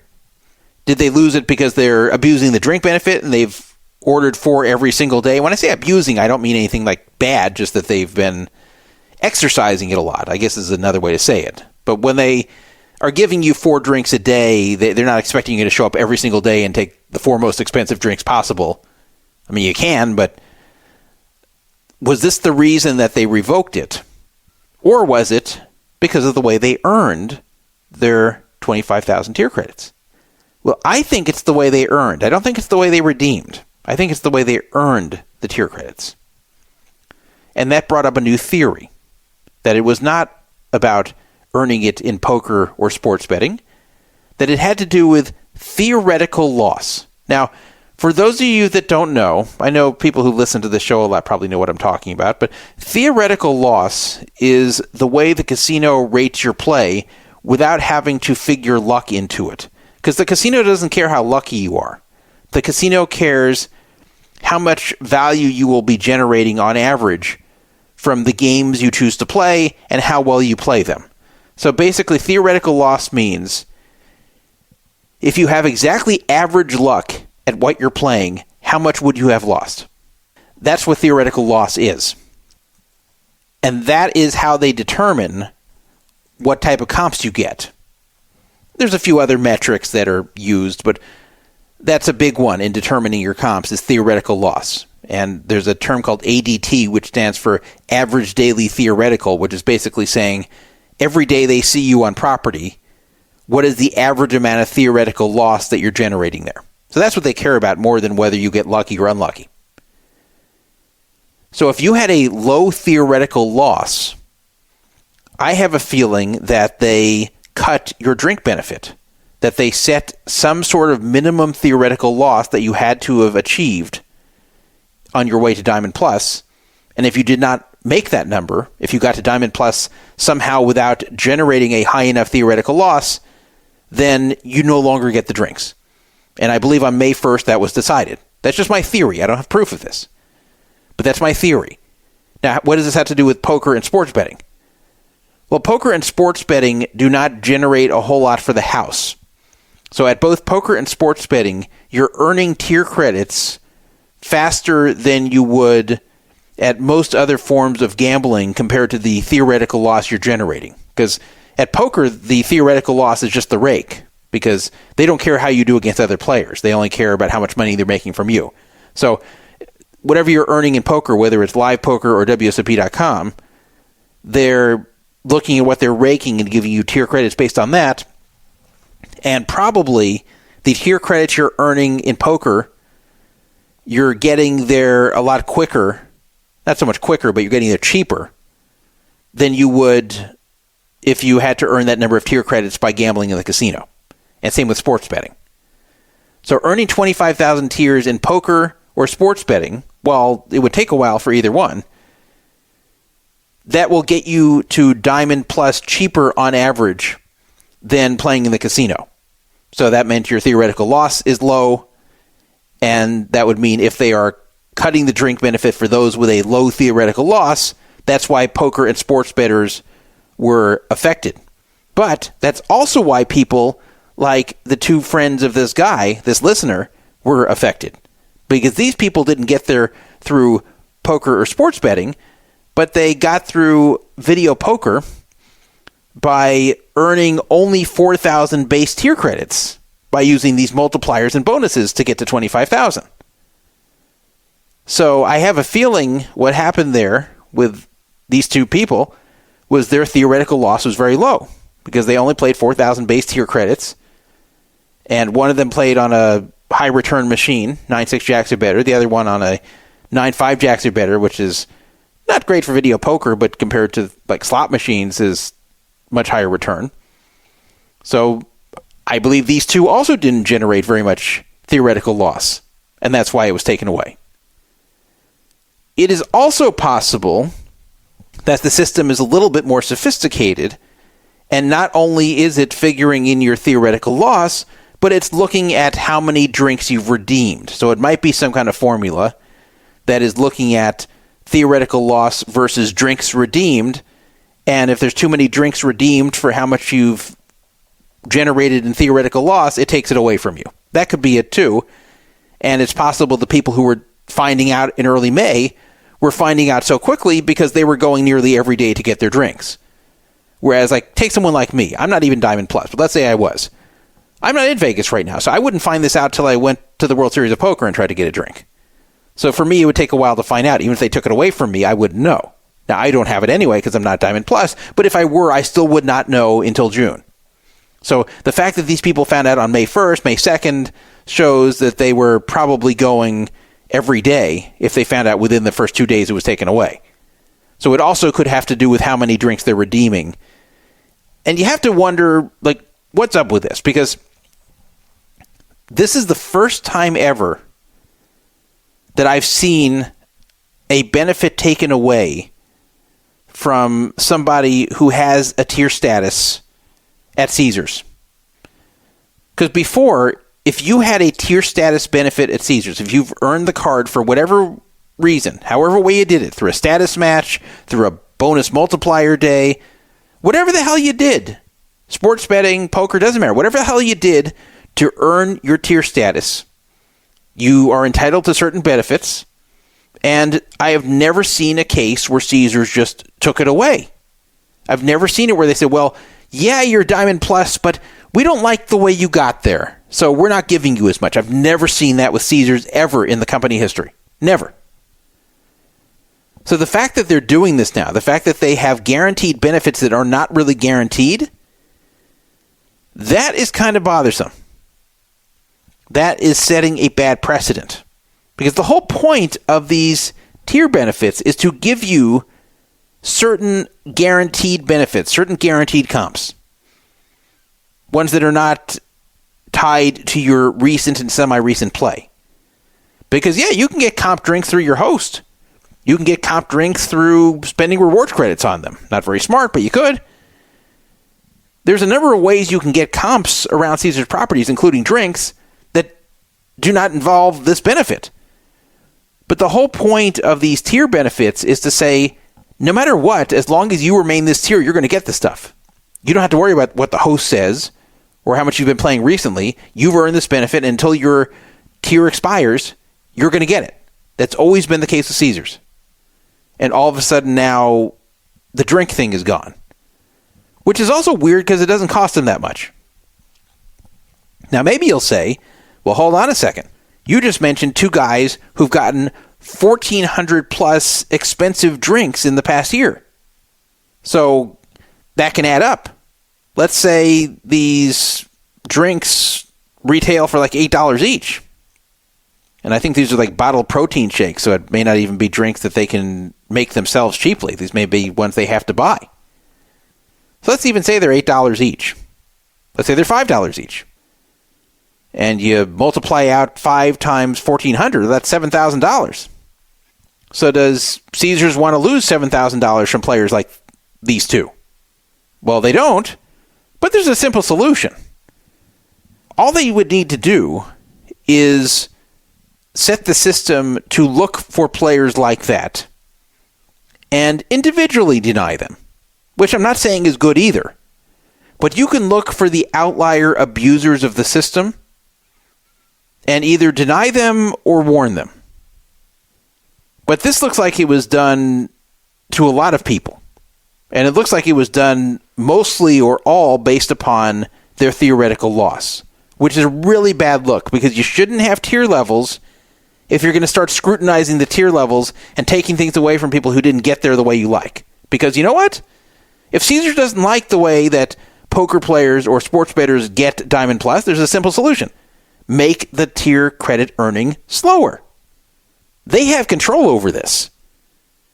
And if they don't like that people are using multiplier days to get to Diamond Plus, there's a simple solution. Stop offering multiplier days.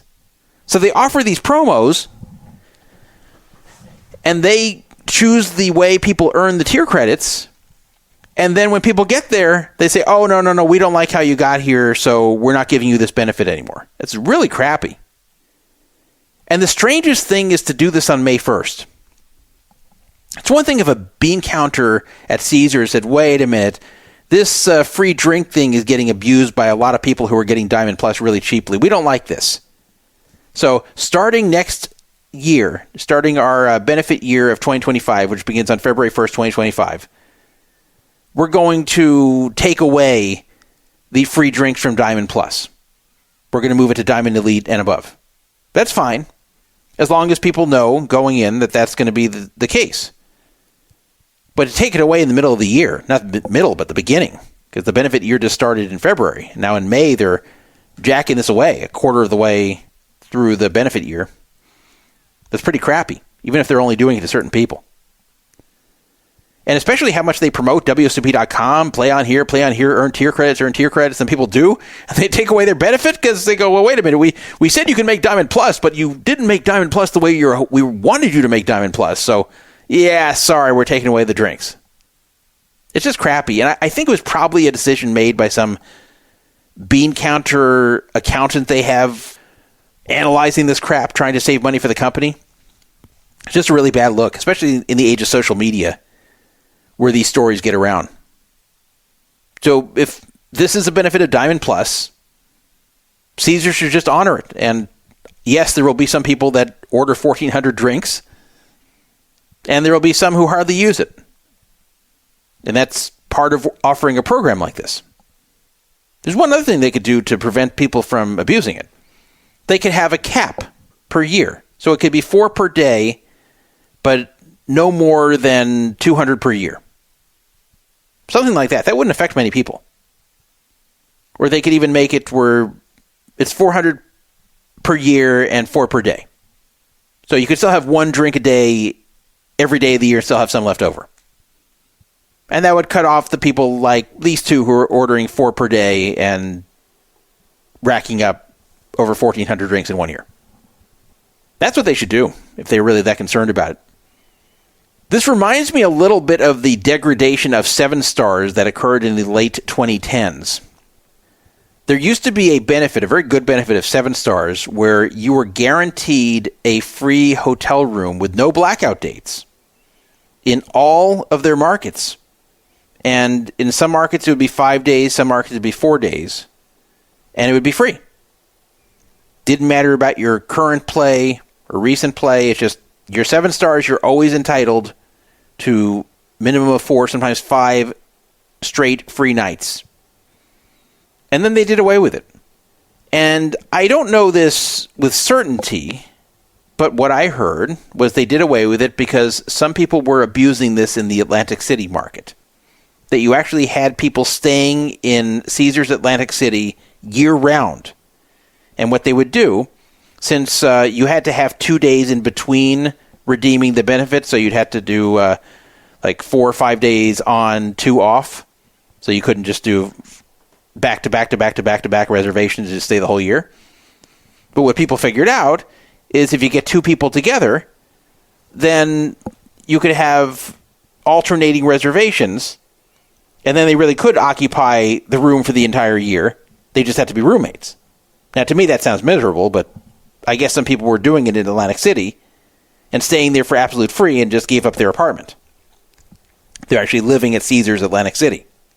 And when Caesars figured this out, that it was going on, rather than kicking these people out of the program and just saying, sorry, you're not 7 stars anymore, they just did away with the benefit. And yet that's another case where they could have just thrown the people out of the program who were abusing it the worst and left it for everybody else. But they chose not to. They just chose to do away with it. So this is kind of similar. So I don't believe we've ever gotten an answer as to what was really going on there. And we may never get an answer. And when people went to Caesars Rewards, they knew less than we did. The people who were most knowledgeable about this, honestly, were me and John Mahaffey. Caesars themselves didn't seem to know. I'm talking about their employees. Obviously, someone knows because they made the decision there, but looks like most of the people at Caesars did not know. And that's also typical Caesars, to make a change and not inform the Caesars Rewards employees. I can't tell you how many times at Caesars over the years that one department would make some change and the other department would be clueless. There is no synergy between departments over there. It's amazing. In fact, at one point, I knew more than certain people in certain departments about Caesars, and I would have to educate them how to do certain things. I even had to tell them how to enter certain codes. It was crazy. And they're like, did you work here before? I'm like, no. I just had to learn these things because I stay here all the time, and there's always issues. Crazy. So I don't know what the hell Caesar's doing here, but they definitely should not be doing this on May 1st. They should be doing it on February 1st if they're going to do it at all. And they should just be honest and transparent about what the requirements are. If they really don't want someone ordering 1,400 drinks, then put a cap on it. If you really don't want people getting to Diamond Plus cheaply and getting this benefit, then don't make it a Diamond Plus benefit. Or don't have these multiplier days.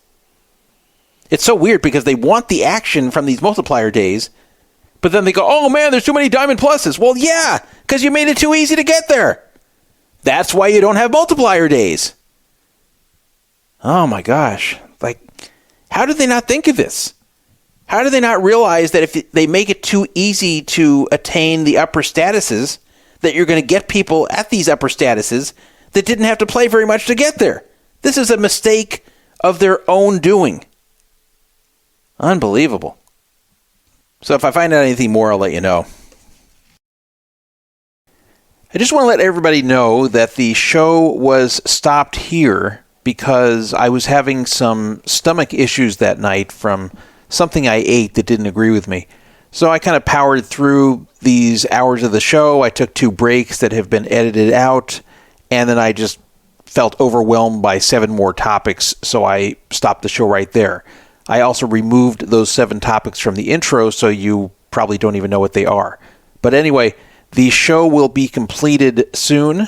It has not been recorded yet as of the time that I'm posting this here, but it'll be broadcasted live and recorded live soon, and then it'll be up in the archives as a separate show.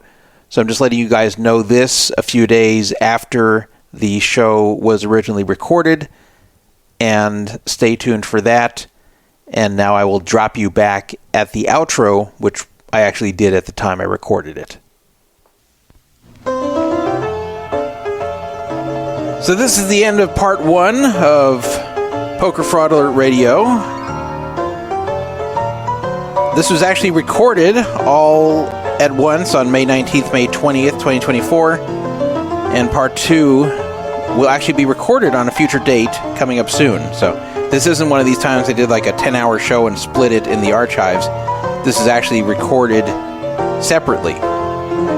And the reason I'm quitting is because I've got some stomach issues that came up during the show, and it just kind of sapped my energy and it's kind of uncomfortable. So I figure why not come back another day when I'm feeling a bit better and can complete this with more energy. Because I got 7 topics left to do. And I want to give it the proper energy. You may wonder, what kind of energy is needed for a podcast or an internet radio show? That's a good question. You need enough energy to think about what you're talking about and just talk nonstop and just have the enthusiasm for the subject you're discussing. And if you're just thinking, wow, I feel crappy, I want this to be over, it's just not going to be good, you know?